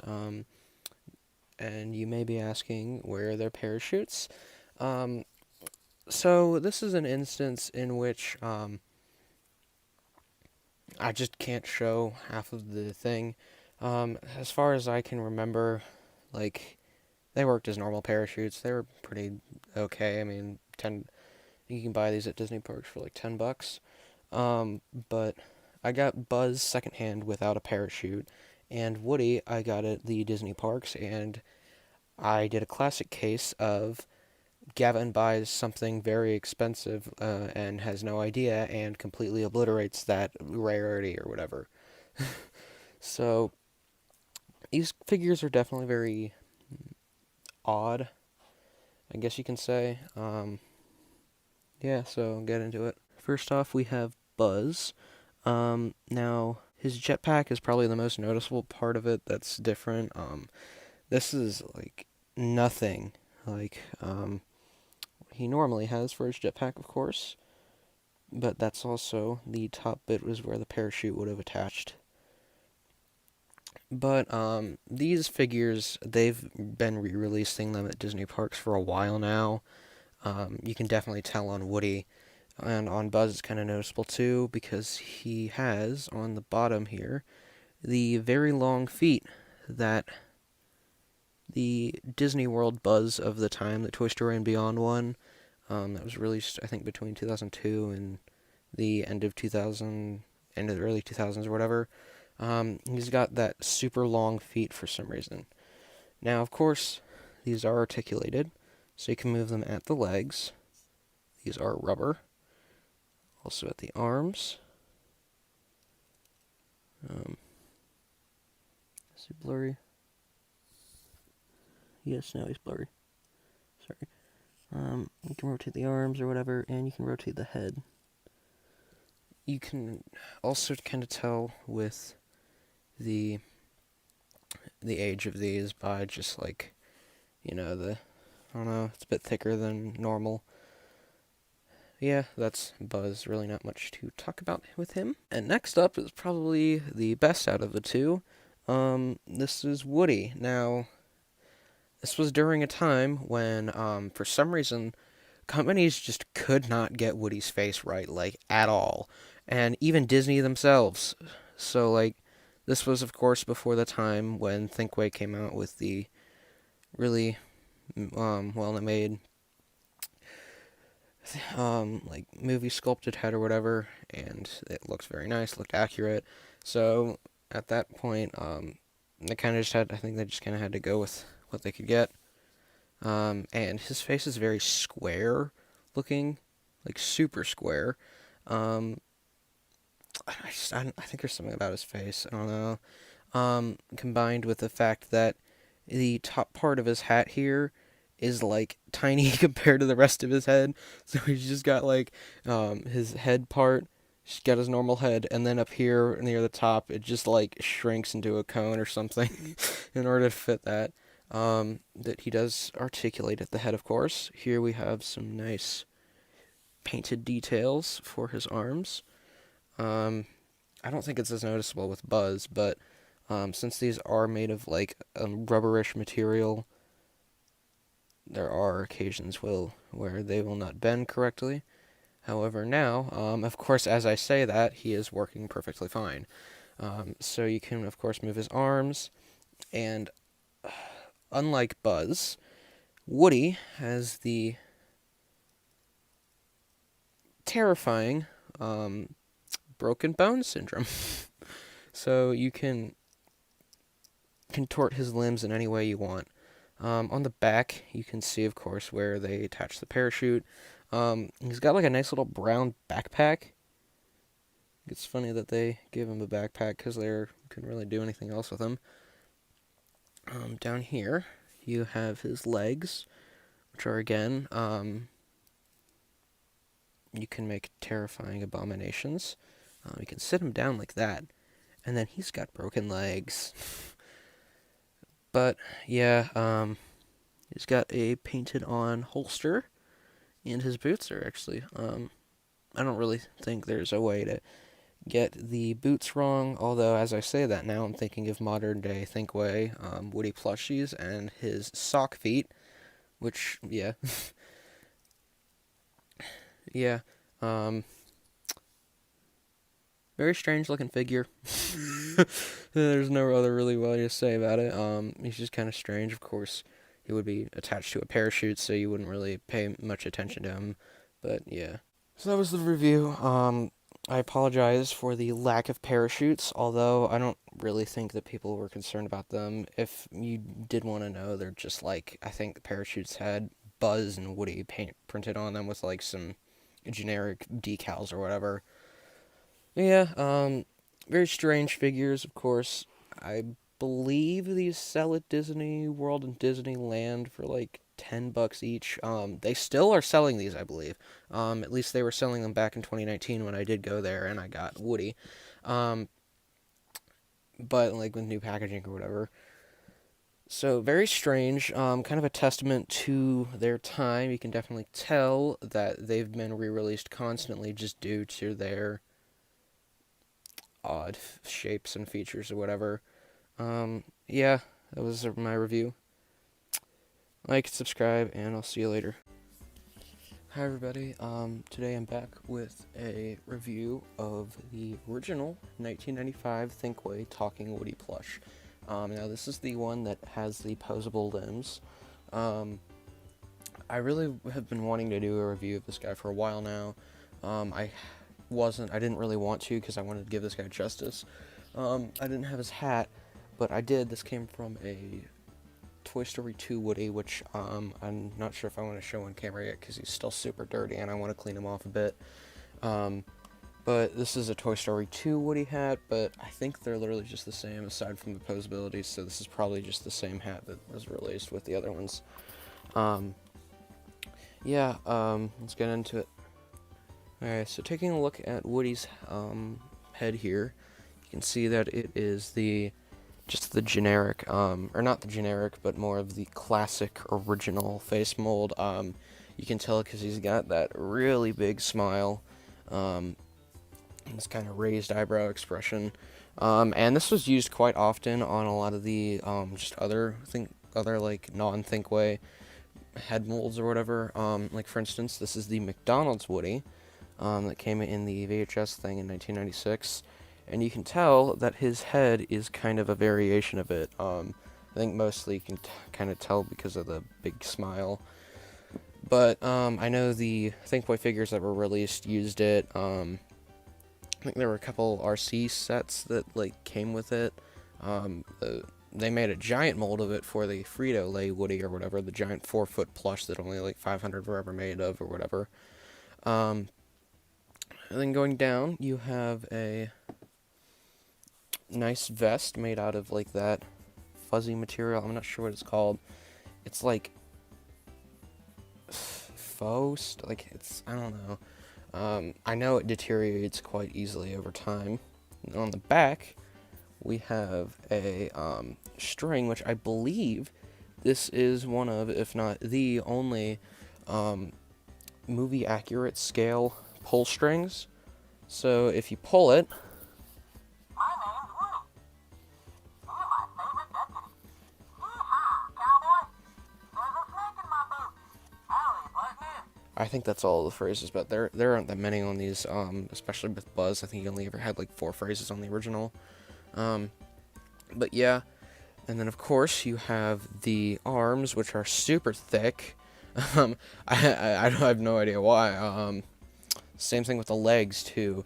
They're like very thickly padded, along with open hands, which is quite nice. And of course the bendable feature, which is only exclusive to this guy. He can move his limbs, and you can kind of contort them in grotesque ways. I don't really like messing around with it because it can get really gross looking occasionally. I kind of just like keeping him at this default position. And down here we have his belt buckle, which is a nice gold material, spreading around to the back. And over here we have a nicely done, at least for the time, a nicely done holster. And then, of course, we have the legs here, this is a printed jean material. This is literally the exact same fabric as the previous up here. But of course you also, again, have the bendableness, which, I think the leg pieces are kind of the ones where it gets a bit ruined, because I feel like these might be broken off here. I'm not sure completely, though. And then down at the bottom here, you have very nicely done, thick, like, vinyl, or soft plastic material for the boots. And I believe you can tell this is the original 1995 Thinkway Woody because it has the detached spurs on the boots. And to give you a reason why, I'll just show the boots of the original Toy Story 2 Woody, and you can see that clearly his spurs are molded onto the actual thing itself. So yeah, quite a nice Woody. Let me take a look at the hat now. So the hat is a bit cheaper though. It's definitely much cheaper. It's basically just like the normal hat design or whatever, that wouldn't have like the stripe around it or whatever. And they kind of just shoddily spray painted this on almost. You can kind of tell there's like excess paint right there. It's quite odd. This is one of the rare Woodies that I've seen where fitting the hat on his head is incredibly difficult. You kind of have to keep it there. Otherwise, I've actually had experiences in the past where you can even see it here. It's like literally removed bits of paint when it's removed. And that was my review of the 1995 original posable Talking Woody plush. Very nice. I know he's kind of incorrect by today's standards, but he's very iconic for being the first one ever made. And because of that, he is pretty great. He's got a lot of things on him that, of course, are not exactly accurate anymore. But in general, I think there's quite a bit of things on here that are pretty unique to this guy and are kind of neat, like the bendableness. That's never really been done on another Woody figure in a while now. But yeah, that was it. Like and subscribe. I know this is the first review I've done in a little bit, or at least a big one. I'll see you later. Hi everyone, today I have a review of the original 1995 Thinkway Buzz Lightyear action figure. This is a redux, I guess, or a remake of one of my older reviews. Came out a couple weeks ago. It was based on another version of this guy. I mean, he's the exact same one, but he's just like a completely different version. It's not a completely different version. I am just really stupid at my wording. This is the same Buzz. The other one I reviewed, however, was in worse condition. Much worse condition. He was missing his helmet, his wings didn't work, his laser, like, all of his voice lines were bad, just in general. So, I recently purchased this guy, and I thought I might as well do a review on him since he is nicer, and, my audience agrees, apparently. So, what is there to say about this Buzz? Well, he's got the helmet, of course. I would say, his, like, head, his purple color on his head for his, like, hood or whatever, is much darker than normal. He also has voice phrases, of course. I come in peace. Buzz Lightyear to the rescue. I think there's like 4. Yeah, he also has a laser. There we go. And, of course, he's got his joints that move. He's got arms. These, whatever. Arms work. Legs.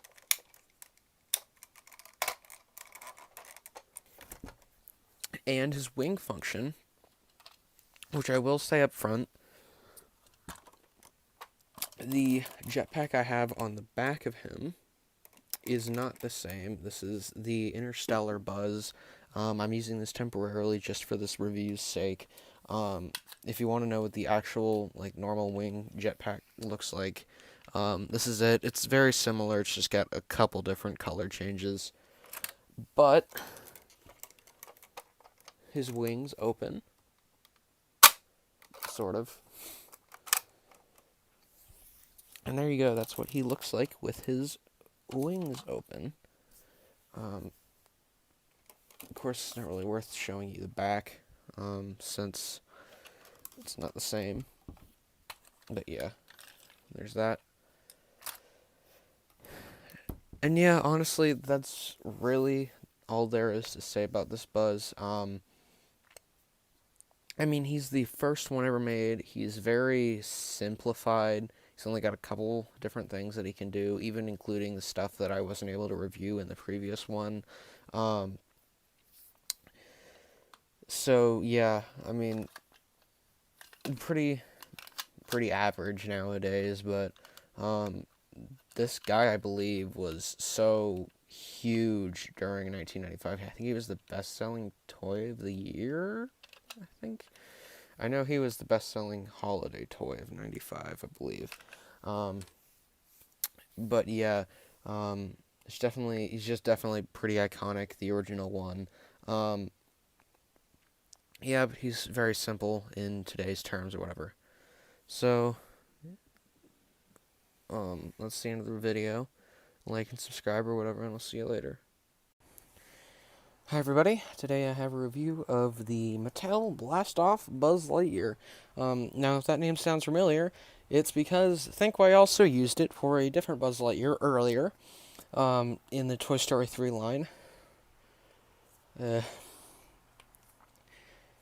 And I don't know, this is the 2019 Mattel one. This is 7 inches, so definitely smaller, but weird, same name or whatever.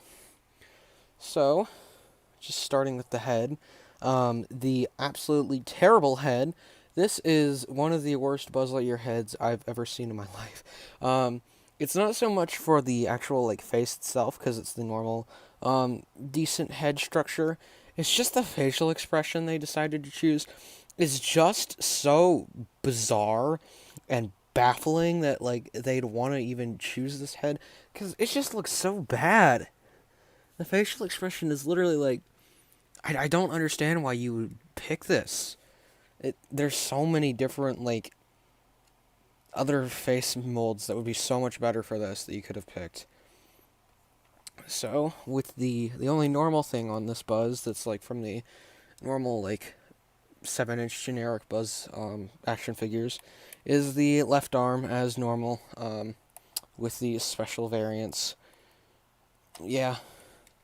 The arm, his laser arm, his right arm, it can be moved up and down, but the elbow joint cannot move. The hands kinda can. I know this one can, definitely. Yeah, so down here you have legs that cannot move, or they cannot bend. This one can move up and down, whereas this one can move side to side and up and down, but cannot also bend. Back here, you have the wings themselves, which do not retract fully. This is their generic position. Yeah, so there isn't really much to say about it because it's just kind of basic. There's nothing really. I mean, I guess for the wings, they did add this, like, aesthetic. They added this aesthetic, like, whatever that is. It's like inserts for whenever, I think this is movie accurate, though. I'm just gonna go with that. That's my take. So, getting into the actual play features themselves, you have the front button here, which is normally the wing button. You push it, and he speaks and lights up. And that is, like, that's insanely bright. And this is, like, I have all of my lights turned on. This is a fully lit room, and he is that bright. In fact, you can actually see, because this is actually a very thin paint line here for the white part, you actually can, if I can get it, but you can actually see through the paint. I think I should probably put an epilepsy warning on this guy. But the main play feature here is you actually have, of course, his legs here. For some reason, this is the same with the Buzz Lightyear spinners, but you squeeze them together, and if I can get this in frame, move this CD player.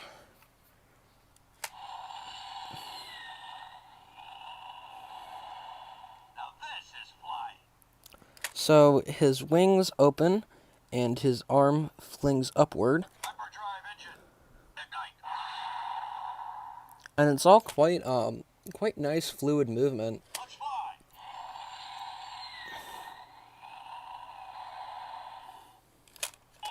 Hyperdrive engaged. Like, there isn't really much to talk about. I mean, it's cool, and he says phrases and stuff. But yeah, that's my review of it. He's very cool. It's just the face mold that I absolutely hate. Yeah, but I guess that's it. Like and subscribe or whatever, and I'll see you later. Hi everybody, today I have a review of the Five Below Toy Story Remote Control Buzz Lightyear. I'm not sure what brand makes this. Honestly, I don't really care, so I'm going to call it Five Below Buzz, because that's where you can buy him. Buy him for $5. And people online are selling this guy for over $20, which you will see, as completely clearly shown there, with the wings opening by themselves, that he is nowhere near worth that price. I've already made a little short YouTube short about this guy, but he just feels like, and just everything about him feels like a bootleg. But he's not a bootleg. He's sold at a literal retail store. He's sold at Five Below. You can find him. He's got the official Disney markings or whatever. And the plastic used is like that really crappy, cheap plastic. You can even see with, like, I'm barely putting any force on this. But you can literally see the plastic flexing there. Absolute piece of garbage. It's basically right there. That is, like, the cheapest little paint job I've ever seen in my life. The stickers are fine, I think. They're okay. And he does have some slight posability, which is, I guess, nice. He can move his arms up and down. I mean, hey, that's more than the freaking Thinkway Buzzes for their arms. You can also move the head. As well as the wings, which can pop in. But, as was, like, very clearly shown, completely by accident, previously, they don't stay in all the time because they're very weak. But the way you're supposed to open them is by pushing this button here, which may I remind you, that's not any way really accurate to the movie. More really weird spray painted details on there. And I guess for the remote control ability, it says it's a remote control. Yeah. All you can make him do is move forward. This is literally it. It's just one freaking button. And the button's really cheap and plasticky feeling. So, he has a little on and off switch here, so just turning him on there. And so now all you have to do is press the forward button. And, yeah, he's not going anywhere. And it's not just on the carpet because I'm on the carpet or whatever. Here, let me put down, this is the Toy Story 2 Junior novelization. Flat surface. Boom. Clearly, it does nothing. This guy is a load of trash. Please do not buy this on eBay. Please do not buy this anywhere other than Five Below. Actually, you know what? Just don't buy this Buzz at all. He's not worth the $5 you're paying for him. He doesn't even work properly.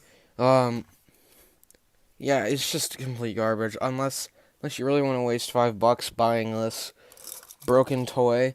Yeah, that's it. Like and subscribe. See you. Hi everyone. This is a bit of a different video. Not really that different in a sense, but this is a review of the brand new Disney Mirrorverse Buzz Lightyear action figure from McFarlane Toys. The reason I sound unsure about this is because this is like my first kind of figure of this sorts, and this Buzz is like brand spanking new. I think he came out just like a couple weeks ago. So yeah, he's based on the new Disney game, the Disney mobile game, and from what I've seen, it just kind of looks like Raid Shadow Legends, which isn't a good thing, but I know by saying that I'm gonna lose any sort of chance of getting a sponsorship from them, but I don't really care. I don't even think I'll even make it to a point where I can get a sponsorship. I don't know. I know I'm kind of ragging on for a long time, but yeah.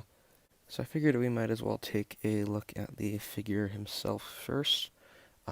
Just as a little heads up or whatever, this guy is quite heavy. I think it's just because of like the armor or whatever that he has on.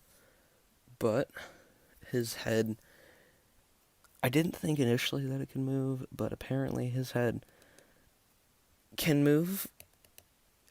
That's just the most amount of articulation you're going to get from it. So there, that's the maximum amount of head space you can move. Also, you'll notice that this is a bit like warped here, cracked here. That's because this is actually the jetpack's a separate piece from Buzz himself, and that's a really snug fit. Like, I had to basically jam it on him and pound it into him. It wouldn't go on correctly. But, okay, moving on to the arms. We have, this actually has a bit of a loose connection. I believe that's intentional. And it can move up and down, of course, and out and in, or whatever. Also, the arm bit itself can move like that. I'm not really sure how to commentate on this. Little rocket thrusters, for some reason, can move as well. Of course, you got the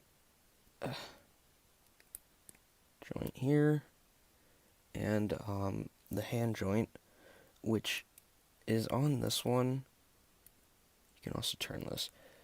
But as far as I can tell, I don't really want to break him since this is, I'm not sure how to take care of these, but I don't believe that this one can move up and down. I just don't want to pull apart at it. This one also has a thruster thing, a rocket thruster on him. We have some very nice printing here on the front side of him. I don't know what else to say. He's got, yeah, it's just some nice printing. Moving down, we have on the waist.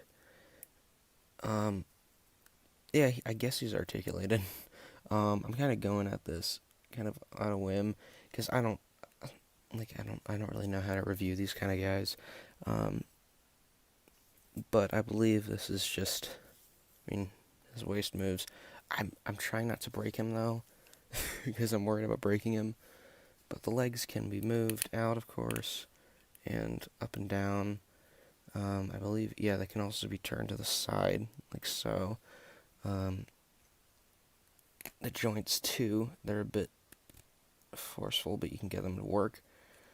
I'm not sure about the feet. I think the feet can move with a little bit of effort. I know you can turn them to the side a little bit. So you kind of pose them like that. And the toe joints, yeah, that's right, he has toes, can actually be turned upwards. So you can make him, like, tap his foot or something. And then moving on to the jetpack on the back. And he's got a lot of really nice detailing, of course. But with the wings, you have these little translucent wing pieces. This can just be inserted in the back here, like so. Sorry for the abrupt cut there. As I was actually exporting the video, I realized that the wings themselves, like, you can, if you push them in hard enough, they stay in, so I did not have them in correctly, and I apologize for that bit of the video. Try not to push it in too hard. I have a very weak connection. I might be putting them in wrong, who knows. That was a user error, my bad. He also comes with a stand, which I don't know what else to say about it. It's literally just a stand. He does have pegs on the bottom here of his feet to actually connect him to the plate itself, which just goes on like so, and go. He also does come with a card of sorts. I guess that's what his render looks like in game. I have not actually played the game because for some reason it still isn't available on the App Store. I didn't really expect to play it, so I have no idea what this means. I know these are like stats. I have no idea what those icons mean. There's the bio and more artwork of him. It's just I don't know, very nice cards. But yeah, that's really all I can say about him. Now, granted, I have not played the game yet. I don't know any of the lore. I don't know really anything about these figures itself. I literally just bought it because it's a new Toy Story toy. Put it in my cart. Yeah, I'm not really sure what else to say about it. It's a nice toy. Pretty good for $20. Nice and hefty. Got a lot of good articulation. You can display it in multiple ways. Yeah, that's it. Like and subscribe or whatever if you want to. Again, I don't really care if you do or not. And I'll see you all later. Hi everybody. Today I have a double review of Talking Woody and Talking Buzz Lightyear from Mattel. I don't think they have like a specific name other than that. I think they were released in 2016. I only know that because their butts say 2015, and in terms of that, I know the new 7-inch ones, a lot of them have 2018 on their backs when normally they're, I believe, 2019 that they were released. Either way, I'm doing a double review just for the heck of it. So yeah, let's get into Buzz first with Buzz. So with Buzz here, there isn't really much to talk about with him. These figures themselves had very basic articulation. You could move the arms up and down, no wrist articulation, nothing. It's just up and down, not even out. You can move the legs out slightly, but you can also move them up and down. No knee bend, no foot bend. You can also turn the head. Very basic design, front and back. And he talks, which you can press his wing button normally. I have a laser and I will use it. Buzz Lightyear, reporting for sector duty. So this figure, I've noticed, has a weird thing of doing, basically, he'll say a phrase, and then he'll wait for like 2 seconds, and you think the phrase is over, and then he'll play a sound effect, which is very disorienting when I'm trying to record this for an upcoming all phrases video, and I keep stopping the video before he's able to get his sound effects out. Woohoo! Next up, we have Woody. His hat, of course, can come off or whatever. Head cannot turn, actually. He does have a closed mouth smile, though. Again, basic articulation with the arms and the legs. And the legs are more basic now. They can only move up and down. But you can actually move the boot back and forth. Front detailing, he's got the correct belt buckle color, I believe. And the back, which is the big speaker on the back. That's also, his batteries are located inside of his head. So all you have to do to make him speak is press his badge. Hello? Nothing like riding the range, right, partner? Sheriff Woody here. We're in this together, partner. Ride like the wind. Hey, who's got my hat? So yeah, pretty nice phrases overall. So that was my review of, or my double review, sorry, of Talking Buzz and Talking Woody. Again, I think that's just what they're called. Very generic names, Mattel. Pretty good figures for the time. Definitely nowadays, they have clearly advanced their Toy Story action figures. But this was good for their time, I think. And they talk. I think they say 15, 20 phrases, which is pretty nice for, I think these retailed for like $12 at least. I remember getting these at Toys R Us for that price. So, again, I'm going to try and start this new thing as well, where I add video cards at the end of the video. So, I'll place one here. I'll place one here. And I might place a subscribe here. But yeah, that was the review. Nothing really else much to talk about it, and subscribe or whatever, I guess. Hi everybody. Today I have a review of the Toy Story 2 Rock'em Sock'em Robots.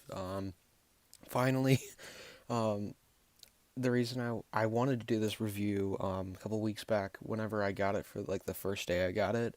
The thing was, I was kind of like testing it out or whatever, and Buzz's arm snapped, and his play feature was entirely useless. Gorilla Glued it, broke again, Gorilla Glued it again, broke it, and it broke.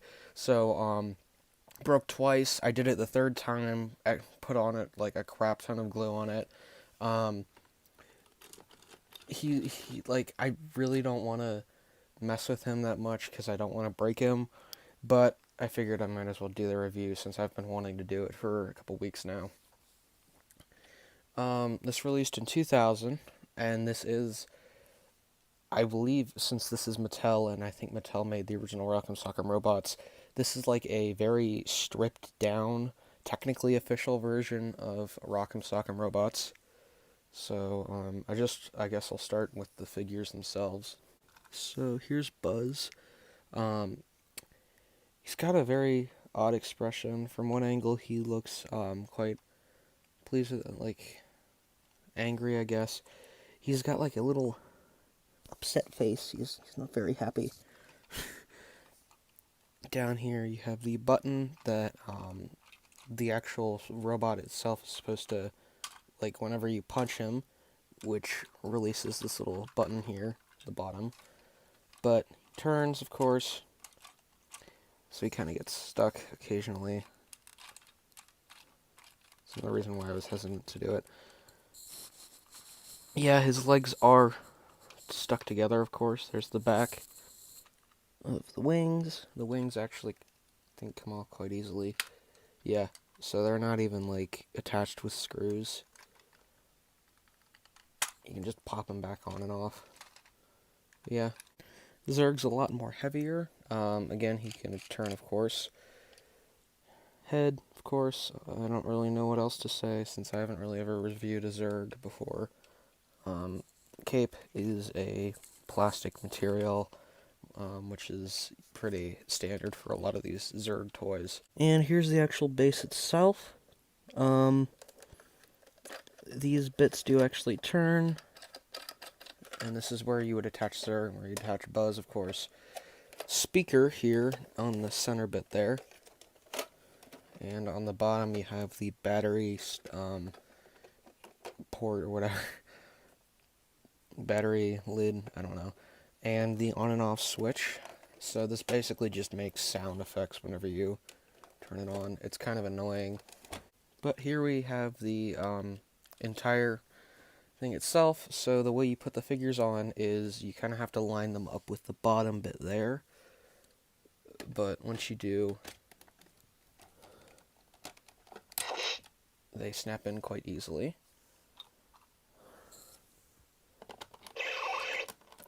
And this is where I'm going to have to be pretty careful with this.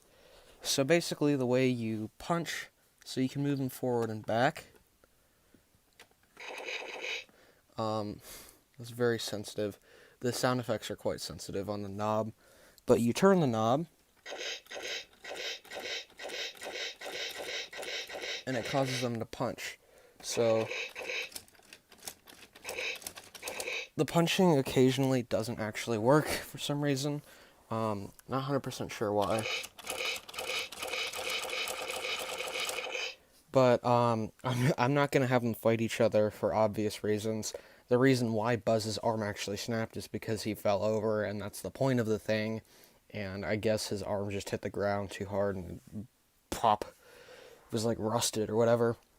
So basically the point of it is you would get them to punch them in the center button, and the center button causes them to fall over. And I apologize for that really lame recreation-ish thing that I just did, but that's basically what I'm going to have to work with the limitations that I've been given. Since I really don't want to break this a fourth time. Yeah, you also have these little score things here. They range from 1 to 5. I don't know why there's a 0, because each player, I guess, just starts off with 1 point, and as you go, you get 2 points, 3 points, 4 points, and 5 points. It's just one of those like little clicky things. It's a nice sound. But yeah, that's the review I've had for quite some time that I wanted to make. Yeah, but that's it. Like and subscribe if you want, and I'll see you later. Hi everybody. Today I have a review of the Toy Story Slam and Launch Buzz Lightyear with Skateboard toy. So this was part of Mattel's like 4-inch line that they did with these smaller figures. Had very basic posability with the arms and heads or whatever. I might actually review this guy at some point, so I'm not gonna touch him. But this is like a skateboard type toy where you like punch it. I don't know. So let's get into it. Starting off with Buzz, I'm gonna say up front, this is caulk. I have no idea how it got on his arm, but yeah, that's never coming off. But if it's pretty obvious what it would actually look like. You have just the normal stuff, but that's what it would normally look like. Rotating arms. Head can be moved a little bit. It's got some pretty decent printing on him. Those aren't the Star Command logo thing is, but not the Lightyear is printed. So is the Space Ranger logo, which is actually quite nice. Legs do move for some reason, and underneath you can see the pegs. Very basic back, of course. This is the skateboard itself. Not really much to talk about. It's got some nice like texturing on it, and the wheels spin, which is kind of necessary. And this is the actual launching machine itself. Apparently, this also comes in black. I just looked it up and have an Amazon listing with a black one, but this is the blue version. It also has like a detachable ramp thing, which I just used to like hold down my hand. Like, I'll show you. So, when inserting all of the figures onto the thing, you just take Buzz, and he attaches through those little pegs. You just literally snap him on like that, and he stays on quite nicely. Load it in. This is what I was talking about with the thing here. It's technically supposed to be like a ramp or something. However, I find it nice as like a way to hold down the actual thing itself when you're launching it, since it is kind of light. So, yeah, you can see he goes fast. He hit the edge of my backdrop. Let's do it from a further distance. Go off screen. So he does, like, I guess since the momentum and the weight of Buzz, he does like cool tricks where he flips in the air. But yeah. Oh my gosh, he got some airtime on that. Wow. It didn't damage my set or anything. That's good. He can really get him flying, like literally flying. See if I can do anything with the ramp. Ugh. Get off. There you go. I don't think it's gonna do anything. No, that was a misfire. Yeah, this is what I mean. Without the thing, like the handle, this as a handle or of sorts, you just don't get that, get that insane distance that you normally get with the thing on and your hand on it itself. I don't know. Oh, he did a little trick flip there. Okay, I'm gonna stop. That's fun. I haven't touched this thing in months. It's been up on my top shelf. So that's the Slam and Launch Buzz Lightyear, I think it's called. Quite a nice little toy. Obviously, it's been out for some time. It feels weird. Because I remember buying these 4-inch figures at Target back in like 2015 or so. And they don't sell them, and it's been 6 years. And it just, I know it's only 6 years or so, but that just makes me feel old. Yeah, I don't know. But that's it. Like and subscribe, whatever. I don't care. See you later. Hi everybody. Today I have a review of not Mattel, Thinkway's 2009, or I believe he was re-released, but this is the Karate Action Buzz Lightyear. So basically this whole thing is that he has karate chop action. I don't know why they call it karate chop. Like, they didn't just call it karate chop action. I don't know. But he is very cool. Now, they did, I guess, kind of remake him in 2018. This is the 2018 version of the Karate Chop Action Buzz. But I'm going to probably be comparing them because this guy is very clearly far better. So, just to get into it now, I will mention, of course, he does not talk. These are decorative buttons. He also does not have the wings. The wings are actually, they're like stuck on this plastic bit there, so they don't actually really exist. But you can see he has the normal Thinkway head, normal helmet or whatever. The legs do not bend, neither do the feet, but they, unlike 2018 or the modern Thinkway, the Karate Chop Action Buzz, you see he does this. He can bend his legs, and they're on like an actual joint, so you can move them around or whatnot. I haven't been like really bad at my speech right now. You can also turn his waist, so there's just like a bunch of points taken from the not modern one. Also, his arm, this is literally just the normal original like Toy Story 3 Thinkway Buzz arm. Again, which this Buzz only has the sideways arm, so yeah. But going around to the back here is where you can start seeing some odd things. So I'm not sure if these had decals at one point or not, but I know this did not. This never did. There's supposed to be like a little sticker here or whatever.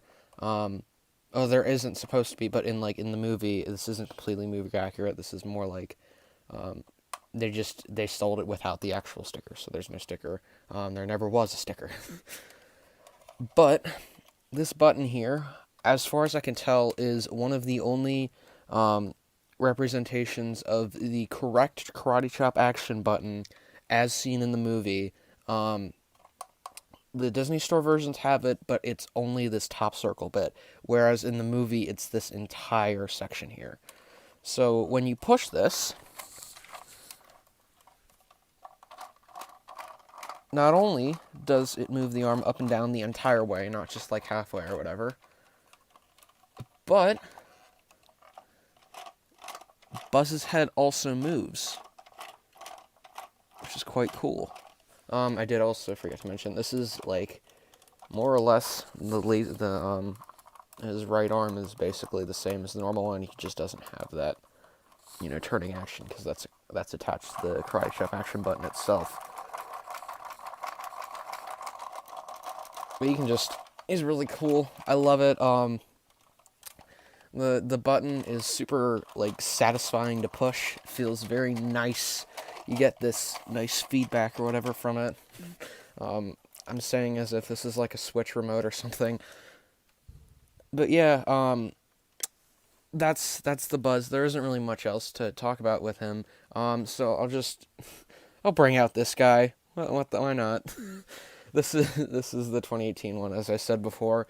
And yeah, considering the review I made for this guy is literally like a minute and a half long. He literally only can move at the waist, the arm, and the head, and also his fist here and whatnot, which is very few articulation points. You can't actually even bend them, of course. The button, there is no button. There isn't even like a faux button or whatever here. It's just spring-loaded. He's completely hollow inside. It's just this action. So it's not like they could have put at least voice commands or voice buttons in here or whatever. No helmet. And it's just the same normal feet and no wings.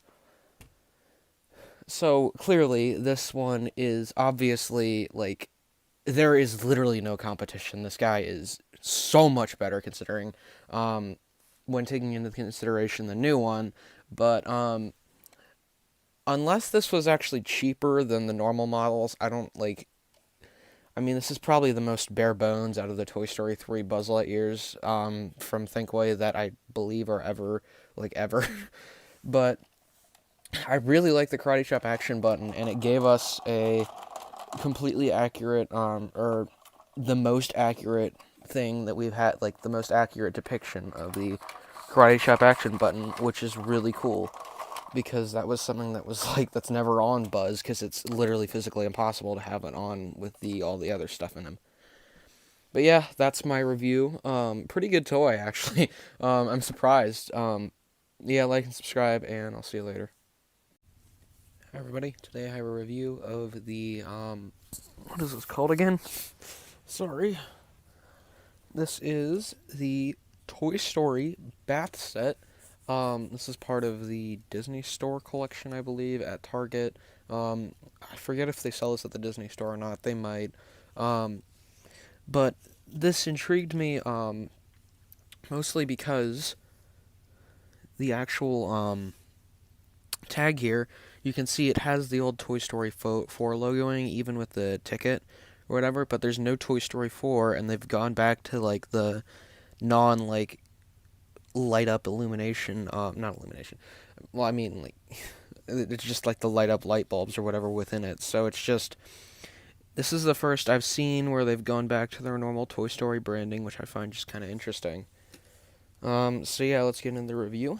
So Buzz is, pretty okay.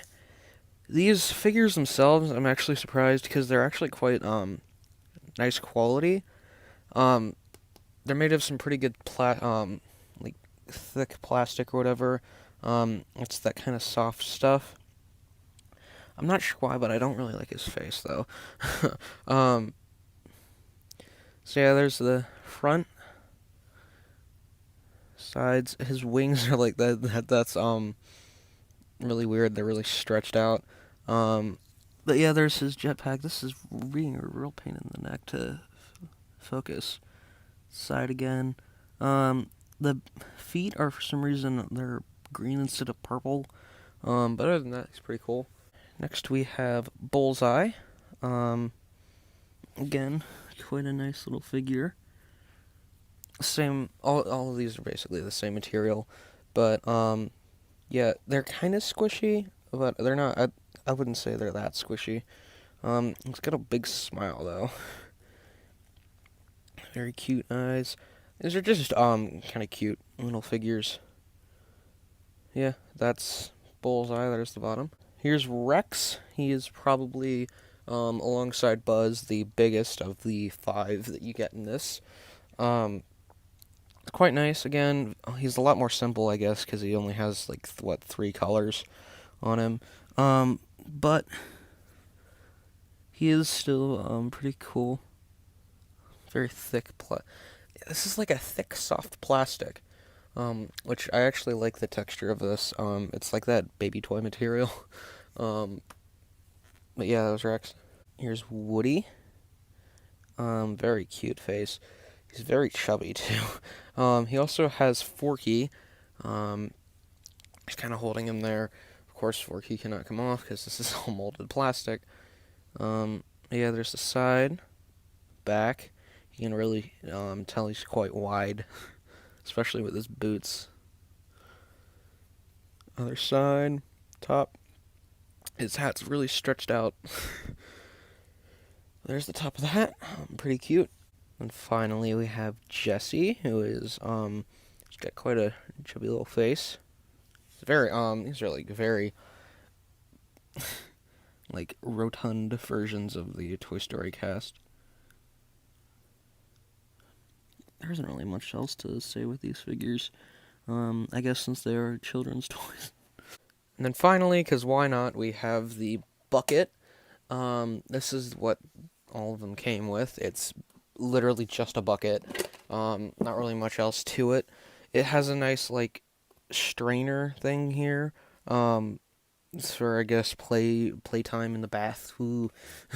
It also has, like, a weird little spout thing so you can pour water out of it. And it has, again, the Toy Story logoing. Not the Toy Story 4, but still has the same background. I just find this interesting. I don't know why. Yeah, you can also fit all the figures inside. Woody, Rex, Jesse, Buzz, and Bullseye. They all go in, and then you can snap the cap on. And just taking a look at the manual here. There isn't really much of a manual. It's just the front tag. It says Toy Story. Includes bucket with straining lid and 5 figures. And down their bath set. And inside it has a picture of what's kind of obvious that you can do with the bucket. You can pour water out of it. Wow. And then just some caution, whatever. And then there's the Disney Store logo. That was the Toy Story bath set. I'm not used to seeing brand new Toy Story toys that don't have the Toy Story 4 logoing, which is quite neat to see. I guess it's just I've kind of gotten used to what the Toy Story 4 logoing, and then later with the 25th anniversary, and that kind of went in with the Pixar detailing or whatever, but this is kind of like a mix between the normal one. I don't know. It's just neat. I'm not really sure where I'm going to put these, but yeah, that was the review. Like and subscribe or whatever, and I'll see you later. Hey everybody, today I have a review of the Toy Story 4 Flexstream Buzz and Woody. This is a double review, obviously.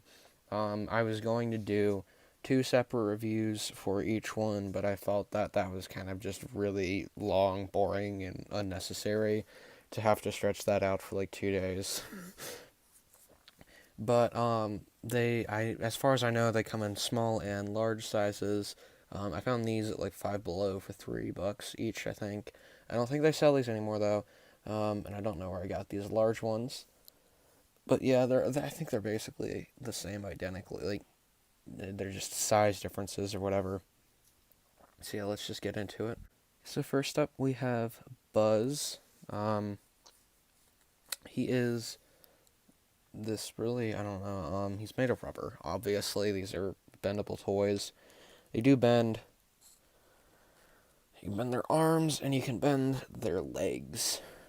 You can bend them in all different sorts and sizes, and distort them, and make them look all creepy and scary and spooky.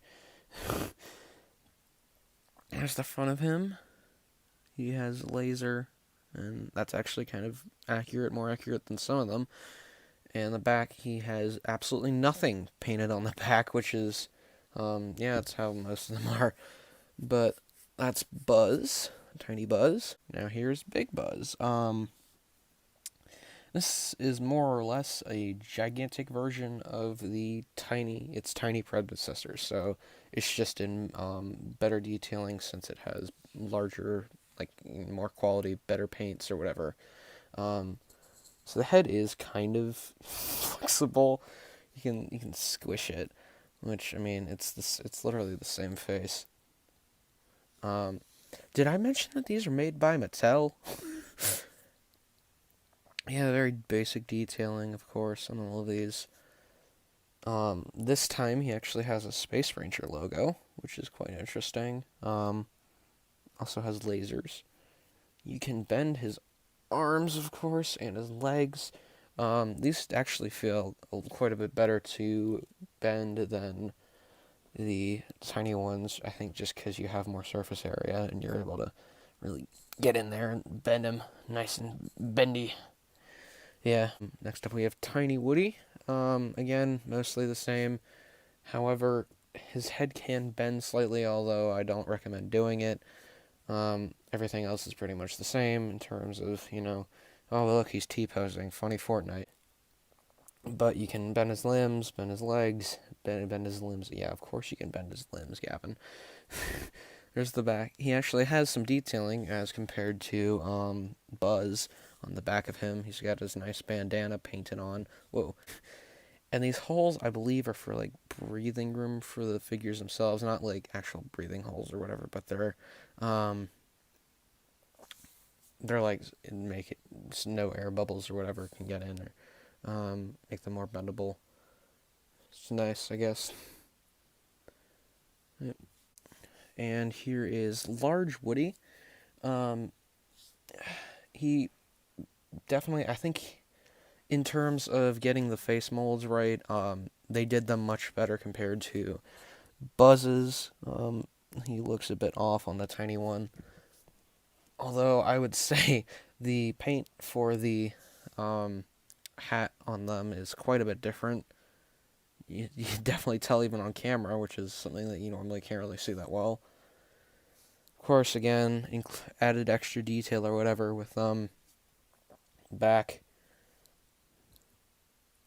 Also, that's quite interesting. He's got some really big hands. I forgot to mention, like, nice and chunky hands. You can make him gasp or whatever, but I mean, yeah, they're literally just bendable figures. I don't know what else to say. I did forget to mention the bottoms of them are hollow for the feet for some reason. Yeah, pretty much the same as the other ones. I think his head can bend, but I don't recommend it again. It's the same.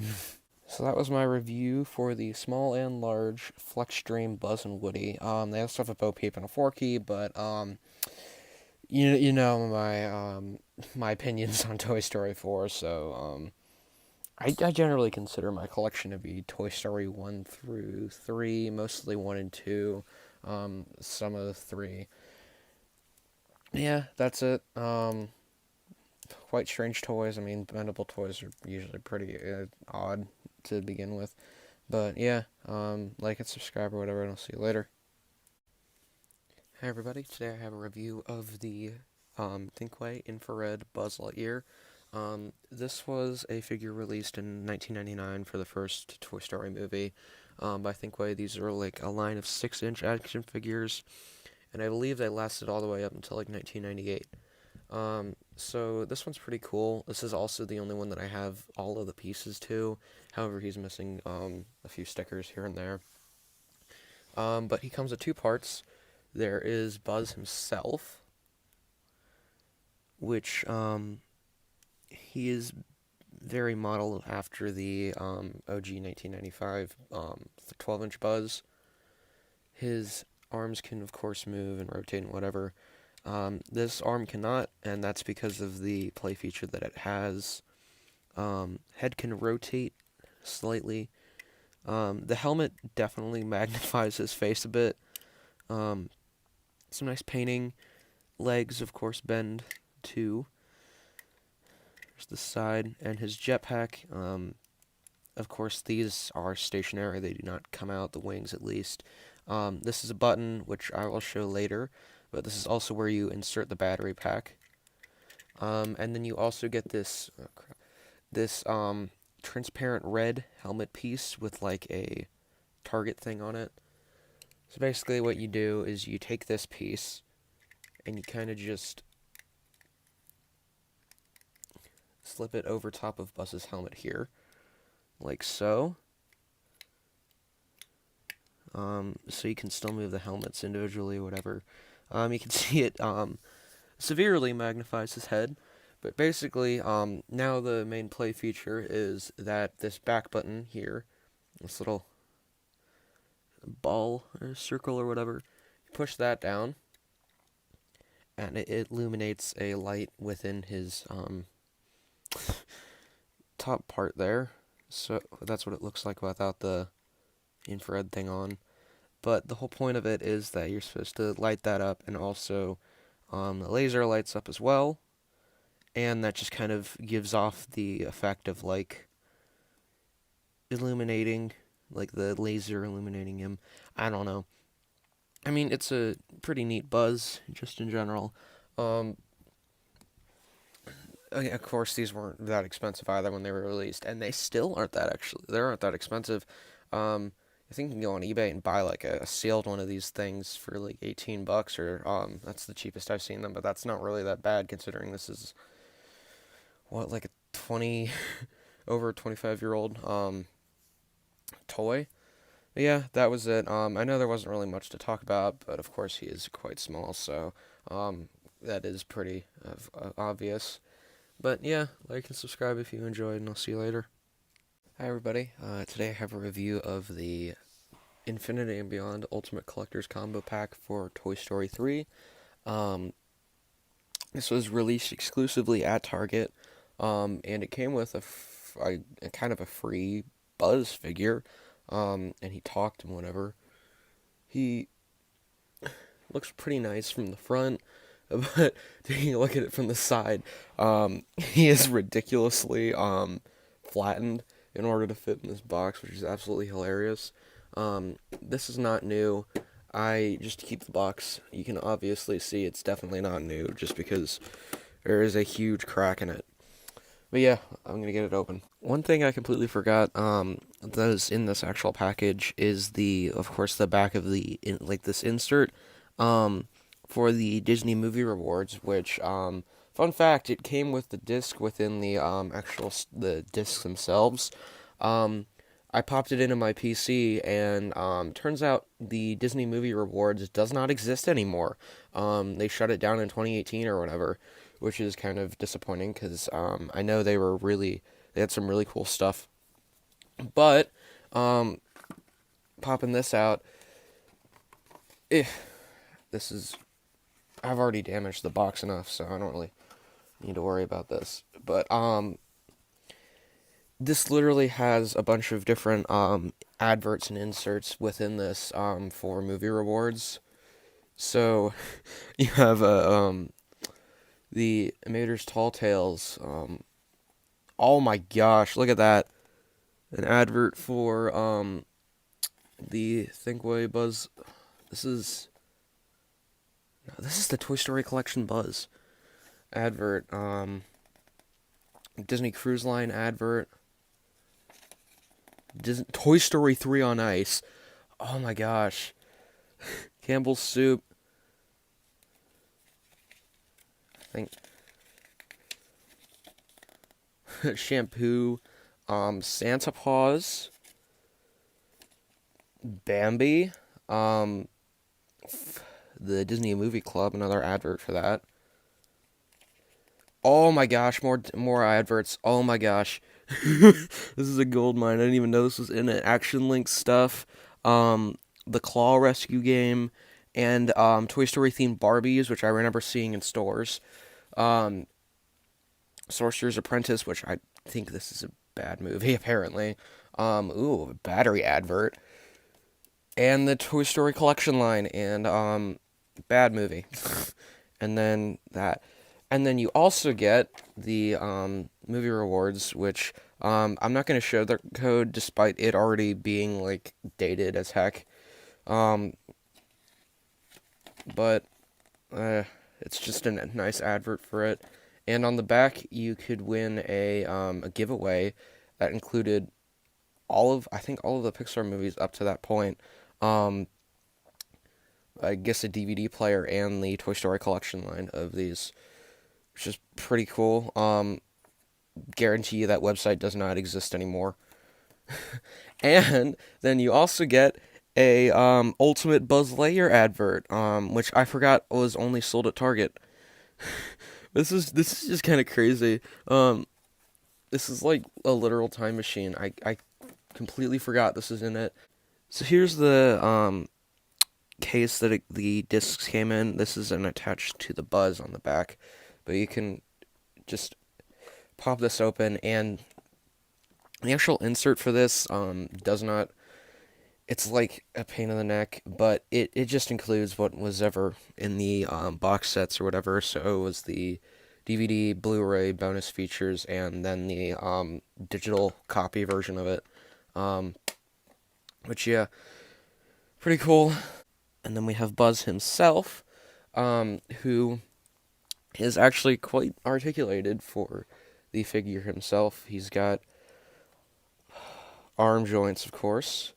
You can actually turn the arm to the side without moving the actual ball joint itself, which is quite cool.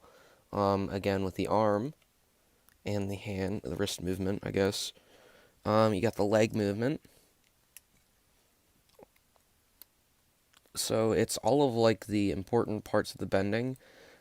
He also talks, so you push this button. To infinity and beyond. And you also notice you can pull out the wings here. So they come out like that, and then you push the button. To infinity and beyond. And little bulbs light up inside of them. But, and I think that phrase is actually taken directly from the advert in Toy Story, the first one, for the Buzz advert or whatever. But you can see just how absolutely, like, ridiculously skinny he is. Look at his waist. Kind of hilarious, to be honest. Yeah. Actually, pretty cool Buzz.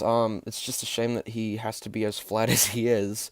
Because he'd be a pretty cool toy otherwise.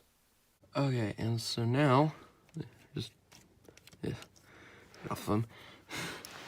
Now you can take Buzz here, and then you can take the actual box set here. And there's that little thing I mentioned before. You can literally just take his back part there. See, there's like a little connector thing here. Attach that. And it just pops in like that. So yeah, that was my review of the... What is this called again? The Infinity and Beyond Ultimate Collector's Combo Pack. Toy Story 3 DVD box set or whatever. Quite cool. It's definitely a unique Buzz. It's actually a pretty decent Buzz. It's just the thickness is kind of off. But, yeah, just went down a little bit of a nostalgia trip also. But I think I might just display him like this. I might throw out the box since it's kind of halfway destroyed anyway. Yeah, like and subscribe if you enjoyed, and I'll see you later. Hi everybody, today I have a review of the electronic talking Deluxe Buzz Lightyear. This was released by Mattel. As far as I can tell from looking it up on the internet, there exist two different versions of these. They're essentially identical, however, the 2008 one does not have a helmet, whereas the 2009 one does. This is the 2008 one, obviously. And it's not just like because I bought this used and didn't have a helmet or whatever. I had to look it up, and I found, like, new in the box versions of this one that don't actually have the helmet, which is quite interesting. Now, mine is decently yellowed. It's not to the point where it's very noticeable, but it's definitely there. But basically, he is essentially, as far as I can tell, he's modeled after the Action Links Buzz. This is just one of them, but he has the same kind of general design as the other one, just kind of enlarged to a 6-inch scale. His arms can rotate up and down. There isn't really that big of range of motion. So his legs can also kind of rotate. The back of him is just... I forgot to mention his head does also turn. And the jetpack is completely removable. It just is attached with these, like, little pegs or whatever. And on the back, you can see it uses my favorite type of batteries, the little watch ones that are a pain in the neck to find and a pain in the neck to get in. But slides back on. And you'll notice here, mine is, again, a little bit dirty, but he has a button. His wing button functions as a speech button. And I think the interesting thing about these is, I'm not exactly sure if it's a difference between 2008 and 2009 ones, but this is basically goes along with the Woody figure that includes phrases from the UK, exclusive UK Australia exclusive talking Woody doll that is decently hard to find. I want it, but it's hard to find. But yeah, I'm not sure if this is like UK Buzz phrases, but I protect the galaxy from the threat of invasion from the evil Emperor Zurg. There's a secret mission in uncharted space. Let's go. I am Buzz Lightyear. I come in peace. that helmet sound repeats a lot. There's a couple more phrases, but it's actually quite a loud speaker. Decently loud. It is hidden back here. Kind of hard to see, but it is within his waist. And the button itself is actually quite nicely made. He has actually had some battery corrosion, so I had to open him up and clean out the battery compartment. But as I was doing that, I discovered that he had like a rubber membrane that was quite similar to a lot of the video game buttons that you see on like Xbox and PlayStation controllers. So it has that kind of same To infinity and beyond. feedback to it while you're pushing it. So that's quite blurry. Sorry about that. Yeah, that is the electronic Buzz Lightyear, released by Mattel in 2008. Again, I suppose. Mine is definitely not in the greatest condition, but I mean, pretty cool toy. Along with the Woody and Jessie that were produced, they're kind of like bigger versions of the Action Links toys, and these were I remember these a lot from when I was little, because I have quite a few of them. I have like 10 of these of Buzz at least, and like 6 or 7 of Woody. Yeah, that was it. Like and subscribe, and I'll see you later. Hey everybody, today I have a review of the Interstellar Buzz Lightyear. This is the blue version. I've already done a review on the purple one a while back, a couple months ago. However, this one is blue. That's basically all the extent to what the differences are. I wasn't originally going to do a review on this, but I held a YouTube poll, and about 100% of you said yes, so I'm doing it. But yeah, so this is Blue Buzz. He has, of course, the rotation. It's been a while, I apologize, since I've done one of these kind of reviews. So he does have rotation on the arms. Legs, all the same. That's not even in the camera. Legs, of course, whatever. Yeah. Laser. Does that one weird pulsating, blinking thing.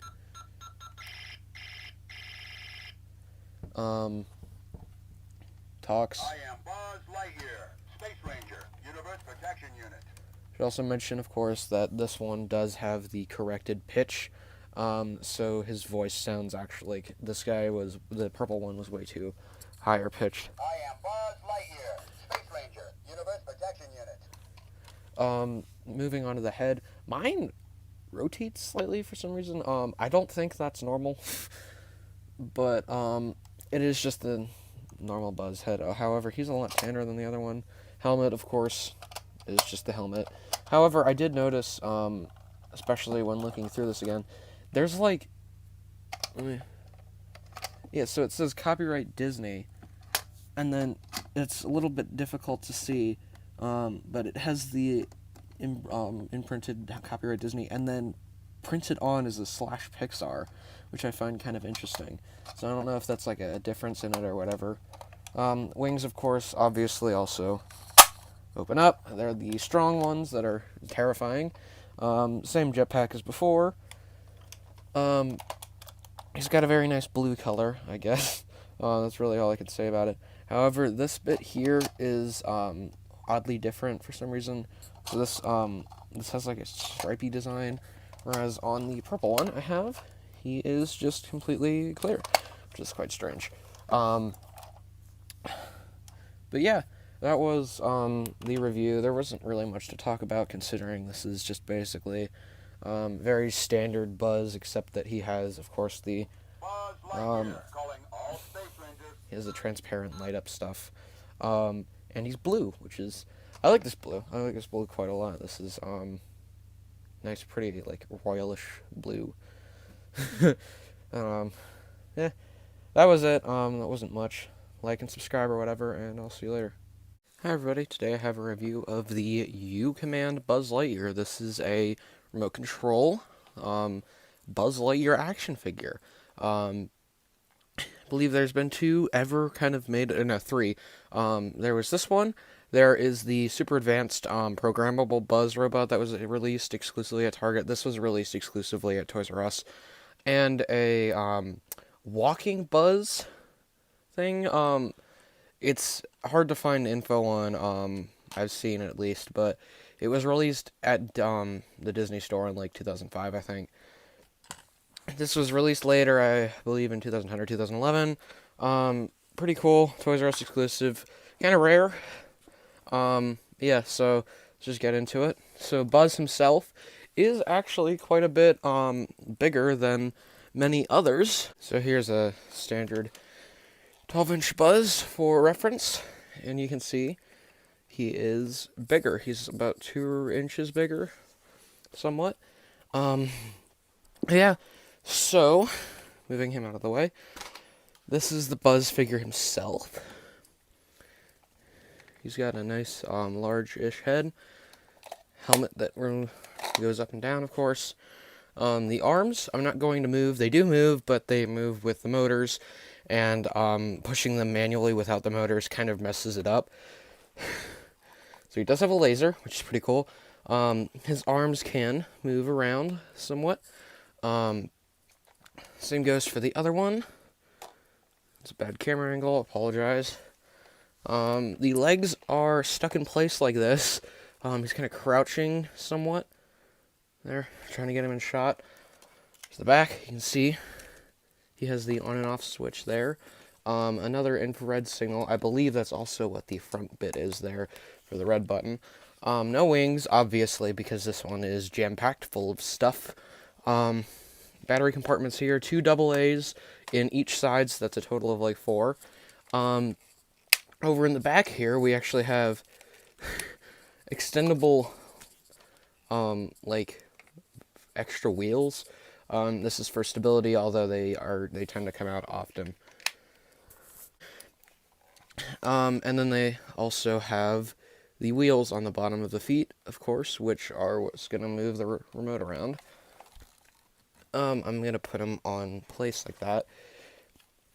And then we have the remote here, which is pretty interesting. These are all the commands on it. These are more of like membrane type things, so they don't necessarily really have analog input, the sticks at least, so they just kind of, that's down, that's up, there. I taped a bit back there, but I'm missing the battery compartment on this, but it does take 3 AA batteries for the remote, and the on and off switch, which I will turn on later. So just with the Buzz himself, without the other, you know, stuff in place with the remote, turning him on.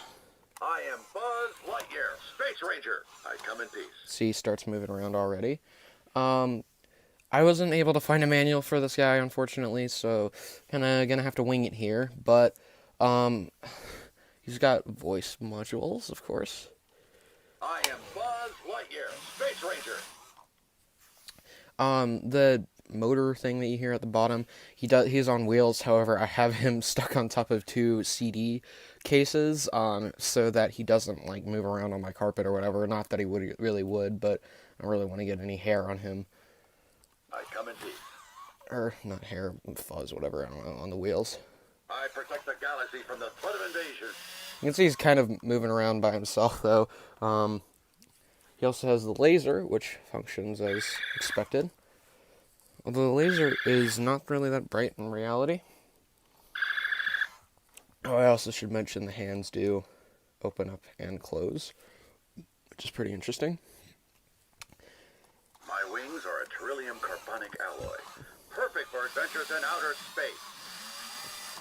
All of these phrases are like engraved into my head.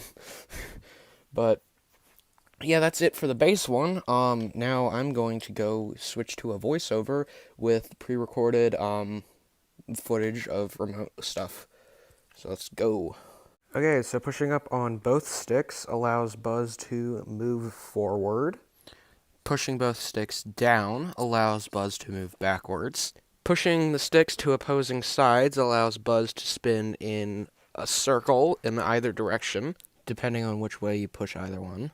And finally, pushing a single stick either up or down allows Buzz to do a swing turn on either foot. These actually allow Buzz to do some pretty cool stuff. He is able to do some pretty interesting and complicated maneuvers. The only issue is he has a couple seconds where he needs to register, and also because he's so top-heavy, occasionally that will happen. While there are technically 4 directional buttons that allow Buzz to move on the upper section of the actual buttons, but they only really let him do slight, small movements, and are best used when doing the programming section, which I will show later. These next 3 buttons allow Buzz to spin in a circle, kind of do this backwards and forwards thing, and then spin, and perpetually swerve to the sides constantly. Each one plays with a little sound effect. There isn't really much else. The next button activates Buzz's, quote, Spanish mode, where he plays music and does a little dance. This, I believe, is actually a slightly abridged version of the music used for the Ultimate Programmable Buzz. I actually think this is a simplified version, as it's missing a couple of the instruments in the background, and there's an entire section of the song missing.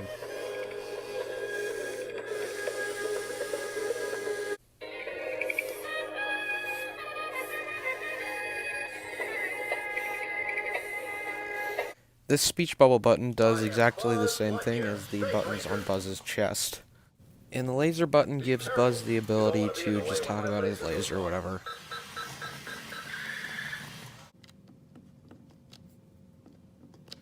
after pushing the program button, you can go into the different buttons, like the forward, backward, left, right, and all the other ones.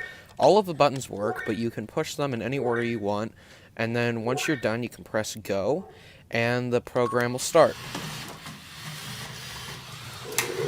And finally, pressing the stop button, which is also located on the go button, immediately stops any program Buzz is doing, which also includes the pre-programmed ones that are included as those buttons. So there was my review for the Command Buzz Lightyear robot. Really cool toy. It was a shame he was only released at Toys R Us because pretty cool. He's got a lot of different features that you can do with him. It's pretty easy to control, pretty easy to program. Yeah, and he's just a decent functioning Buzz toy as well. So he's just pretty cool in general. So yeah, that was it. Like and subscribe or whatever, and I'll see you later. Bye. Hi everybody. Sorry for the couple day, break or whatever that I did. Kind of partial ideas, but now I'm back with a review of the Disney Parks Toy Story Buzz Lightyear Spaceship playset. Right now you can buy this at like Disney World, Disneyland, whatever. Disney Parks, of course. It's pretty cool. I have this one and a Andy's Toy Box set. That's like it opens up with a Woody's Roundup one. That one's much more complicated, but I figured I'd do this one first and then do the other, just review the other one if everybody likes this kind of review. So this does come with 3 figures. So I guess starting off with Buzz, pretty nicely detailed. Just a normal plastic, I guess. He has a hole at the bottom for pegs within the set. This is like a very standard mold for the Buzz, so there's that. You also get Zurg, which is a slightly lighter colored purple from a lot of the other ones that are this size. I know a lot of them are like a very dark purple. There's the face mold. The cape is, of course, kind of oft removed, not really attached to the actual thing itself, separated. And he has fake wheels on the bottom. There's that. And you also get a Zurgbot, which has the smaller ones on top, and it's a nice lighter shade of, I don't know, gold plated color compared to the main one. This is a bit darker. There's the back, nice and shiny, and there is some, of course, copyright info. So moving these out of the way and actually getting onto the ship itself. There isn't really much to talk about with the ship. There is rotating little wing flap things, a Space Ranger sticker. Most of this is all painted decals. There's the side. And the back has no information except for like a Disney Pixar copyright. And the bottom has a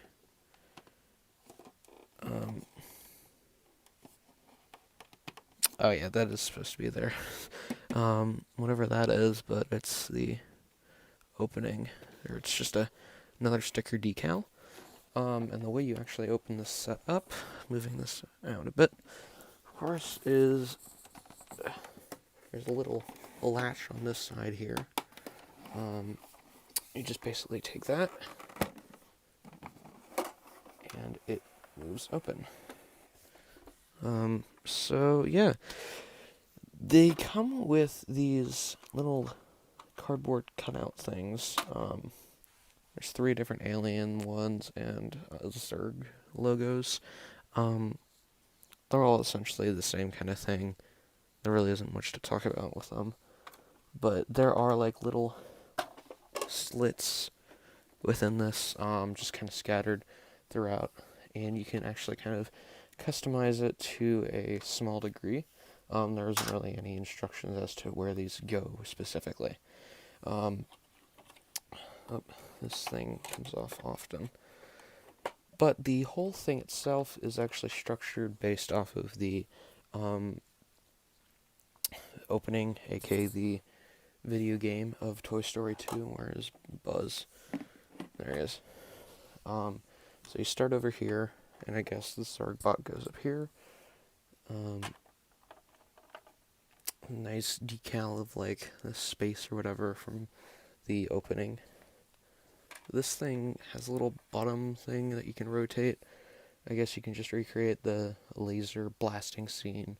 And then a little turntable here, which actually, removing these, you can see opens and closes a little hatch, which is a really cool feature. So you can just place Buzz on top, like so. Turn it, and he falls. And then there's another one here. I guess I should also mention that there is one of these surveillance camera things, which can rotate up and down, as well as the head moving up and down, and can kind of turn to the side, although it isn't at a really great angle, and it can only really stand up at that point. So, pushing him down, you have another of the same kind of turntable here, or the opening hatch, I guess. And he tends to do that often. And then here is a memorable opening bit. So this thing comes off often, but it's literally just made up this little spike platform thing, and it attaches to this bit here. And the whole point of it is you can have Buzz here, of course, and have him, oh no, I'm running away. And this thing can slide back and forth, so that's pretty cool. Another one of those surveillance cameras, although it actually has a spot to hang out there. There's some nice, like, I don't know, indentation all around here also, which is pretty cool. And then moving over here, this, I don't know how it connects. My best guess is like something like that, I guess, but that isn't really good for review. So, moving up here, you have the platforms, which, I don't know, it's just kind of a base representation. And then there's a little, like, hook thing down here, which you can use. There's also, like, a nice control panel, I guess, for Zurg, to control the spike thing here, the I have you now scene or whatever. But he can, hang out. And then this little bit here slides down. There's like little pegs for it to stand on. And then there's an actual peg on top, which you can slap Buzz into. And there he is.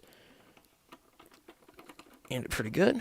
And you can push it upwards. And now there's more of these little cardboard cutout aliens. So this little battery, it says, Zurg's power. This is the battery thing from the opening, of course, again. Nice, more stickers here. And a blaster thing, which you can move up and down, like so, kind of rotate a bit. The launching mechanism is actually kind of strange. Instead of pushing down on this, like, little latch thing normally, like you would, you actually push upwards. But it comes out, and it's just this little, like, piece, which is pretty cool. But yeah, other than that, there isn't really much to talk about with it. As I said, it's a pretty cool set, just by itself, but the other one, the Woody's Roundup one, is much more complicated. It's got a lot more accessories and stuff that you can kind of play around with and do whatever. But yeah, that was the review. So, first review in a little bit, and like and subscribe or whatever if you liked it. I don't really care, and I'll see you later. Hi everybody, today I have a review of the Ultimate Talking Buzz Lightyear Programmable Robot. This was released by Thinkway back in 2010. originally 2009. This is the 2010 version. 2010 version includes a Spanish mode, which was not previously with the 2009 version, obviously. So this is based on Toy Story 3. Very cool. He's quite large. 17 inches, and considering the normal Buzz Lightyear action figures around 12 inches, 11.5 to 12 inches, he's definitely quite a bit bigger, and it's more noticeable. I don't have one on hand at the moment, and I really want to get up. But this is going to be probably a pretty long review, since there is a lot to talk about this Buzz. Unfortunately, I do not have the instruction manual that came with him. It was like a really thick instruction manual. Not that thick, more like that thick. But, so I don't have it. There's a couple things that I might miss, but to buy it online, I can't find any like scanned PDFs of it or whatever online, but to buy one online, it costs like a ton of money. It's like it's not that much money. It's like $25, but that's I don't know. So yeah, just taking a look at this one. He is very heavy. Like, I don't know, he's very heavy, of course. I actually have two of these, I should mention, and this is the most amount of work I've ever done on one of these Buzz Lightyear repair things. So these are the two that I have, just at the moment. This one, I had, his face worked and his arms worked and everything. The only thing was his actual waist. As you can see, it turns. It's not supposed to do that. That basically meant that his waist is broken, and he makes very loud clicking noises, and it's very obvious it's broken since his waist doesn't move or anything. So I bought this Buzz online. This new one, or it's not a new one, but new one. I bought it recently, but I got it online. His waist moved, his arms moved. The only thing was his head did not turn at all. And his mouth or all of his expressions, they didn't move. So essentially what I had to do was literally go into the back, rip him, open him up, essentially, and unhook the cables that attached his facial expressions and the motor that turned his head or whatever. And I swapped these out. So this is actually the Buzz from this version, and this is the Buzz from my old version. You can tell because there's a little bit of a battle scar on this Buzz, and I covered that up with tissue paper. But now this one is fully functioning, and this one can only move his arms. So, obviously, I'm going to be doing a review on this one, since the other one is broken. Move him out of the way, so that no longer you can see him. And what I mean by the waist, of course, is this is the most amount it can turn by itself. So essentially, the other one was snapped and it was broken. So, just taking a look at him all together, you can see his face there, of course. In his body, there's a sensor. Another sensor here. I think this is the microphone. Down there, you can't see it that well. There you go. It's like two sensors. His feet, of course, move for the walking feature. They don't bend or whatever, of course. These are back battery compartments for replacing batteries, of course. On and off switches here. Another battery thing is in the actual Karate Chop action button. Another IR sensor, whatever. So yeah. By himself, of course, you can actually move his arms up and down. You can tell they're motors. His wrist communicator also opens, I should mention that, although these have specific positioning, detections where it automatically moves the arm in it if it's at a specific location. So, say for this one, you can see it moves it automatically, and I didn't even touch it. Okay, so turning him on. Try Me mode, as far as I can tell, since from these two of these, Try Me mode, just after you get him out of the box or whatever, he just does not work at all whatsoever, so Try Me mode is essentially broken. Play mode, however, let me move him up a bit, that way he doesn't hit the back. Buzz Lightyear to Star Command. Command Star Command. Do you read me? Why don't they answer? So essentially his eyes, his eyelids move, his mouth moves, head moves, arms move, and waist moves. I've crash-landed on a strange planet. So he's more or less an actual, like, legit animatronic. And so basically there's a ton of stuff you can do with it. Basically, this actual, like, light up light here means that, whenever this is showing, you can essentially put any command you want on it. So, say, for instance, you wanted to have him say something, you can... Stand back while I power up my laser.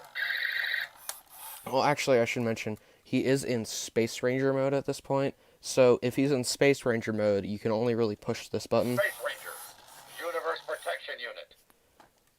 Local law enforcement. It's about time you got And he'll here. say Space Ranger phrases, but if you want him to go into toy mode, you can press this button, the red button. Think what you will. I'll protect you with my laser. Why isn't it working? Wait a minute. Could it? No. It is. It's just a light bulb. I am a toy. That loud motor you're hearing is, I Hello, think, my for friend. the eyebrows. And so he also, I should just Hello, get my this out of the way. How are you today? But I'll show that later. But, essentially, he also has voice commands, so, and he's... You know, now that I think about it, you look familiar. I might have these wrong since I don't know all of the voice commands, and there are probably some that I don't know, but you can have him say... Oh, you mean my arm sticker? Nice design, right? So you can go, fire laser! Laser? Oh, you mean the LED light? Yeah, not real laser. Star command. Did you come from Al's Toy Barn too? Salute. Yes, but I'm a highly advanced programmable action toy.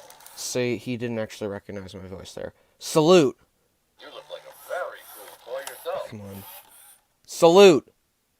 Salute. Salute. There we go. How about a simple hello instead? So he's in his toy mode phrases, so what he'll say is depending on what mode he is in. High five. What type of batteries do you use? I don't know Wait, the... don't tell me. Lithium ion. Am I right? And then you can go, you are a toy. A toy couldn't have asked to crash land in a better place than this, pal. You are a toy. Yes, but those years of academy training did not go to waste. Buzz. Okay, I'll set my laser to stun. Just pretend, okay?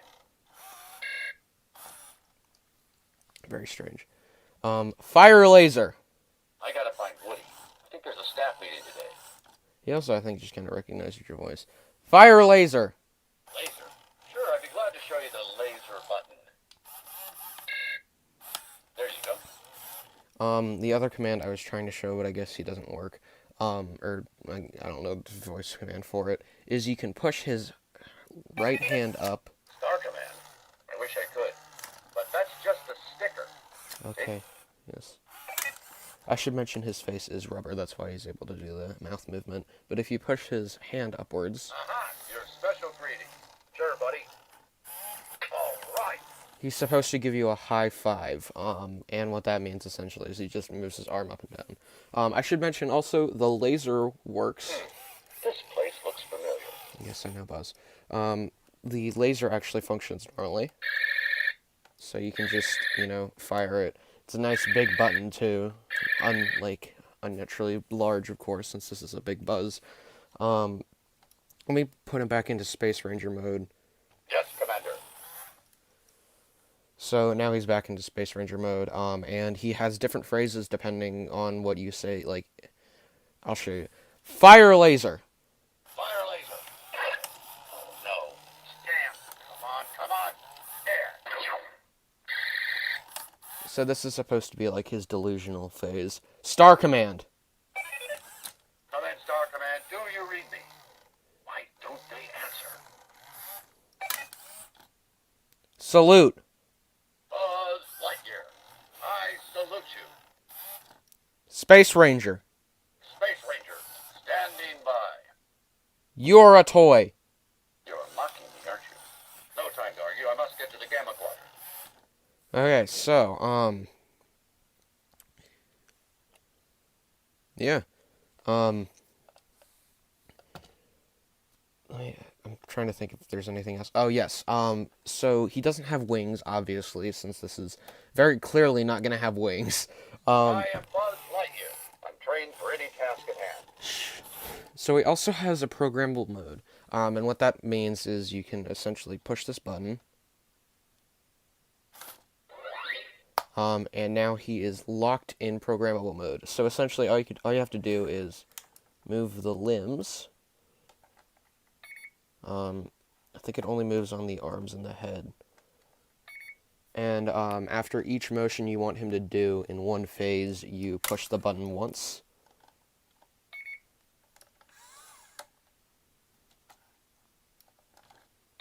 And then once you're done with the command, you can push the button twice, like quickly. And that gets him out of the phase. And then all you have to do to activate the command is push the button. And he essentially repeats the action that I just told him to do. So... Copy that. Firing laser! That is it for the actual just Buzz himself. So now, like I did with the U-Command Buzz, I'm going to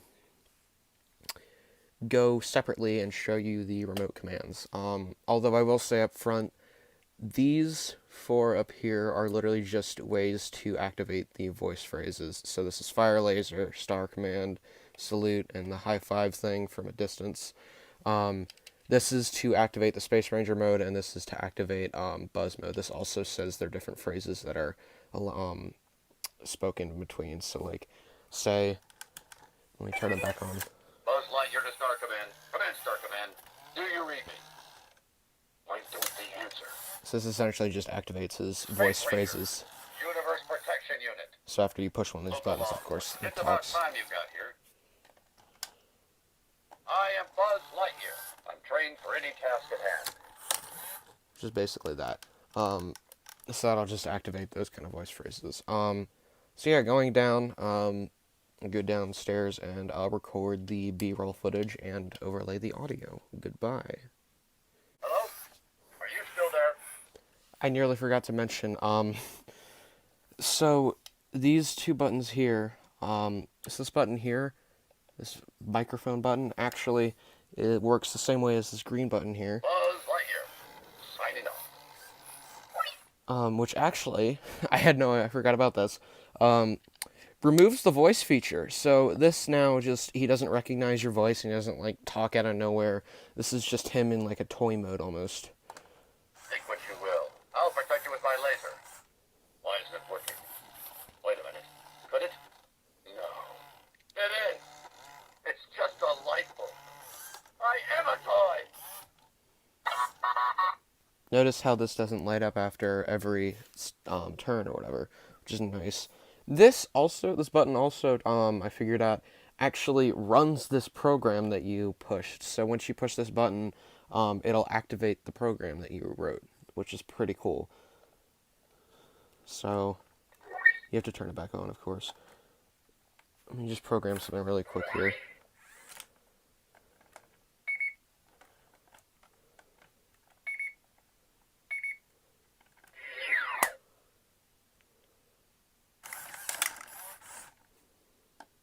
And then once you push this button, Salute. How about a simple hello instead?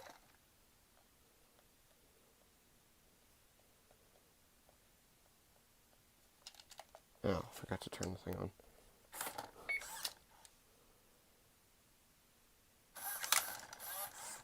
So there you go.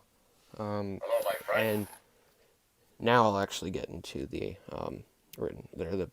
voiceover stuff. I also completely forgot to mention the fact that if you move, or if you take Buzz, you pick him up and you lie him on the ground. Would you mind helping me up?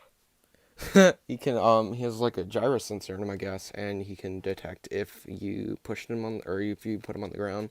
If you pick him back up, Thanks. which is pretty cool. Okay, so considering I have most of the other buttons already put down since I recorded them in the previous one, This shouldn't take that long. So first off is the motion buttons, or the movement buttons. Now, they're much slower than the U-Command Buzz, obviously. They're only these buttons here. Forward and backward move okay, they look okay.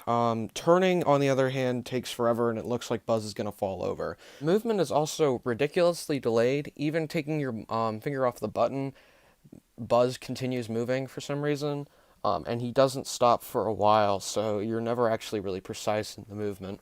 So, moving him isn't really the best. The Espanol button is exactly the same as the Spanish mode Buzz button from the U-Command Buzz, in that it just plays a song and Buzz dances, although this song is basically an extended version, which is pretty cool. The final button is actually really cool. It's the target button, and it's actually a laser tag minigame. And essentially how it works is every time the little Lightyear tag doesn't light up, it means that Buzz's shield is down and it gives you the availability to shoot him. And whenever it is light up, it essentially means his shield is up and you can't shoot him. If you win, Buzz accepts defeat, and if you lose, he congratulates himself like a little jerk. Our command would be proud. So that was the ultimate talking programmable Buzz robot. There's a lot going on in that title, so it's probably not accurate to the actual thing. Very, very awesome toy. He's definitely better than the U-Command Buzz. Although I have to say I think on the U-Command Buzz, the rollers instead of the actual moving legs makes him move much quicker, which is better. But I think he's better mostly in every other way other than that. He's got everything works on him except for the wings, of course. Programmable, in more of a sense than the other one. Very, easy to use. He's got a freaking MiniGame in him, which is pretty, awesome. The only issue is this guy retailed originally for $200, and now he costs a pretty penny. So I'd say $350 to find him in new condition, and $200, $150, $200 to find him with the remote. I was lucky enough to get this remote with the other one, so I only paid $50 for this guy, which really is not that bad. But yeah, really cool Buzz, but just kind of obviously expensive. And that's just a weird thing now, though. In 2009 or 2010 or whatever, this technology was awesome to see in a Buzz, or in just any toy in general. The fact that you could have a literal working animatronic that you could purchase and have in your house was really cool. And now 13 years later from now, it is December 2021, jeez. But just the fact that this kind of technology is very common now, it's just weird to see, for me at least, because this was something I wanted all throughout whenever I saw them in the store, and then I was upset whenever they took him out because I didn't understand it at the time. But he's just really cool. Yeah, that's all I have to say about him. Like and subscribe if you enjoyed the video. I should put his helmet up since it's glare. And I'll see you later. Hi everybody, today I have a review of the Walt Disney's World on Ice Buzz Lightyear action figure. There isn't really that much info on this Buzz online or whatever, but essentially it's from the Disney's World on Ice show, which is essentially morphed in 1997. They changed the name to Disney on Ice, so this is essentially a Disney on Ice product, but it still holds the original name, which means that it's likely from the 1995-1996 era, which making it quite an older figure. For a while, I actually thought this was a bootleg because I couldn't find any info on him at all whatsoever. And just going off of the details, you look at that face, and you tell me that does not look like a bootleg face. Yeah, he's very simple. Just taking a look, obviously you have the bizarre choice in making the eyes a black, outline. The head is, you can rotate the head The helmet also can be moved down, although it does create a significant, angle for some reason. Purple button instead of green for some reason. I don't know why. I'm not sure if there was a Lightyear name tag or whatever there before. But yeah, it's got obviously that sticker.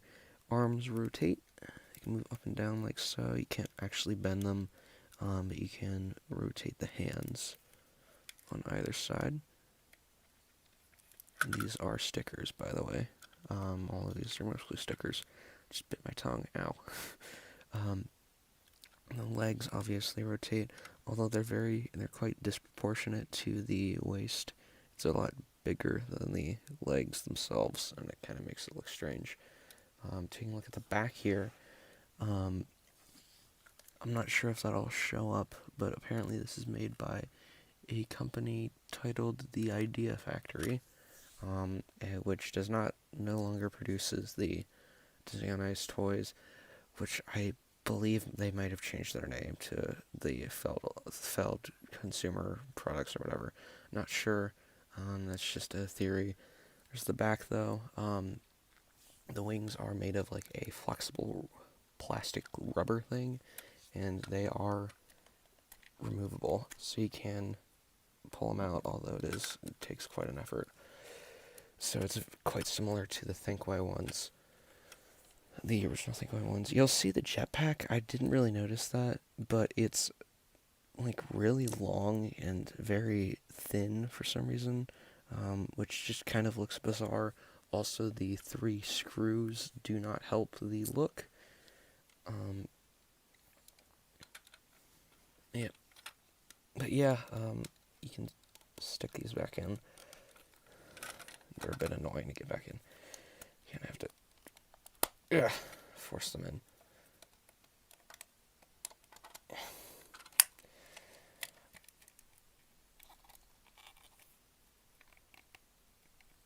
Come on. There we go. But yeah, that was my review for this Buzz. Obviously there isn't really that much to say about him.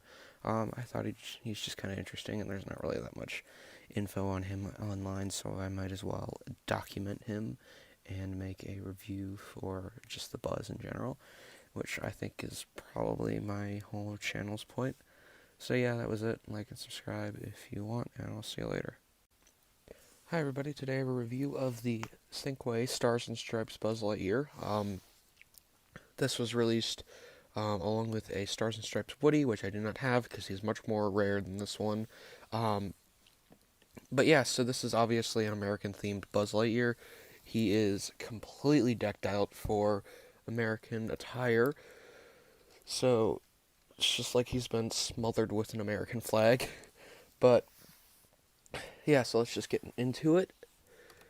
So, I like the color scheme with just the red, white, and blue, of course. It's very unique to this Buzz. It's the color scheme you don't really ever see anywhere else on Buzz Lightyears. So this is pretty neat. I'm a little bit congested, sorry. I did count. This Buzz does not have 50 stars, which would be interesting. It would be a cool little touch. No, he has 64. But the wings open up, and there's more stars on the wings. Another interesting color scheme for it, too.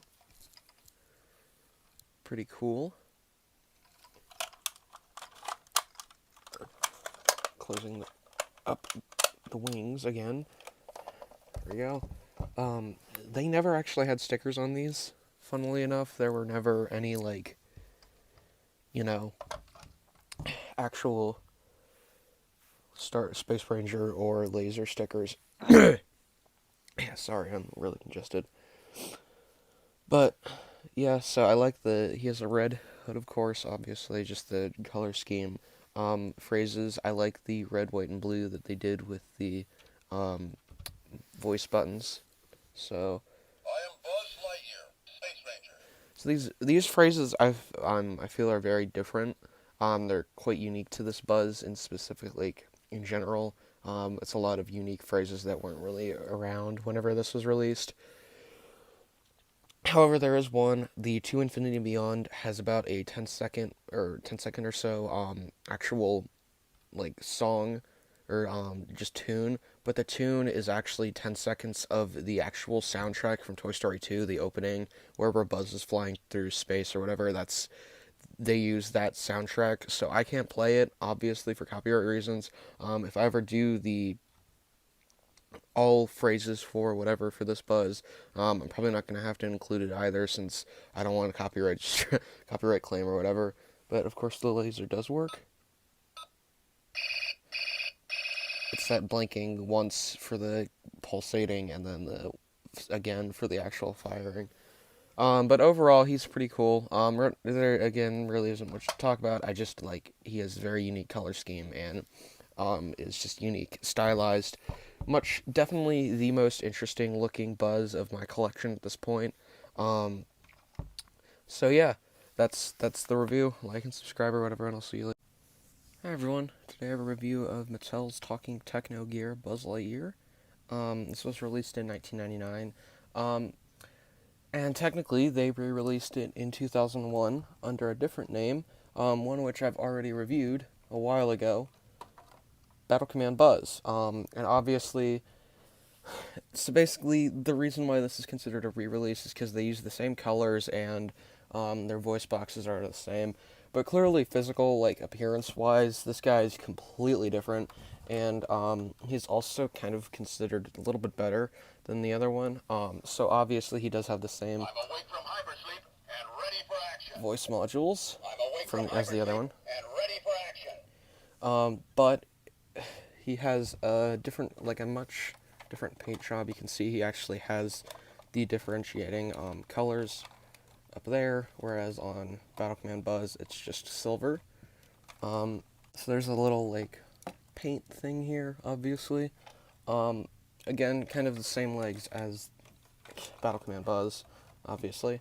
The back is definitely quite a bit of a different beast, you can see. So these are the wings, and believe it or not, these are the wings pushed in. They're not extended at all. To actually extend them, it's the same thing as normal. You push this button, although the button is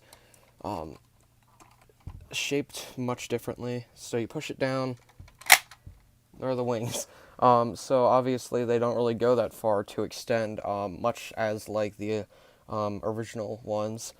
Just the odd thing is that it's wide enough because the initial position is already the same length as the normal wingspans. Let me push them back in just for reference. So this is that one pushed in, and then these are the normal ones extended.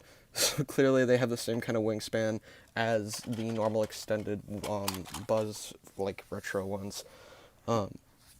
Different paint job, and something that makes this Buzz better than the other one, other than the like strange multiple color paint job that isn't on this one.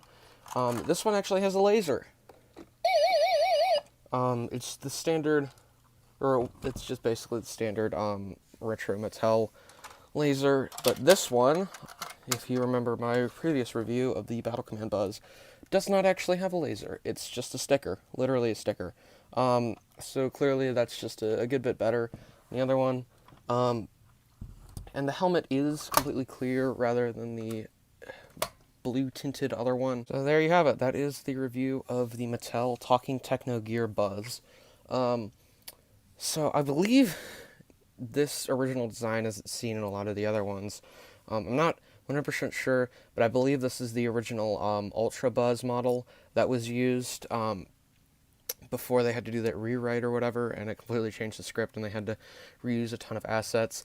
So this might be the original design. I'm not sure. It's like the beta kind of model that they used for the toys and then never actually used in the movie. But nonetheless, he is a very cool and interesting looking Buzz. Much different than the other one, as the other one just basically uses the standard Buzz body shape. This is a obviously custom molded, custom wings, whatever. It's just a very cool looking Buzz. Now, I forgot to mention, The belt, there is like some sort of green belt there, which for the life of me, I did not get on this one, and I have no idea what it does. It's the same on the other Buzz that I'm going to review tomorrow, probably. It had some sort of like grappling hook string system as far as I've seen.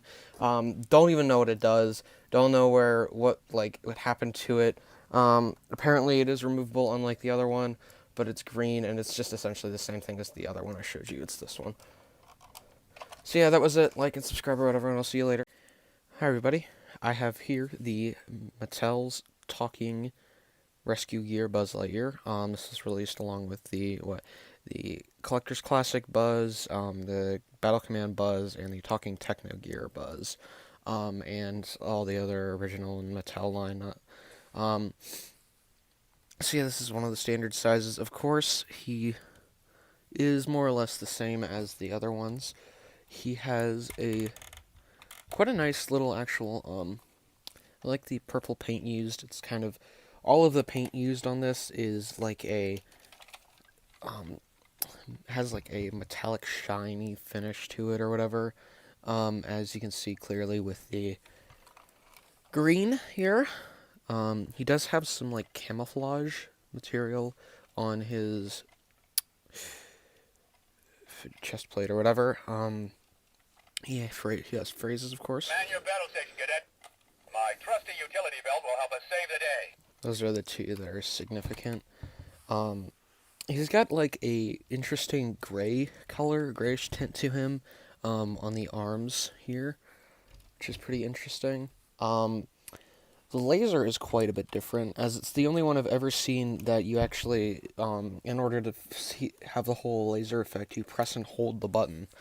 So, pressing and hold it. So it only lights up after you start pressing and holding it. Otherwise, it just makes that little sound. That's also a very interesting sounding laser sound effect, which is not really used ever nowadays. Wings, of course, popping them out.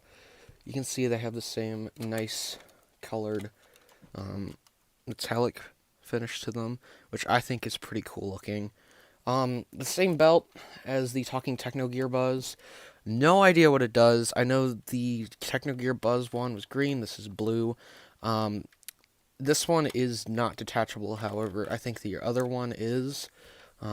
Still not sure what's on the back of that. It might be the rope thing again. However, from the boxes that I've seen on this, there aren't actually any info on the belt itself. And, of course, there's just the metallic finish all over the rest of the body. So overall, I actually pretty kind of like this Buzz. He is like decently unique. Obviously with his coloring or whatever on him, and just the metallic finish on everything, and the grayish tint to him. He obviously has some interesting different phrases. To infinity and beyond. Well, that obviously isn't very original, but the other two, and the laser is definitely unique to this Buzz himself. So yeah, overall, pretty cool Buzz. I know he's decently rare now, but he is pretty cool. But that's it. Like and subscribe if you liked that, and see you later.